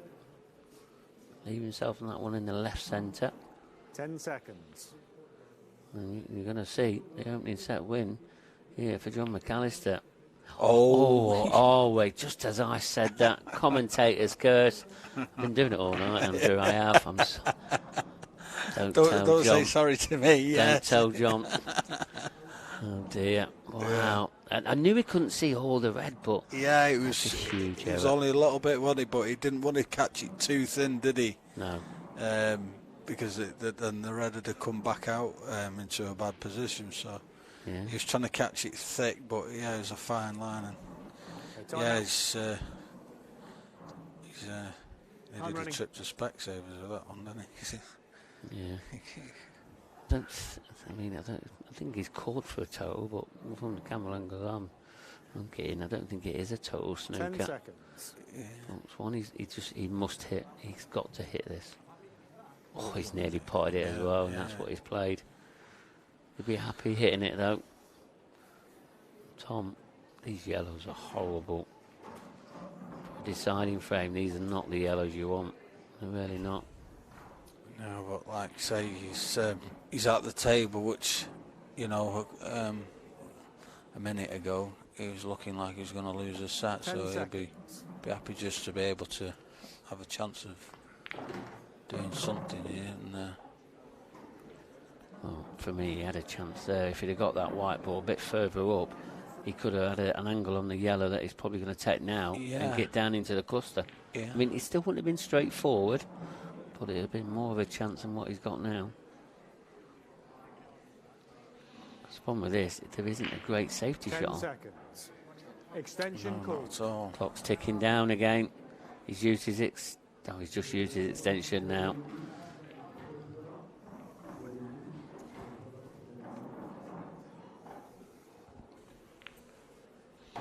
Yeah, that's a good shot, but I feel he's got to take the one he's close on to now, and he in the top left. Yeah, it's a tougher pot, but I think unless he leaves, he could leave that for a double, but he still needs an angle.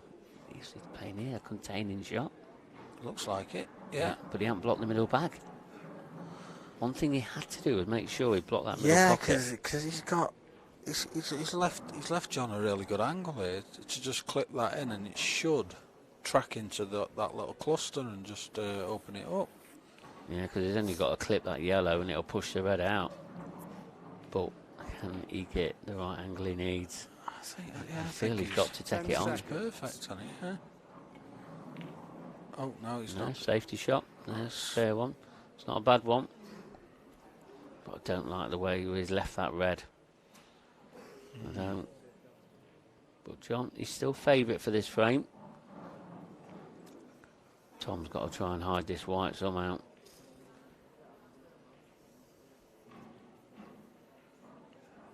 Yeah. Get up table somehow, and that clock is ticking. The thing is, he's going to leave John kind of. Oh my! What a slice of luck this is! Oh wow! That is ballistic. Oh my God! The way it followed it around. This is not an easy hit. Trust me.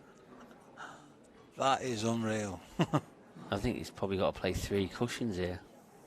Yeah. Maybe 4. Yeah, 1, 2. I think that gives you the biggest angle, doesn't it? Yeah, 3 or 4. Seconds. Yeah. You can come up the back of it, or.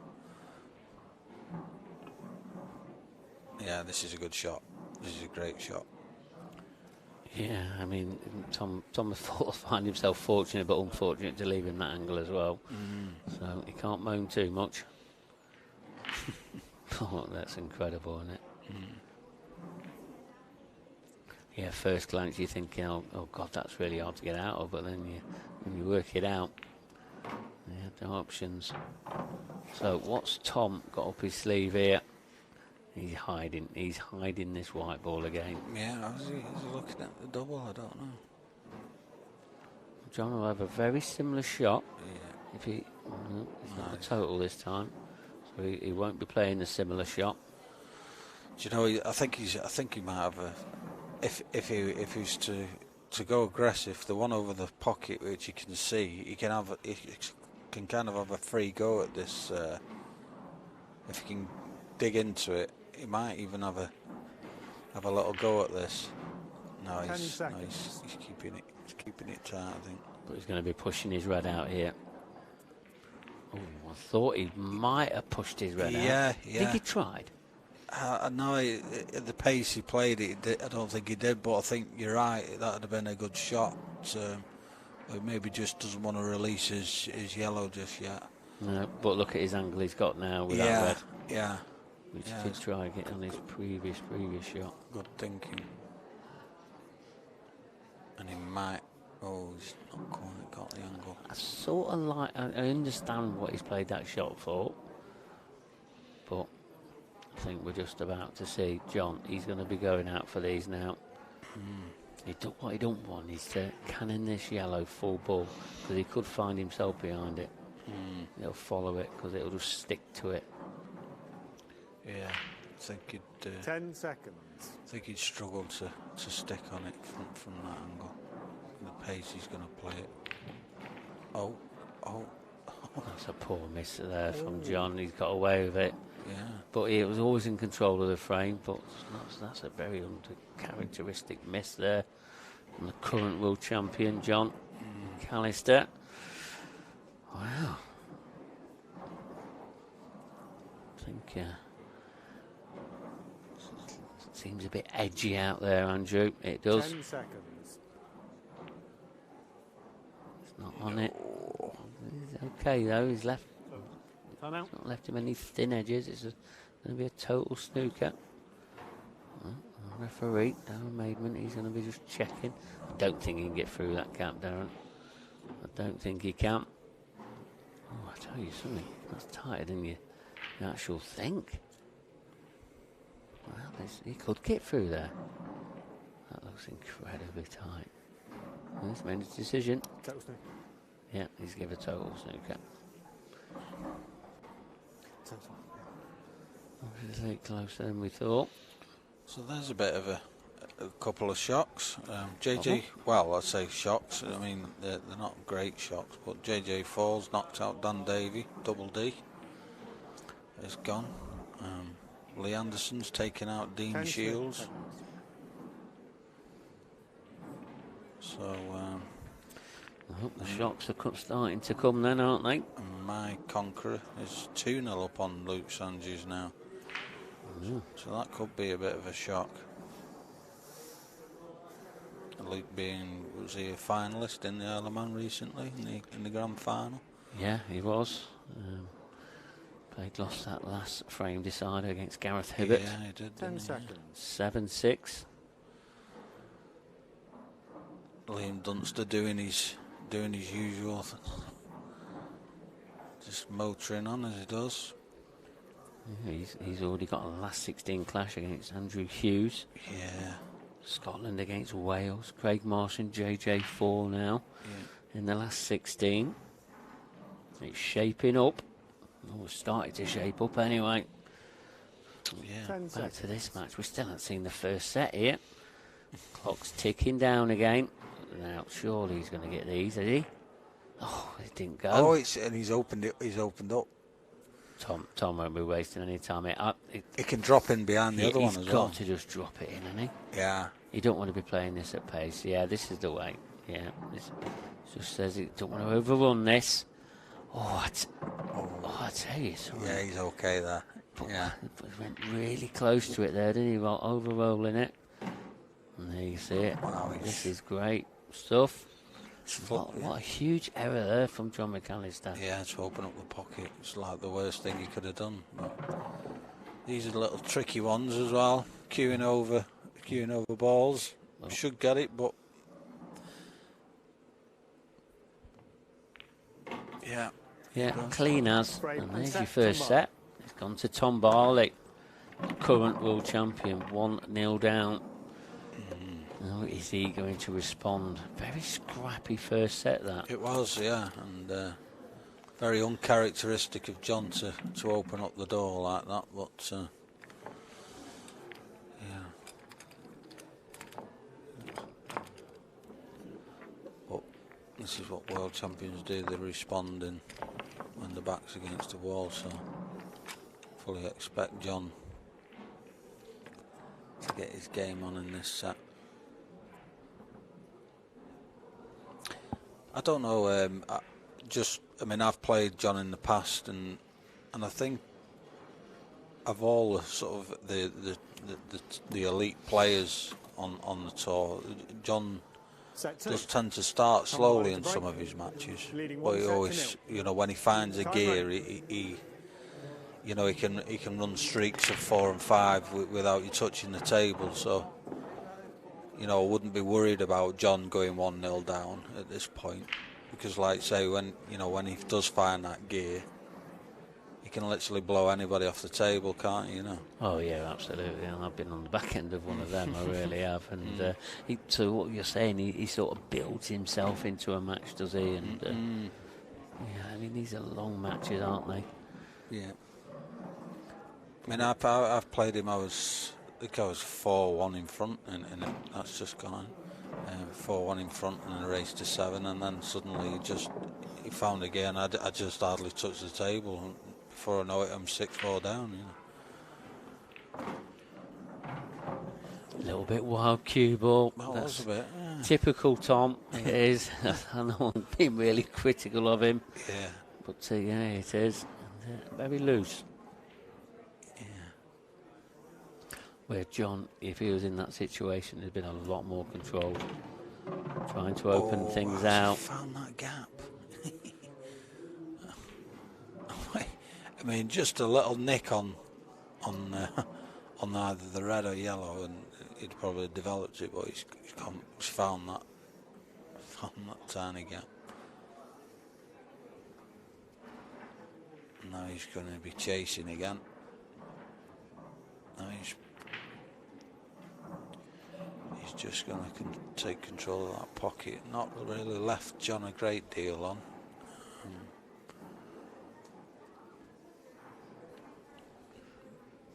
He's got a little bit of work to do here. When you've gone one set down, you'd like a bit of an easier opportunity than this. 10 seconds. But he can get control of this now. Yeah, he's just going to keep that red nice and tucked up there.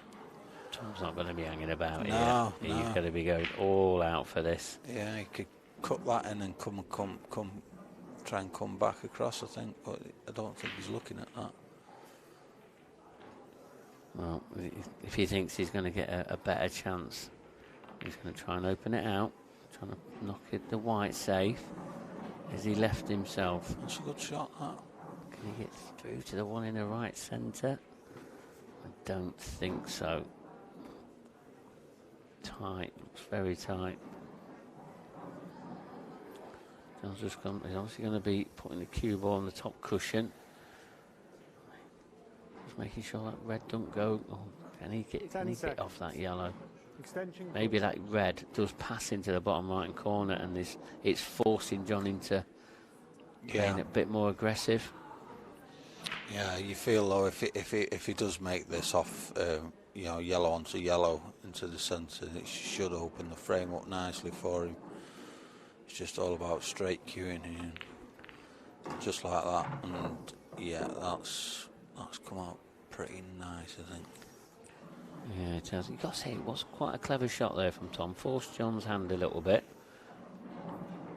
But is John going to be He's smiling to himself. I don't think does it pass.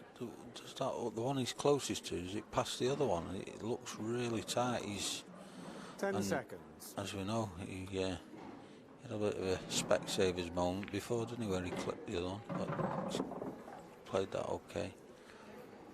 I'll leave that one that was next to that yellow for the last one, for the black to the centre bag, I'd imagine.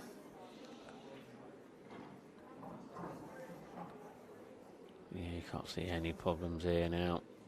Jones should be taking this opening frame of this second set. Yeah, he's overdone that a little bit as well, hasn't he? Not got as much angle as he wanted to. Yeah, I think he's all right here. I think he can play off 2 cushions maybe if he hasn't got the right angle he wants. Yeah, bit of running side. I think he should be able to push this through.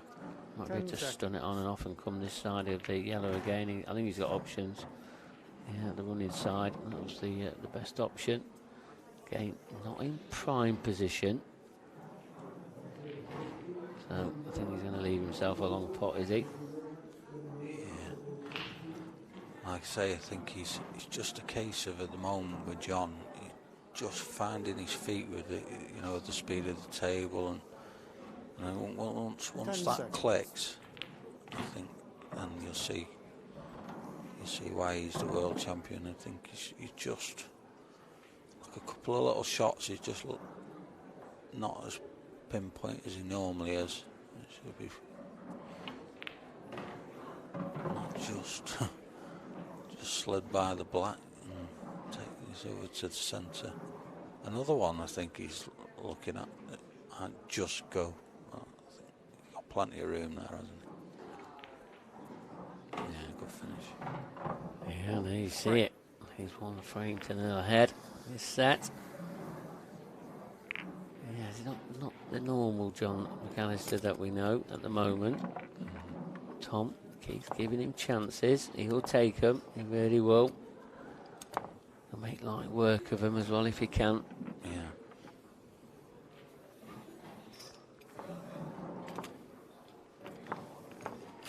Yeah, it's a risky game to play from Tom. You left. Like you say, forced John into a situation, but from all the players on the tour, John is probably one of the top few shot makers in the game. So you're running a bit of a gauntlet, like leaving him shots like that. And as you saw, that one time running. Sort of skill shot at the start, yellow off yellow, and then it opened the frame up. He took the frame, so. And he's just lost the white there. I think he got kicked 10. One visit. Time running. It was a lovely break as well.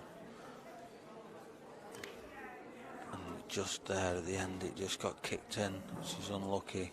Look at these reds. Well, reds or yellows. I think he's taking yellows. Yeah, I like yellow option. Looks like yellow just below the black. Call. That passes into the bottom right. I think it passes in the bottom right corner. I'm sure it does. What was he doing here? Oh, that's not I'm not sure about that one. Yeah, that's not the greatest of shots, is it? No, I mean, he'll still have a chance of getting these. Might be able to bump it out, no. Well, I don't think he should. I think he should just take his medicine and just try and pot. Yeah, you can play the 3-ball plant, can't you, and land on that one back to the opposite corner, opposite middle. So, yeah, you're right. Got a little bit more into that than he wanted. Cue balls on this bungee rope that we've seen most of the afternoon. That's a good, isn't it? And, wow. Good analogy. On the bungee. Not on a piece of string, on a piece of elastic. Yeah, that's the terminology we've been using this afternoon. Again, not in prime position. What can he muster up here? I mean, he's got to be going into the plank, surely, to guarantee the pot. Yeah, and I think he might just try and hold with on the other, just like that. But it's not. Time out. How much can he cue to this cue ball? I think he's okay. Yeah. He's fine. Yeah, he is fine. He's don't have to make hard work of these, doesn't he? Yeah, and again, white ball is gone. This white ball's just getting further and further away from his work. This white ball's going to be travelling. Yeah. It's going to be travelling to the top right-hand corner of the table, is it? I don't know. I don't know whether it's going to kick into the black if he. Oh, he just missed it. That's good. Bad. Yeah, he sort of worked that out with the angle that he had, and he knew he was going in that area. So he has played that cannon. Again, just needs to control the white ball. He's okay. Frame. Yeah, that was like going from the light rough to the deep rough to the bunker, and then making a nice putt at the end. Oh, I wouldn't say that black was a nice putt. Definitely not. But, he's done the job. He's got level. Yeah.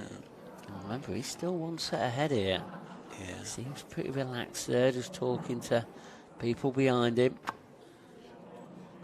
Yeah, and you feel this set could be the key, because if either if Tom takes a set 2-0 lead, it's going to be tough for John to come back. But you feel this is more important for John, this set.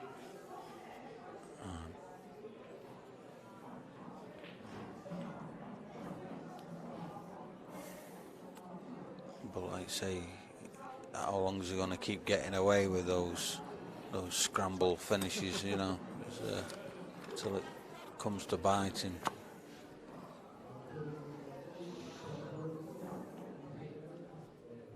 The referee just making sure he's trying his hardest to get them touching. Frame 3. Tom Barley to break. Scores tied. 1 frame all. Time running. Don't get down on his break, Tom. Like stands up, seems to be quite effective for him. And wow, they've split lovely again, haven't they? Yeah. He can't miss these, can he? Just. The reds are better, aren't they? Yeah, I think reds, but it's preference, isn't it? For whatever. Yeah, he can come down for this yellow, and fine. Yellows are just as good. So. It's just like yellow in the middle of the table. Does it pass into the left centre? Has he got all the pocket? That was very, very jabby. Where does that yellow go? I think it does go in the centre, in between the black, but you don't want to graze that black, do you, on the way through? No, you don't want to be your last ball, and all of a sudden you've clipped the black in, and all of a sudden you're on there. Yeah, so he's going to come down for it now. And he'll leave himself in the top left, and it should be okay. But again, he's got to be careful about his work here. Yeah, he could do with being nice and straight on that, on his next yellow. He's to travel a bit more. He's short. Not in prime. Is he going to take the double on here? He might do, yeah. He's good for the double. No, he's plenty of room. Plenty of room there. And now he'll back himself all day long to pop this. That's not the commentator's curse. It's not. White ball is still travelling a little bit further than he wanted. But simple black. 2-1 ahead. Yeah. Wow. How things can just change around like that. They really do. Yeah, and that frame won't be served, so with John to break next, and these moments now, these are getting quite important, because if John wasn't to take this frame, Tom will have a 3-1 lead, and I'll be breaking for the set. So yeah, we won't say John's been breaking very well so far, but he's a very calm customer, and he really is, and you'll know he's definitely still in this match. Frame 4. John McAllister to break. Each frame is a time. Trailing 2 frames to 1. Time running. Yeah, I mean, the last time he really did crunch him, but got unluckily kicked in off, so when that That's just made up, mate. Awkward again. It is, yeah. It's not coming out well for him, is it? Not seeing the actual full power of John in this break yet. Does he feel like he's had to change his break with something that's probably happened in an earlier match, probably? Maybe just trying to get a bit more control on his break. You know, maybe he's losing his white a little bit, so just taking a bit off. And as you know, the cloth runs so well on this table. You know, you don't really need to give it the full beans, and just a good solid connection, and they'll break nicely. I'm just going for a tricky red here. He's got it. And that little cluster of three, I know the bottom one of the three goes into the middle, but don't know what he's going to do with the other two, or whether he can. Because he can't drop behind him because the yellow on the other, over the other middle is blocking that path. So,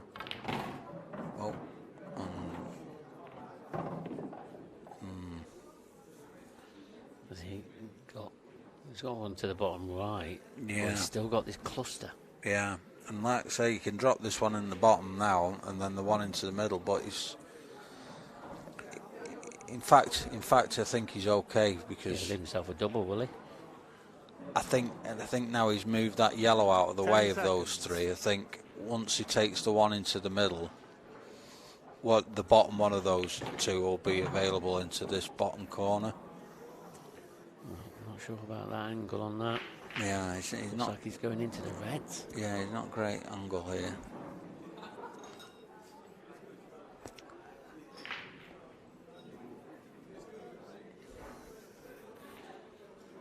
I have to play this with a bit of pace and punch it across, punch his white across. I don't know. Good pop, and look at the way he's got position. Yeah. They all go now, but this one again. If he does take this one in the bottom left-hand corner that he can pop, he'll be pushing that red close to the black, maybe close to the cushion. Yeah, this is a delicate shot. No. Can he avoid it? Yeah. 10 seconds. He could quite easily lose his white here. And he's played it. Ooh, if that's come out far enough, that's a great shot. I don't think it has. Yeah, unless he's on it now. Yeah, I think he's on it now. Yeah, that's what I'm saying. I think a little bit of... Yeah, he's playing it with a little bit of side, I think. Fine. Oh, yeah, yeah, bit of good fortune. Yeah. Maybe a bit unlucky, or whichever way you look at it. Yeah. Again, he's not perfect on this. He'd love that to run through a little bit more. I don't think he's got an angle to get back on that black in the left centre. He might just have to leave the white there, take his medicine. Yeah, I think back himself. He should do it. I mean, you know, a player of John's. I mean, he's playing this with side and punching it across. I don't know why he's done that. Why like you say, why don't he just take his medicine? Because he's not. He'll never miss that black down to the bottom corner. He could miss this now. Yeah, now he could miss. The one in the bottom left-hand corner, which is the only pocket he's got on now. It's definitely not cuttable. And if it is, the white ball's all over. 10 seconds. I mean, he'll still get this, but it's unneeded pressure, and he don't look like he's settled yet. No. Oh. Yeah, it was in. It's fine. Right. There you see it, 2-2. It's a struggle, and he's giving himself a little bit of a knock on the head there. I don't know how much sense that's put into him. Well, anyway, talking about sense, let's look at these single matches. That Richard Swaffield, Bash Masood, that is a last 64 match, still going off 2-2. Luke Sanchez 2-0 against your conqueror, Dominic Clemens. Yeah, Jordan Templeton, my conqueror. He's 2-1 down against Simon Ward. Yeah. And this is the match that's on now, John McAllister and Tom Barley. Just going to that Jordan Templeton, I've seen him I've seen him on IPA events. five. Does he just normally turn up to the Worlds, or is he? He's been on an IPA event this season, or the previous, last season, if you want to call it last season. Yeah. Did okay, but he does come to our Worlds a lot. One of Liam Dunster's practice partners. So. Oh, is that right? Okay, so yeah. He's from up that neck. Yeah. Oh, yes, he is. Yeah. Oh, look at this split from Tom. He's getting the best splits, isn't he? He really is. I think he can get this yellow to left centre. Again, it's a little bit of slice and run, isn't it? Looks like he's going to be the first player to 3 again. Possibly, but those two next to the right middle, they are tricky. They're practically touching each other. Yeah, but he's got the angle now. Oh, he's gone too far again. Yeah, see. This bungee rope's out, isn't it? Yeah, this is... I think he'd be okay, yeah? I mean, I think he'd have liked to take the bottom one first, because he'd have guaranteed himself on a yellow, and I think he's okay. Yeah, he should be okay. Yeah, I think this is the right way. Just make sure this pot, you don't have to do a lot with the white. Just feather it in. Yeah, it near jaw, it's okay though. And it's looking like 3-2. Yeah. Again, he'll take no time in these. Yeah, good finish, Tom, and putting the pressure back on the champ. But look at the John's splits compared to Tom's. Yeah. Tom's having it the easiest thing now. Yeah. How much is that going to drain John? I'm trying to get into this next round. Yeah. Can take a lot out of you, can't they, when you get frames like this, matches like this? Yeah, and there's more and more pressure on John's break, especially like now. He's got no margin for error. If he doesn't make a ball and lets Tom in, it could be set over. So big pressure on this break here now. Could be the difference of levelling up the match or levelling up the set or going two sets down. So.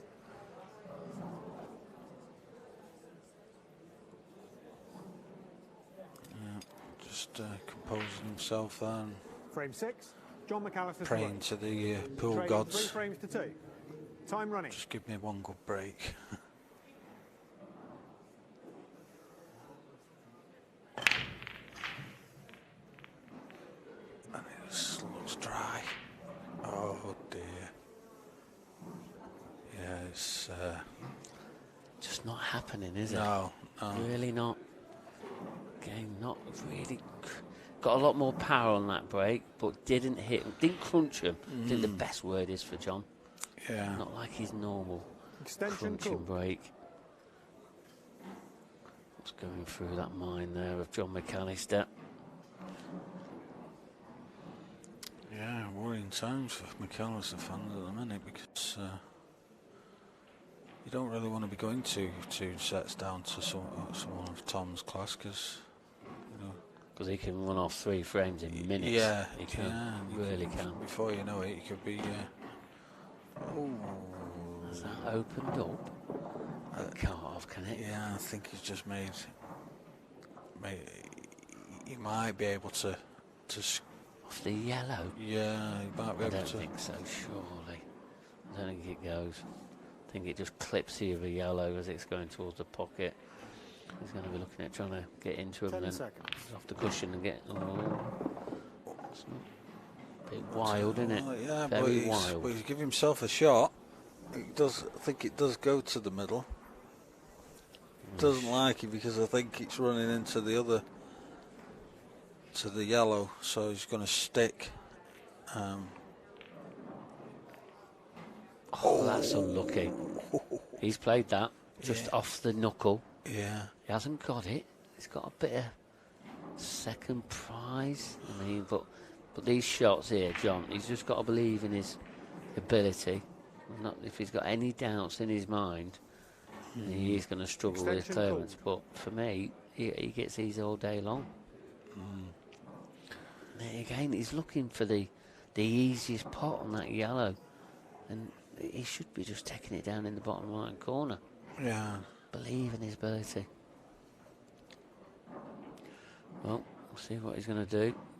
Surely not colliding into balls. He's trying to get balls out. And he's played that, hasn't he? Yeah, he'd have liked it to stay there, wouldn't he? You know, because now he's stuck on the cushion. The one he can't really do a lot with the cue ball to get it back up the table. So but he didn't have to do that shot. No, because it went in the bottom right-hand corner. Yeah, I know he's chuckling to himself and thinks he's a little bit unlucky, but when you nudge into balls, things can go wrong. He's out of position. Yeah, it's not come far enough. I don't think that clips into the left centre. I don't think he's got a shot on. Probably one in the bottom left-hand corner, and that's it. Yeah, I think this will be a containing shot now. Do you think so? Yeah. John McAllister containing shot? No. I'm not having it. I think so. I don't think he's getting it. He needs to start potting some big pots. He needs to get motoring, because if not, this match will get away from him. See? He pots them with ease. That's a great shot. He pots them with ease. I know. I don't understand why he's overthinking it, trying to get everything hanging over pockets. That was a better shot than it looked like, because he found a good track for the cue ball there. Yeah, great shot, really was. But this is the John that these are the clearances that he takes. 10 seconds. When he's got a hard pot, he gets them. He's struggling a bit more. Yeah, it's not perfect again. Is he going to take it to the? Can he take one to the bottom corner? Is he? Yeah, I think he's got. Yeah, I think he can go bottom corner with the right hand side one of the two yellows. 10 seconds. We're going to have to take them both in the right hand corner, is he? Or yeah. Okay. Yeah. Clock's ticking down. But again, just believe in his ability. So black, where does that go? I think he's going to have to leave it in the bottom right, isn't he? Yeah, just a little stun with this one. His body language. Blind pocket. Yeah, he doesn't like this because literally he is going to be cutting it back, isn't he? With the angle he's got, even if he just drops it in dead weight, he's going to be leaving a cut back, which he didn't really want to be doing. So. Clock was ticking down again, and he's missed the yellow. Yeah, he was trying to. This is. Oh, he's in trouble now. He is. He was trying to pinch the pocket, wasn't he? Just to give himself a better chance on that black. He didn't need to just make sure the pot. No. Yeah, she's very Oh, Tom. It's not left he's left it, has he? Yeah, he's left it. He can get through that gap now. Can he? Let's have a look at Tom's reaction. I'm not sure he has. I don't know, well, he's not asked down for a total, so where was he? I mean, that's careless. Swerving. But how's he going to get on the black? Is he on the black? No, it's gone past. He's chasing now. He's going to need a slice of good fortune. He's due some. Off the red. Yeah. Double. Off the red. Is it going to happen? Yeah, I think that's. He's got to hit it with a bit of pace. Oh, where's this? If that had a bit more pace, that was going. Look. Yeah, it's tracking there. It was tracking. But now, look at these for the set. And the current world champion is going to find himself in trouble. Yeah. Can Tom, though, hold himself together here? I mean, the straightforward balls here, but to be 2-0 up on the current world champion. He's not come far enough there, really. I mean, he should be okay, but. Yeah, he could have overrun that by a foot and it would have been better than what he is now. Yeah. Again, digging down. That bungee rope's back in action. That's it, yeah. He should be okay. That back, he's got to leave himself an angle here. Yeah. You don't want to be careless here. Top side, yeah. Yeah, well played, Tom. Yeah.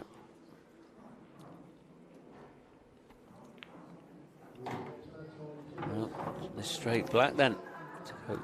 2-0 in sets. The current world champion is facing elimination. His title dreams will be over.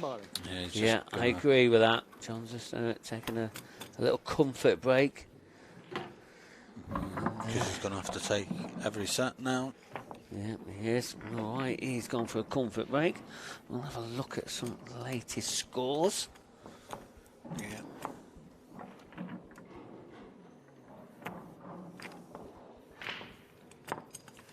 You see him along there. That last 64 match, Swaffield and Masood still 2-2. Dominic Clemens still 2-0 up against Luke Sanchez. Jordan Templeton, has he got one back yet? No, it's Simon Ward, still 2-1 ahead.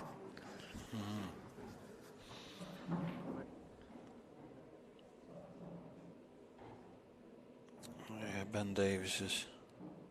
I don't know if you just mentioned that. Ben Davis has just gone one set up against Josh Juhas. Yeah, some of them of the last 32 matches, Corey Reese, Craig Brown, they've just started in the last 32. As you just said, Josh Juhas and Ben Davis 1-0. That Josh Juhas, he always seems to get to the latter stages in the singles. Another amateur player, local boy from around here. Okay. Ross Fernie, Miles Deleuze, 0-0. Wade Morley, Gareth Hibbett, that's only just started, 0-0. Gavin Robinson had a great match against Mickey Oliver, who's returned to the IPA ranks. He's got another tough amateur player in Matt Braley. And they're very contrasted styles, them two. Yeah.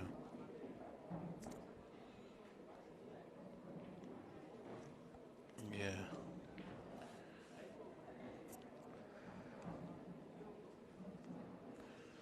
Good player, that Matt Braley, solid player. Yeah, he is very good player from the sort of Manchester Bury area, really, around that's there. right, yeah. He plays some of the JJ's club, the Savannahs at Whitefield. He plays a few of the comps out of there. Yeah, Matt, he was in the Champions Cup, not this year, he was in there last year.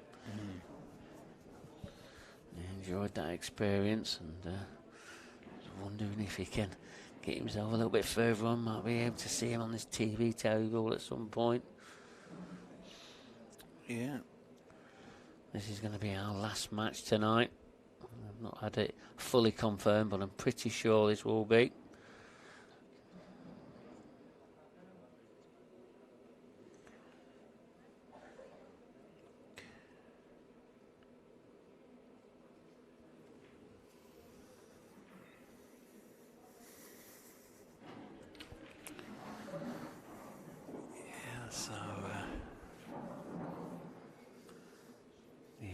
For me, John McAllister walking out of the arena really sort of shows the way that he's thinking at the moment. And you've got to take your hat off to him. He just needs to go and sort of try and reset it, as you said, because these are set formats. He hasn't not out of this match. It's not like he's 8-0 down, one to play or anything like that. Yeah, and the thing, like we've said, there's a couple of times where he could have just taken his medicine and trusted his ability, and he's just trying to force it to be a bit too perfect, and that's cost him in a couple of moments in this match. A couple of key moments as well, like just there.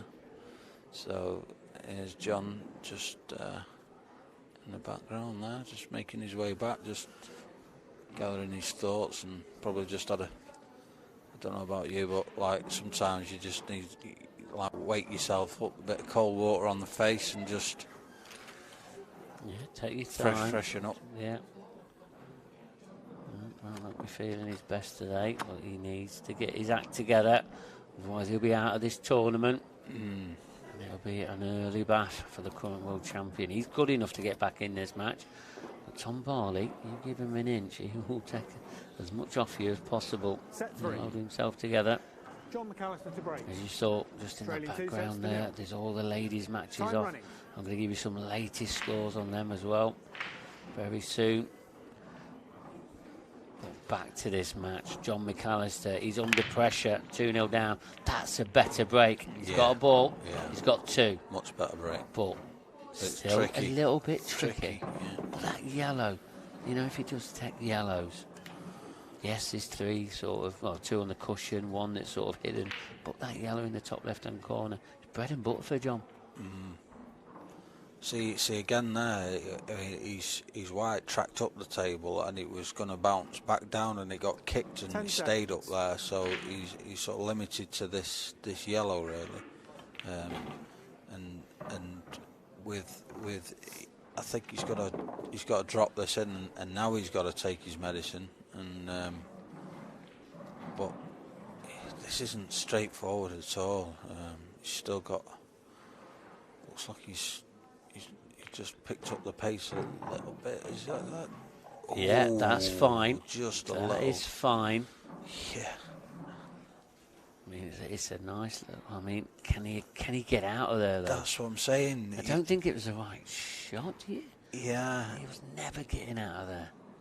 He's gonna have to play a lot of power now. Yeah, it was a funny. It was sort of like Extension a.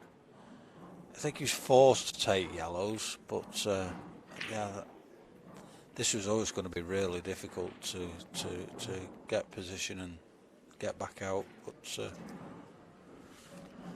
yeah, it's not felt kindly for John, and he's really sort of feeling it a little bit, and might be able to under a bit of pressure. Force his way through here. Oh, that's Again, Black's gone difficult. And he'll think the world is against him here. It's got to be the double, hasn't it? He's got to take the long one first, then he's got to play the one he's nearest to and leave himself a double, and that's really the only option he's got. And he knows it. I mean, and his last yellow is going to be tricky because now he's got to draw this back a little bit just to where he's leaving his cue there. It's not a straightforward double. No. It's one of them where he hasn't. I don't think he's got all the pocket to go at, because the red sort of below the blue spot, the second one down, that might be stopping to him to have the full pocket. Yeah, this is all he's got. Yeah. And these chances, he's got to start getting one or two of these. Again, not an easy double. White ball sort of still on the cushion. The way he's sort of giving himself up to this. He's got to be positive. Yeah, the yellow, it's just going to be grazing that yellow on its way past it. So the red on its way past. Just there. And that was always the danger. If that's touching, then he's unlucky. In trouble. Yeah, he's in trouble. But time running, touching ball. has he called touch? Yeah, he's called touching ball, I think. I think he has. And that would be just a case of playing away, touch the cushion, and he's going to be in a world of pain. Yeah, he is. Can he swerve this? No, I don't think he can. No. Too close to that red, isn't he? Yeah. He's off the cushion. This is very missable. He needs to play his two cushions if he can to make that black ball bigger target. But again, I think the jaw's in the way. Do you have to play with a little bit of right side pace? Yeah, he has. At least he's hit it. Yeah. Give himself a shot, but these reds are. Oh God. Yeah, you'd expect Tom to gobble these up the way he's playing, and really is. Worrying times for John. He's not getting going at the moment, and we expected him to at some point, but he's just not finding it at the moment. And it can happen, can't it? You know, it just. Yeah, we can't be perfect all the time. Yeah, things can go really difficult. They really can. So, yeah, I mean, that's not bad there for Tom. That bottom red goes, which is on now. He's just overdone. Yeah, cue balls. That bungee rope's back out. And, but if he can just miss this red, what he needs to do is just make sure the pot. He's in control of this frame, and John will be under some pressure. This is. Yeah, I'll sort of like that, but he's getting further away from his work. Yeah, he just doesn't do it the conventional way, does he, Tom? But he finds a way normally, and like now he's leaving himself tough shots. Now, will he go for these? I think he will. He's got to, yeah. But is he going to play a cannon? I think he should just drop it in, on and off the cushion, keep it simple. One good pot. He's not screwing this into the red, surely. He is. I don't think he needed to do that, but it's effective. It's the way that he felt more confident of that tougher pot that he should have had. Yeah. No, shouldn't have had. No, Where's this It's wire okay. going now? Oh, yeah, he's okay there. Yeah. That's perfect. Yeah. John is right under pressure now. Yeah, and It'll be interesting to see now what happens off Tom Barley's break. Because they've normally just opened up, haven't they? they have, yeah. And you know, these moments when you see the finish line in sight, you can just lose your cueing on these breaks. So important for him to keep doing what he's doing. But sometimes you see, just a little bit of a chicken wing thrown in, and the white's off, and he's got to just keep doing what he's been doing, really, and trust his cueing, and because he'll be thinking now, this is. It's in his hands, isn't it? Yeah, it really is. This is really, he's in a really good shape here.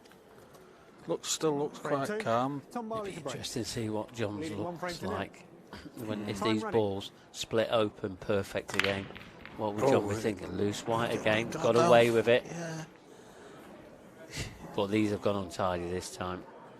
I don't know, I think this is quite. Reds are not bad.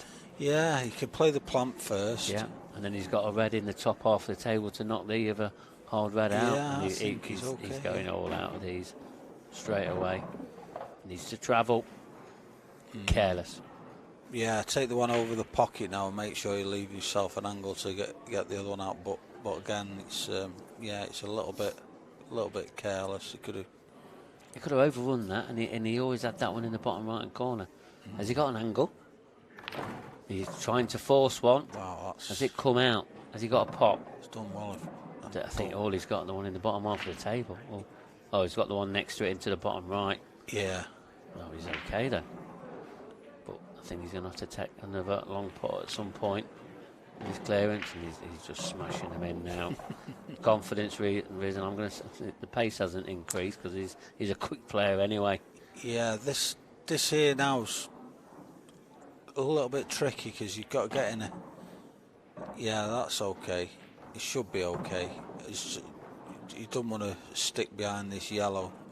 If he was straight on that, it'd have been perfect. He might just stun behind it, or because you don't want to run full ball into it. I don't think like That's exactly what he's done. He didn't need to do that. Yeah, should have just screwed it back. Yeah, made sure he got out. Yeah, I thought Barley has he missed an opportunity? He has. What's John McAllister thinking like now? He's got good.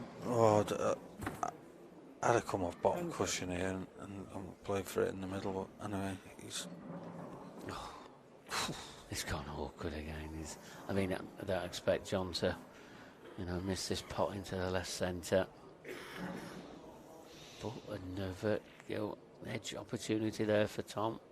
That was. I feel that was 2-0 and 2-0. Yeah, that was a big moment there. A big moment miss from Tom, and that wasn't.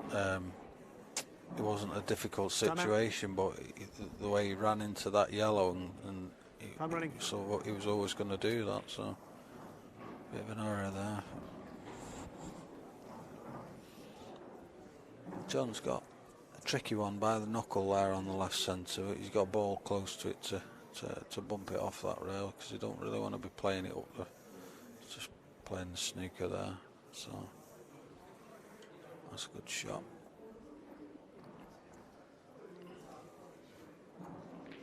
Total snooker.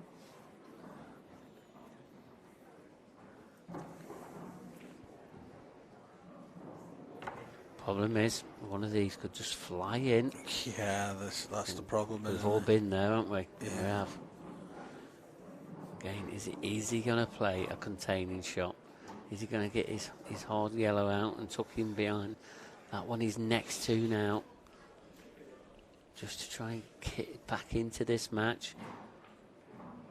Just drifting it down the table, is he? No, he's hiding there. That's what I thought. But again, it's only a one cushion escape. Ball. Plays this with pace. He needs to play this with pace because these yellows are out. It could be anywhere. Yeah. Don't miss the red.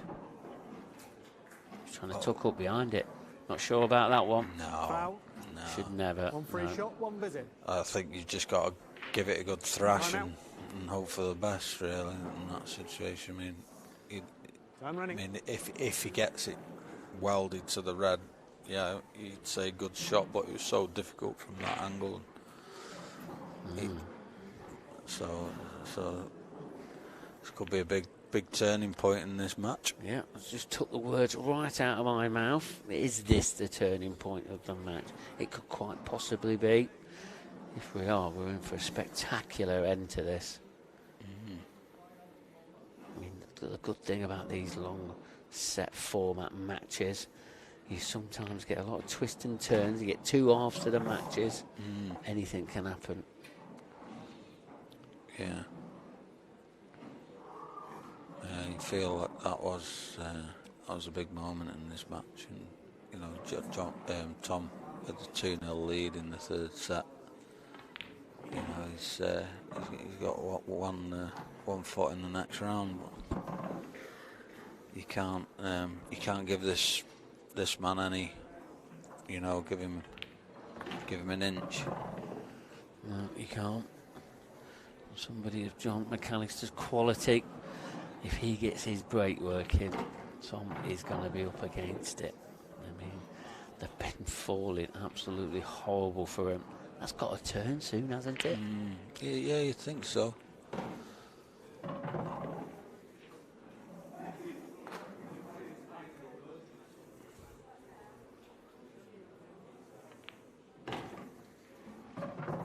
made light work of them.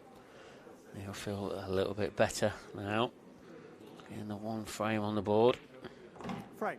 And there you see it, a frame apiece. Going to be John to break next. Well, I thought it was. It's going to be Tom. I've got that wrong, have I? No, I think it is. I think it is John to break. I might be wrong.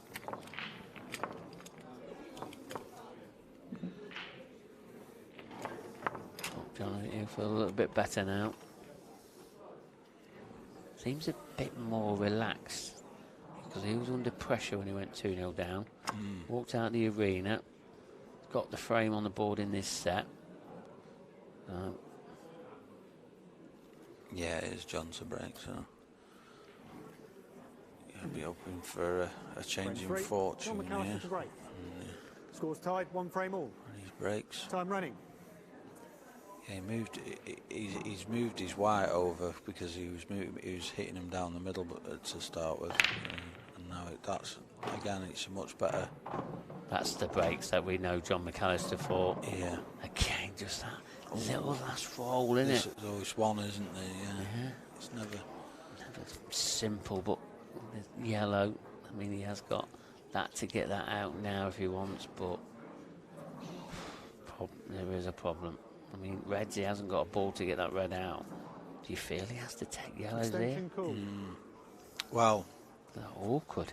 Yeah, I mean, the two to the left of the black are really awkward, aren't they? Because one does go down to this bottom corner, but I can't see where the other one goes at the moment. But and putting the red, all he got is the plant. Yeah. I mean, he could open it up, but he's taking yellows. And I sort of agree with that because he's only got a yellow to get his hardest yellow out. Does that yellow pass the black into the other middle? The yellow that's next to the black, it looks like it does, so he could be okay if he just drops in behind it. But again, he's still got an awkward one with the one that's stuck to the red near the black spot. So, but does that pass into the top right-hand corner? It could do, yeah. And the way that John's playing here, he's picked up the pace a little bit. He's leaving, and let's see what he's doing here now. He's leaving an angle for this one into the middle and to run through and just bump into that little cluster. I think that's what he's just looked at there. So if he can just stun it like where it is and leave a slight angle. No, he's sure about that. He did run through a bit, but it's not perfect. But again, as John looked at the yellow in the top right-hand corner, Because, I mean, if he has, then he could get on that now if he wanted to. Tough positional shot. But he's made up his 10 mind seconds. what he's doing. Yeah, and that's exactly the way that I sort of said. Yeah. And these are the shots we haven't seen John sort of going for or Yeah. leaving himself. Yeah. And now he's sort of believing himself. It's like he had a bit of non-belief. Yeah. I think when he start, you might find he's has he got fine. it? Yeah, He's got yeah. it. That's a great finish in the end. But you know yourself when your back's against the wall, you just start to loosen up a bit, don't you? Because you've got nothing to lose now. He's got to take his shots on, and there's an example of it. Frame. Yeah, and another example of what we're seeing is you said earlier about John McAllister. He's a slow starter. And is this what we're now seeing? He has stepped it up a bit. He's not in the same gear, that's a fact. The low gear, he's stepped it up. He's munching on now, maybe. Yeah, bit of energy, Yeah. bit of chalky. That's very relaxed there, really does.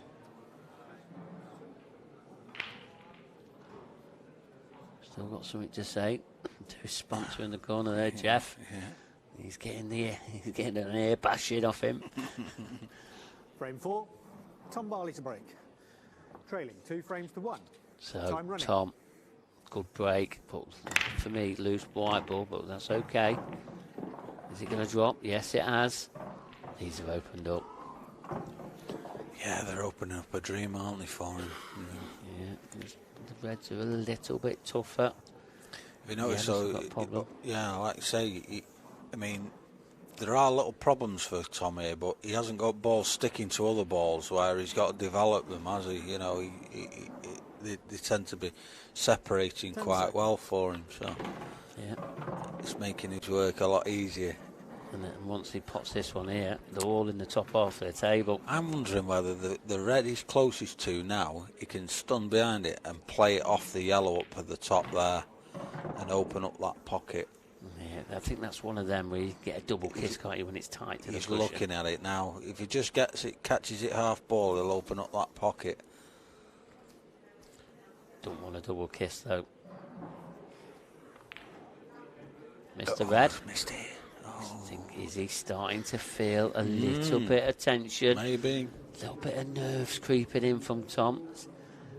And he's left John on his difficult yellow straight away down the rail. So.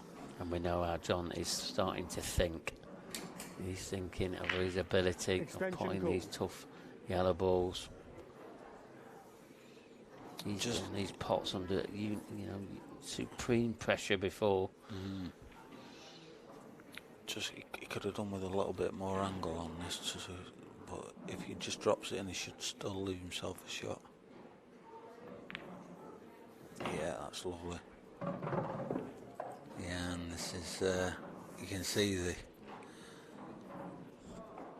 this could be just turning into John's favour. This will take him 3-1 in front, and he'll have the break to take the set, and then he's right back in this match. Yeah, you just wonder if this is the start of worrying signs for Tom Barley.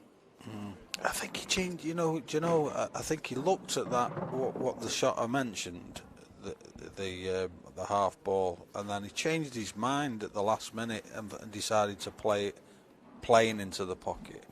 Just that little change of mind, I think, just caused him to. Yeah, he's just not cued it properly, and it's the cardinal sin of any cue sport is changing your mind while you're down on the shot. Not making your mind up. Yeah, you need to be 100% committed, don't you? You really do. And John, we are seeing a different John McAllister now. If he takes these out, he's going to have an extra step in his skip. He really is, or an extra skip in his step, whichever one.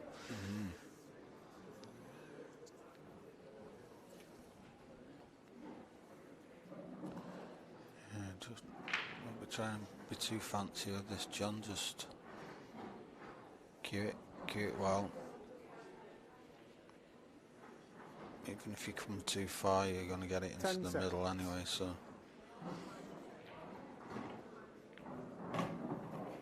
Yeah, that's as well as he could have played it, so. Just to take a 3-1 lead in the set. And he's going to have the break. Frame. Bit of a sigh of relief from Johnny, so. Finally, I'm queuing. Things are going right for John McAllister. Yeah, have we had any full turnarounds? You know, from 2-0 down, 3-2 up today on the stream? I don't think we have. So that's when for me. That's when set plays. You know, as a neutral watching, that's where they are exciting, because you know you can be 2-0 up, and you're thinking, "Oh, this guy's won from here," and then suddenly, out of nowhere, he's forcing a decider, and that's when those little pressure moments create the drama. Frame 5, John McAllister to break. Leading 3 frames to 1. Time running. So again, John in the same position. He's getting some good results now from this position. Right, straight up the table, great break. Again, one. Well, a couple of them have stuck, but should be okay. One certainly goes to the top corner. Doesn't have to do anything to develop it. And the one at the black spot there's just gone a little bit. I'm not sure if he's got enough angle on this one to punch out into that. Just to. Now he can drop behind it. Oh, has he got hold of it too much? Yeah, he's hit that on the thin side, hasn't he? It's on the far side of this jaw. Yeah, I think he was trying to leave the plant, wasn't he?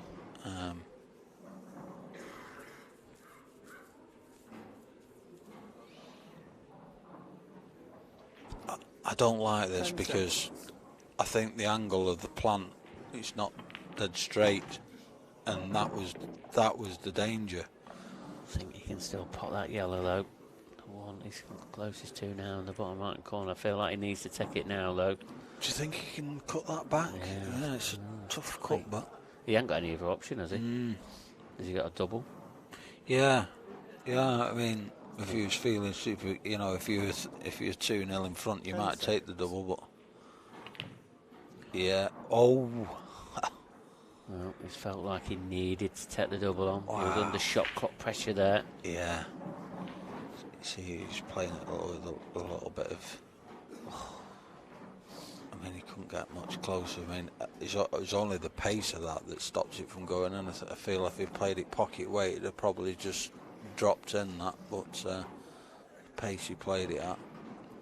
Because again, he's trying to get close to his work up at the top end of the table. He don't really need to play it at that pace.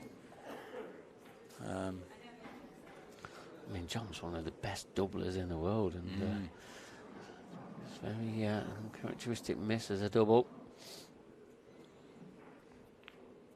Maybe John's feeling it a little bit. You know, he's on the precipice of this set, but like we said before, Tom can rattle off 2 or 3 frames in no time. John will be really feeling it. Oh, he's got I don't think, does that yellow pass in the top right? From that camera angle we got there, it looked like it doesn't, but I'm not sure about this shot. Why has he left that red there? Yeah. Does it go off the yellow? Is that why he's left it there? Oh, he's rerouting here. He's had a change of mind. It really is, isn't he? Yeah, I think that red comes off the yellow. That's what he's leaving. That needs to come round. Lovely shot. I don't know, you know. I think he... No, he's... Doesn't that go? I don't think it does. I think right, he's tried to get it out. Yeah. Oh, I see. So it doesn't go. I mean, I'm looking at a camera angle. It looks like it possibly goes, but looking at that now, it doesn't. He's got the double himself. Oh, he's double kissed the double. Well, but he's not on anything. What Scratching is his he going head. to do now? Yeah. This can go anywhere, can't he? If he thinks about this and kisses it off the yellow, can he get it into the left centre? It's a huge shot. Yeah, he's got to try something. He has got to try something. Is he going to try and hit it with power and play the double? I'm not sure about a containing shot. I'm not sure about that. He's tried to put the yellow save. It's not bad. I think he's in trouble here. Yeah, I mean, it's an easy safety for John because he can just float in behind those two yellows in the centre of the table and leave a snooker again. But unless if he wants to go super aggressive, he's got a couple of plant options, but I don't think he needs to. I think he can just. He can cut that into the middle. There's enough room for this to cut. So, yeah, shot. Yeah, I didn't know about that containing shot. I think he should have again, just as you say, lashed him. Yeah. You just try and make something happen. And now, Yeah, you just never know, do you? Yeah. You know, I mean, rather than giving John a sniff.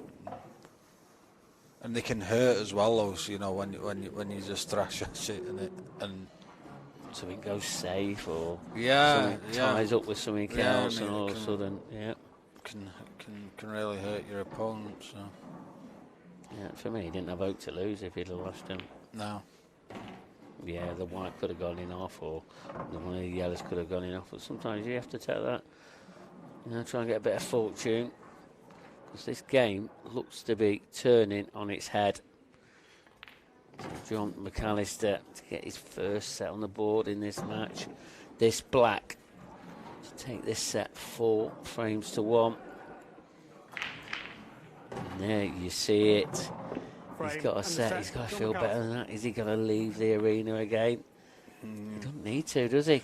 Well, like say, man, now he's only one set down in theory, so it's all to play for now. I mean, you never, in this set format, you're not over the line until you've won that third set. So he's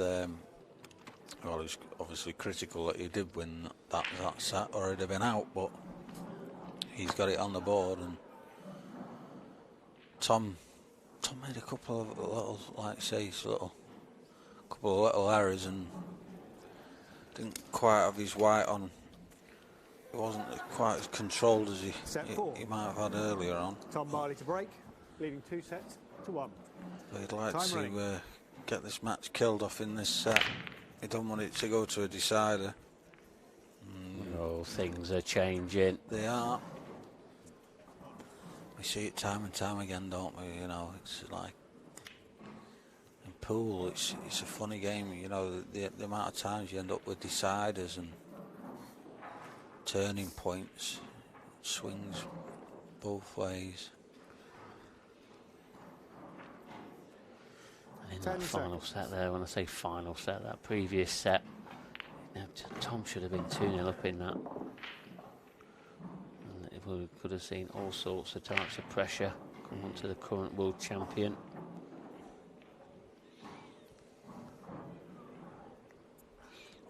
He's responded like champions do, when his back was against the wall and he had to win that set, and he won it comfortably in the end. And so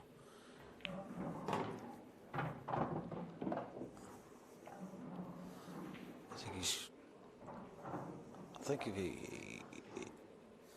the black's not in a difficult position here to double. He could play off this red now and bump it out, but he don't really want the white to stick where the black is because he'll be struggling for a shot. So 10 seconds. Yeah, he's going to leave that for the double, I think. Things are going better for him now. Yeah, that was a lovely gap to find, wasn't it? Yeah, I think I think he'd have liked to have just stuck on the yellow there and left himself in the middle. But he's not awkward. He's going to have a pop to get back into here. And he doesn't have to take that one into the right centre next. 10 seconds. He'll have a couple of options. Yeah, he's played a good shot there. He's giving himself that option of the one in the middle, and then he'll leave a nice angle to stun up for his final red into the same right hand centre, and then that should offer him. Oh, he didn't want that because can't get up to the one in the middle, can he? Yeah, he could have done with getting into the bottom of that white. Really. He's just taking his extension. Just wants a little bit more time. Oh, this is very awkward the way he's giving up there. Punch it up with the. Makes this pot even tougher. That's okay. Tell you what, that's a great shot. I know it looks very easy just potting it into the left corner, but it's the way he controls the white ball. That white could have been wild. Yeah. Yeah, it's a nice little controlled shot there. It's now starting to show. He's stepping it up. 10 seconds. Shows why he's the current world champion. No, it's gone too far. It's gone too far for the double. Still got a cross double though, has he? I don't think he has, you know. I think he has. He's got a cross double. Yeah, he might. Yeah, you're right. You might. It's tight. Looking on the overhead. Got to mind the double kiss here. Oh, it's not there. It's so close. Yeah, so close. Well, and it's another double that John McAllister's missed. Like you said, he went too far. I think if that was shut, that sort of had less pace. Yeah, it all started from the ball that he couldn't get into the bottom to get himself the good position on the last red to get onto a good position for the double, and he was sort of. Well, Tom Barley can take the lead now in this set. One free shot, one minute, time running. Yeah, he's not under any pressure here. He's going to get his two balls that are on the cushion out. I'm not sure about that one. Yeah, he's fine now. But he just needs to play the yellow onto yellow, and he's still got one on this far cushion as well. But he's in control of this frame. He really is. Just needs to keep his concentration now. Obviously, he's been rattled a little bit. Played that with pace. Gone straight for it. His other bad one, so he's played a good shot there. Nice. Loved that one over the bottom corner and stay over the pocket, though, wouldn't he? Yeah. Because now he's got to force this in a little bit to get down the table. One in the right middle. Played it well. Yeah, just run through now.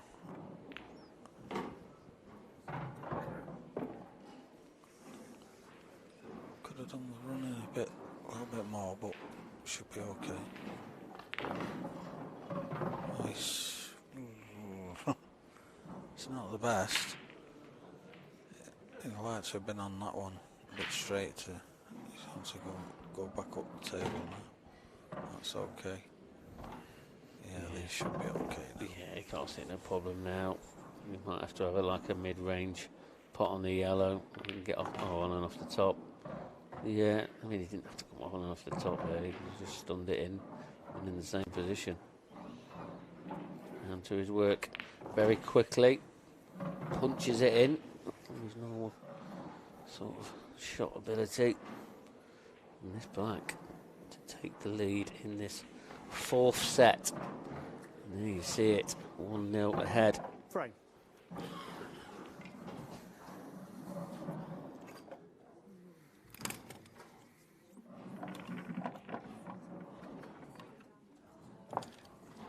So we'll have a look at a few latest scores for you. Just having a look now. There they are on the bottom of the screen, just like that. Magic wand in here with me. Sanchez, Dominic Clements, 2-1 still.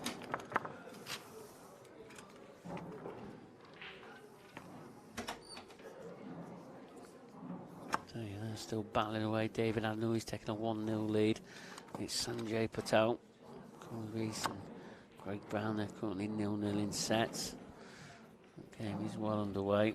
You see Ben Davies is now taking that second set there. It's Josh Juhas.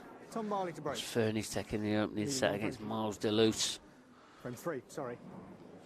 Wade Morley. Gareth Hibbett. One of your favourites for the tournament there, Andrew. He's taking a 1-0 lead. Yeah. It's a tricky customer, Wade. Yeah, Wade is, yeah. Sorry, lads. Matt Brayley 1-0 up on Gaff Frame Robinson 2. as well. John McAllister to break.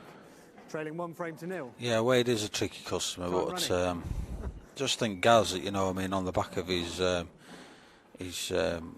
grand final win in the Isle of Man, you know, he really is playing as well as he has done. His breaks really working for him well at the moment, so Gaz will be a tough cookie to beat. You know, obviously a previous world champion as well, so he's, you know, he knows what it takes. Yeah, we do. And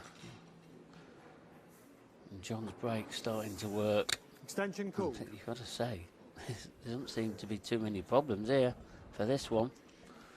Just them 2 balls on the left-hand cushion, 1 yellow, 1 red.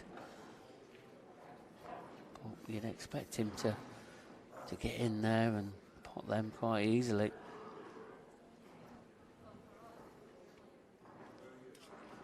So I think he's going to opt for these reds. Does this red pass into the left centre? Was he playing the plant? Well, we can get through to the one on the top. Again, the white ball's got away from him. Just wanted to drop on that and leave himself an angle on that one above the black, and then he could have dropped on that one above that yellow on the left-hand cushion. Yeah, it's out of position. I'm not sure whether I think he's coming downstairs. Yeah, can he get an angle there to get up behind that yellow? Or yeah, I thought he could make something happen here, couldn't he? With well, not that. I mean, I didn't think that was on that. From that, mind you, from looking from that angle, the overhead, it probably was. But yeah, not his best shot, but you know, this is a big moment now for Tom. Yeah, I agree. 2-0. Yeah, I really do agree. And you've got to remember, Tom Boyle, he could have gone 2-0 up in that sort of third set and didn't. And John got a little bit of an energy, lifted it up a bit. And now Tom, if he can hold himself together here, 2-0 ahead in the possible final set. Yeah. John's going to be feeling it if he does take these out. He's not hanging around, Tom. He wants to get this job done. He wants an early night. It's all about this shot, yeah. And that's just about. You couldn't have hit that any better, really. A couple of simple stun shots now.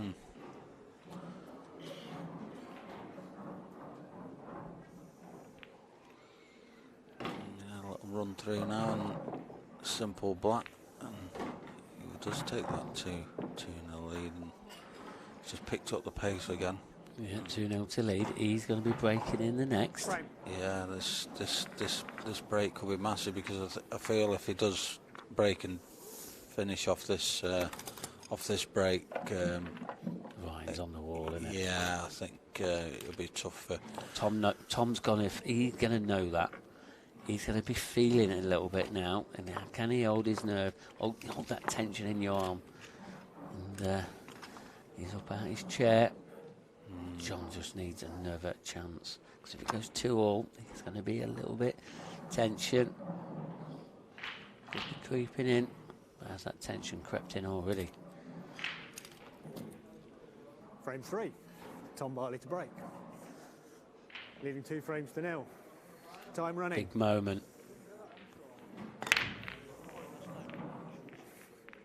Has he got a ball? No. No. Oh, wow. He hasn't. He kept the white on the table. Oh dear. These yellows don't look too bad.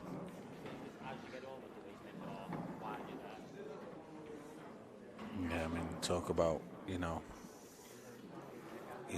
nailing your hat. He's got to take these out. He's had a good shot there. We've got one tricky one down the rail. Should be okay if you can land straight on the one to the middle and run through to get on that, and then they're all pretty much dot to dot from there. I think he's going for that one now because that's okay. Yeah. I'm just thinking, the way he played that, I was thinking, is he playing for that one in the top half of the table? But yeah. I think he was always playing on this one down the cushion. Yeah, I think it was a case of he was on the one to the middle at the right time, so he just took his medicine, took it then, rather than trying to get on it straight again. So. Yeah, the big shot's going to be the transitional shot back up table for that one, isn't it? And the black's got plenty of pockets to go into, so it shouldn't be too much of a problem for John.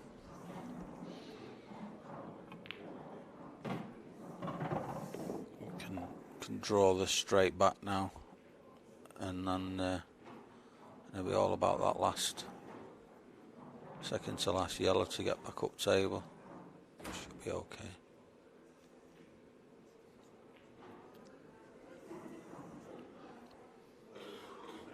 Extension called. I mean, the black definitely goes in both of the middles. There's no really, we can't see a problem happening here. Is he overthinking this? Yeah. He's just, he's really trying to make sure, and like you say, you can just overthink it, can't you? It's awkward. That is awkward.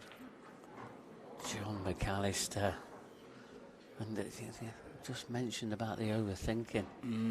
And that's what happens, doesn't it? You sort of get trying to get in fine position, and now he's struggling here. I think he's just got to drop this in. Can't do anything else. Yeah, it should be okay. I mean, trust his pot in here, and he's got a nice angle to come back down to this left-hand side of the table for the black into the opposite middle. So yeah, that's a great shot. It's a fine shot, and that's how good John McAllister is when he's under pressure. But he's put himself under a bit of pressure he shouldn't have been under. Yeah. But he's back in this. Absolutely. He's not going away.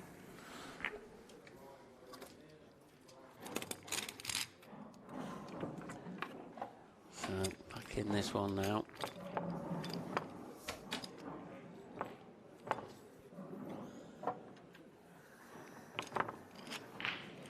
Going to be John McAllister to break. Going to get back to level terms again in this set.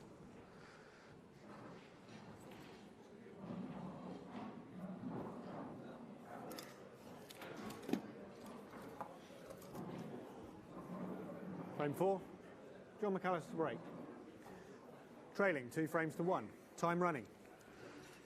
So John McAllister needs a good break. His break's been working recently. He needs to continue to do that if he wants to stay in this tournament. He's got ball, he's got 2. Oh, he's got one over the corner as well. I think it's a finish a little bit awkward again. Good contact with the head ball there. But bottom part of the table, that's the issue. Cluster of 3 balls, 2 yellows and a red. Extension call. I mean, I'm wondering if he's going to try the skill shot with his first shot, yellow onto red, and try and get them both.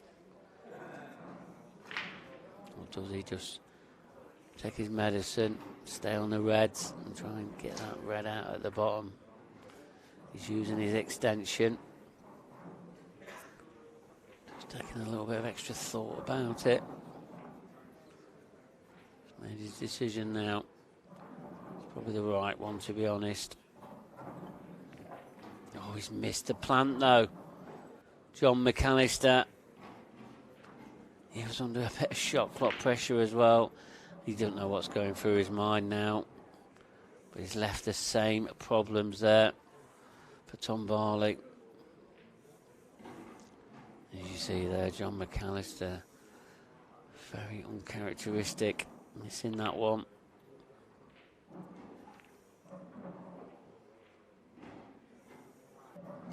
And that's not gone really to plan either. He's let John off. So, some real sort of uncharacteristic scenes going off. Tom Barley's sort of replied with his own sort of error. 10 seconds. Now, John. One good pot. There you go, he's opened it all up. So, very uncharacteristic stuff there. John's back to the table. With a chance he didn't expect to be getting. Yeah, it just seems to have loosened up a little bit, doesn't it, John? And things are just going right for him where they were going wrong earlier on in the match. Yeah, but he's under pressure out there, let me tell you. I mean, he's probably just missed it as you just nicked out.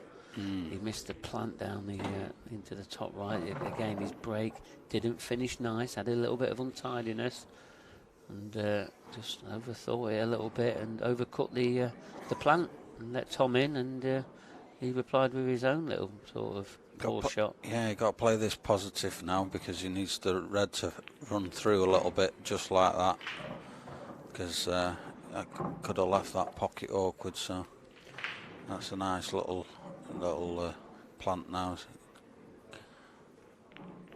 And should be able to get back down for the black, no problem, so. Yeah, just wondering if he can probably going to take it into the bottom right hand corner instead of the bottom left. He's got more room for error going to the bottom right hand corner. Want to be on the cushion. Yeah, I mean, I think his cueing arms come back now, so everything's hitting the heart of the pocket. So from looking like Tom had a chance to go 3-0 in front, and this set it's now 2 each. So, who do you think the pressure's more on now? Well, Mark? I think we've seen the pressure on both players now. Tom, he knows he's close to getting over the line, but how close can he get to getting over the line? And John, he's just under pressure, full stop. He really is. But he's been in this situation dozens and dozens of times where Tom, not too many, he's quite new to the IPA professional ranks. This will be one of his biggest matches of his career. Scores tied, 2 frames to all. get into the last 16 of a World Championships would be a great achievement for him. Oh, what a break. What a time to get a break. This format is all about timing. Yeah, just one little tricky red there, sort of on the left-hand side of the black spot, but other than that, not really much. He could drop on that one into the right centre, so extension call. Just took his extension, just having a bit of a look at these.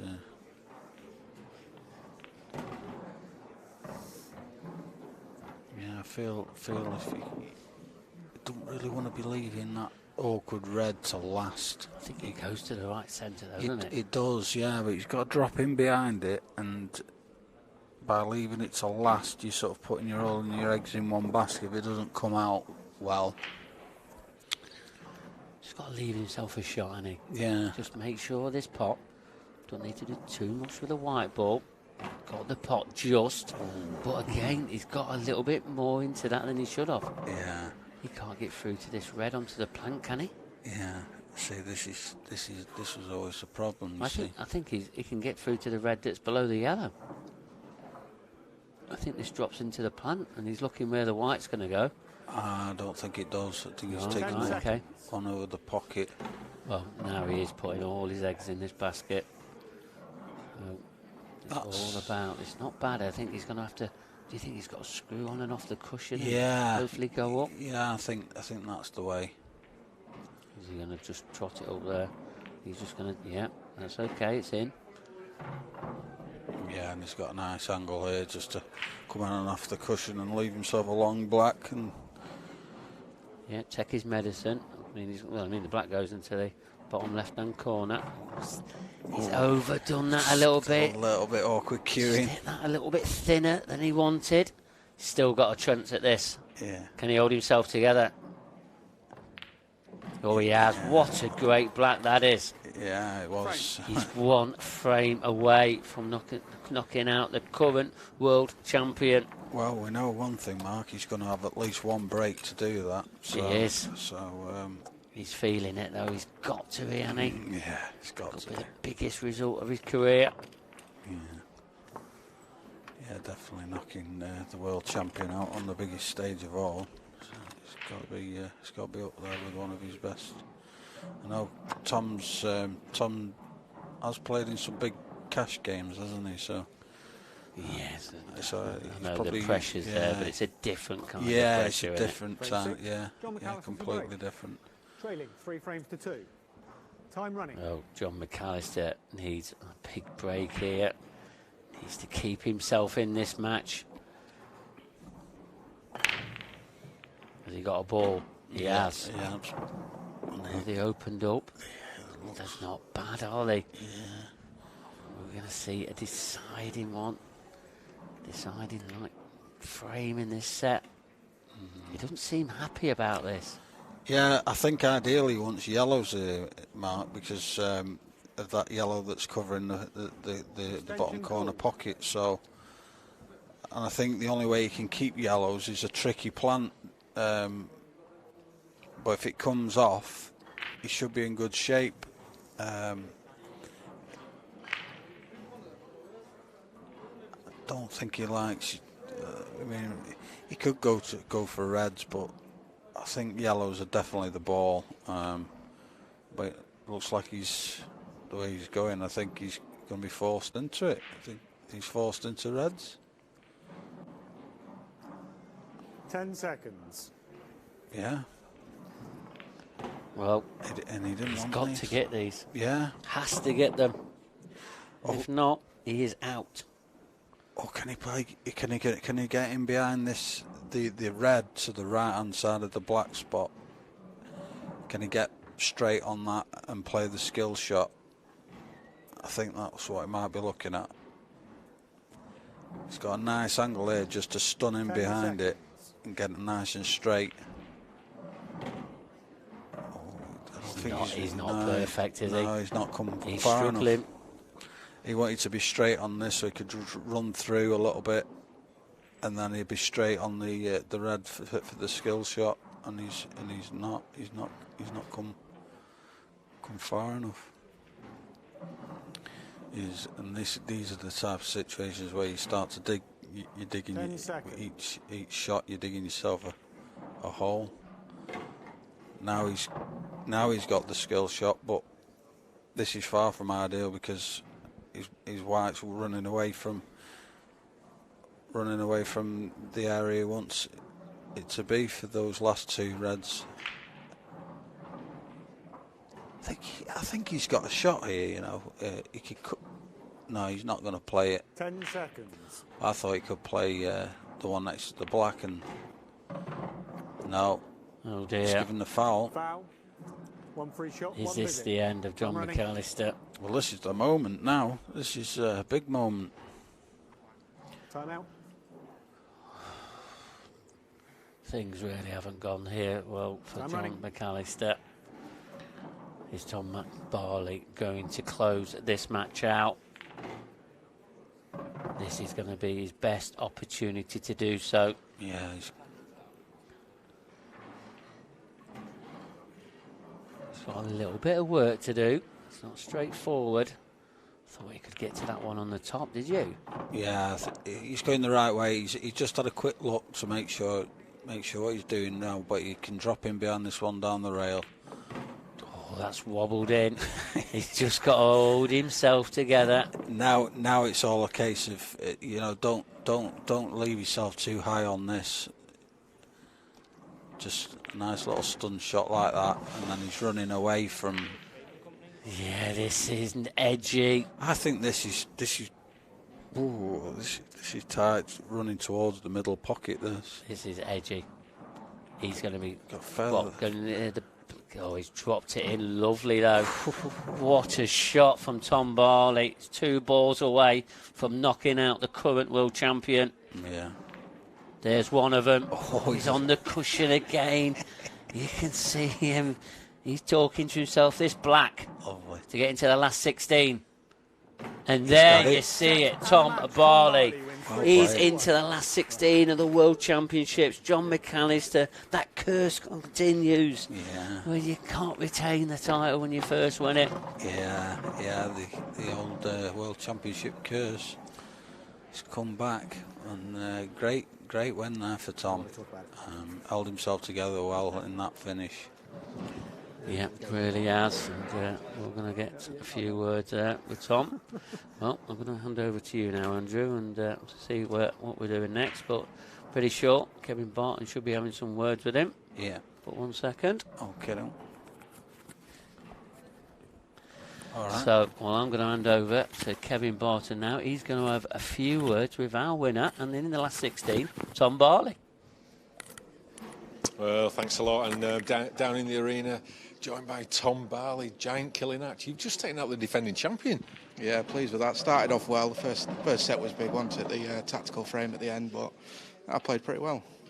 Did you come into the match with a bit less pressure? How did you feel coming into the match, playing in front of the audience in the arena against the defending champ? There was no pressure there. I come out to enjoy it. Any further, it's a bonus. I just playing to enjoy it. And obviously John came back at you 2 sets to 0. It was looking like one-way traffic, and then he got the 3rd set, and then did you start to feel the momentum shifting away, and do you think you had to sort of try and grab it back again? I think I really had to win this last set, because, like I say, momentum would have been all of him to decide, and he's a quality player when it's all went his way into it. He struggled with his breaks tonight, and yeah, happy with that. Yeah, into the last 16 now. So, what's your thoughts on the event now? Do you sort of feel like this is now, getting to the business end, and is this your time?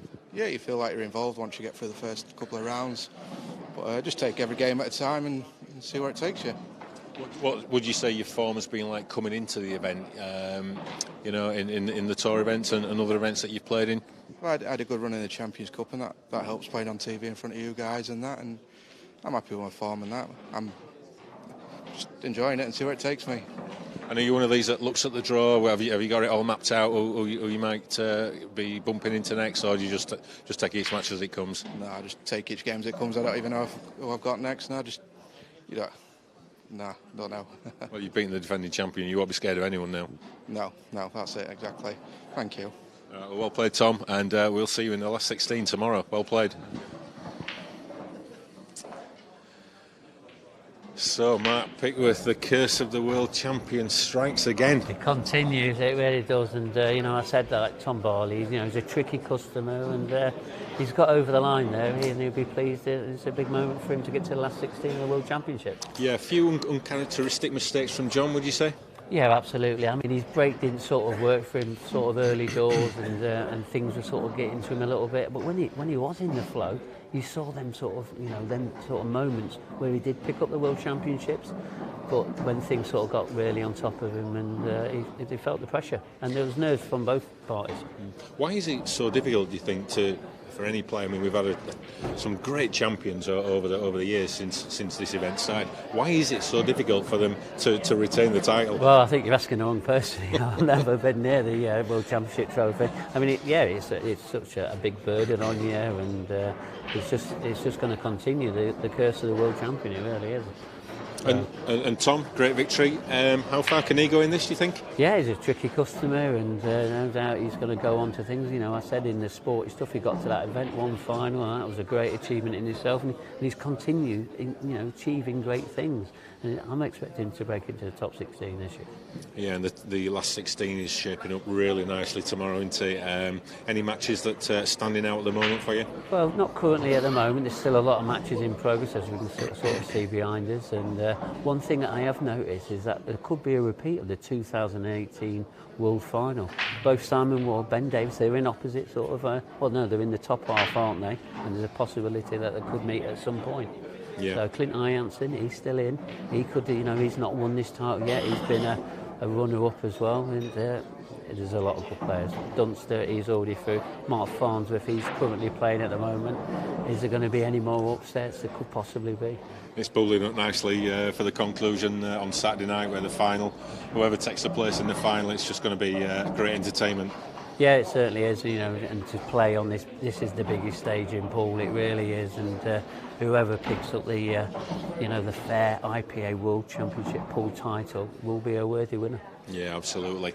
And we will see the last 16 commence tomorrow. We'll be with you on the BBC Sport app and iPlayer tomorrow from 3 o'clock. So we look forward to seeing you then. Hope you've enjoyed the action, and we'll see you tomorrow. Good night.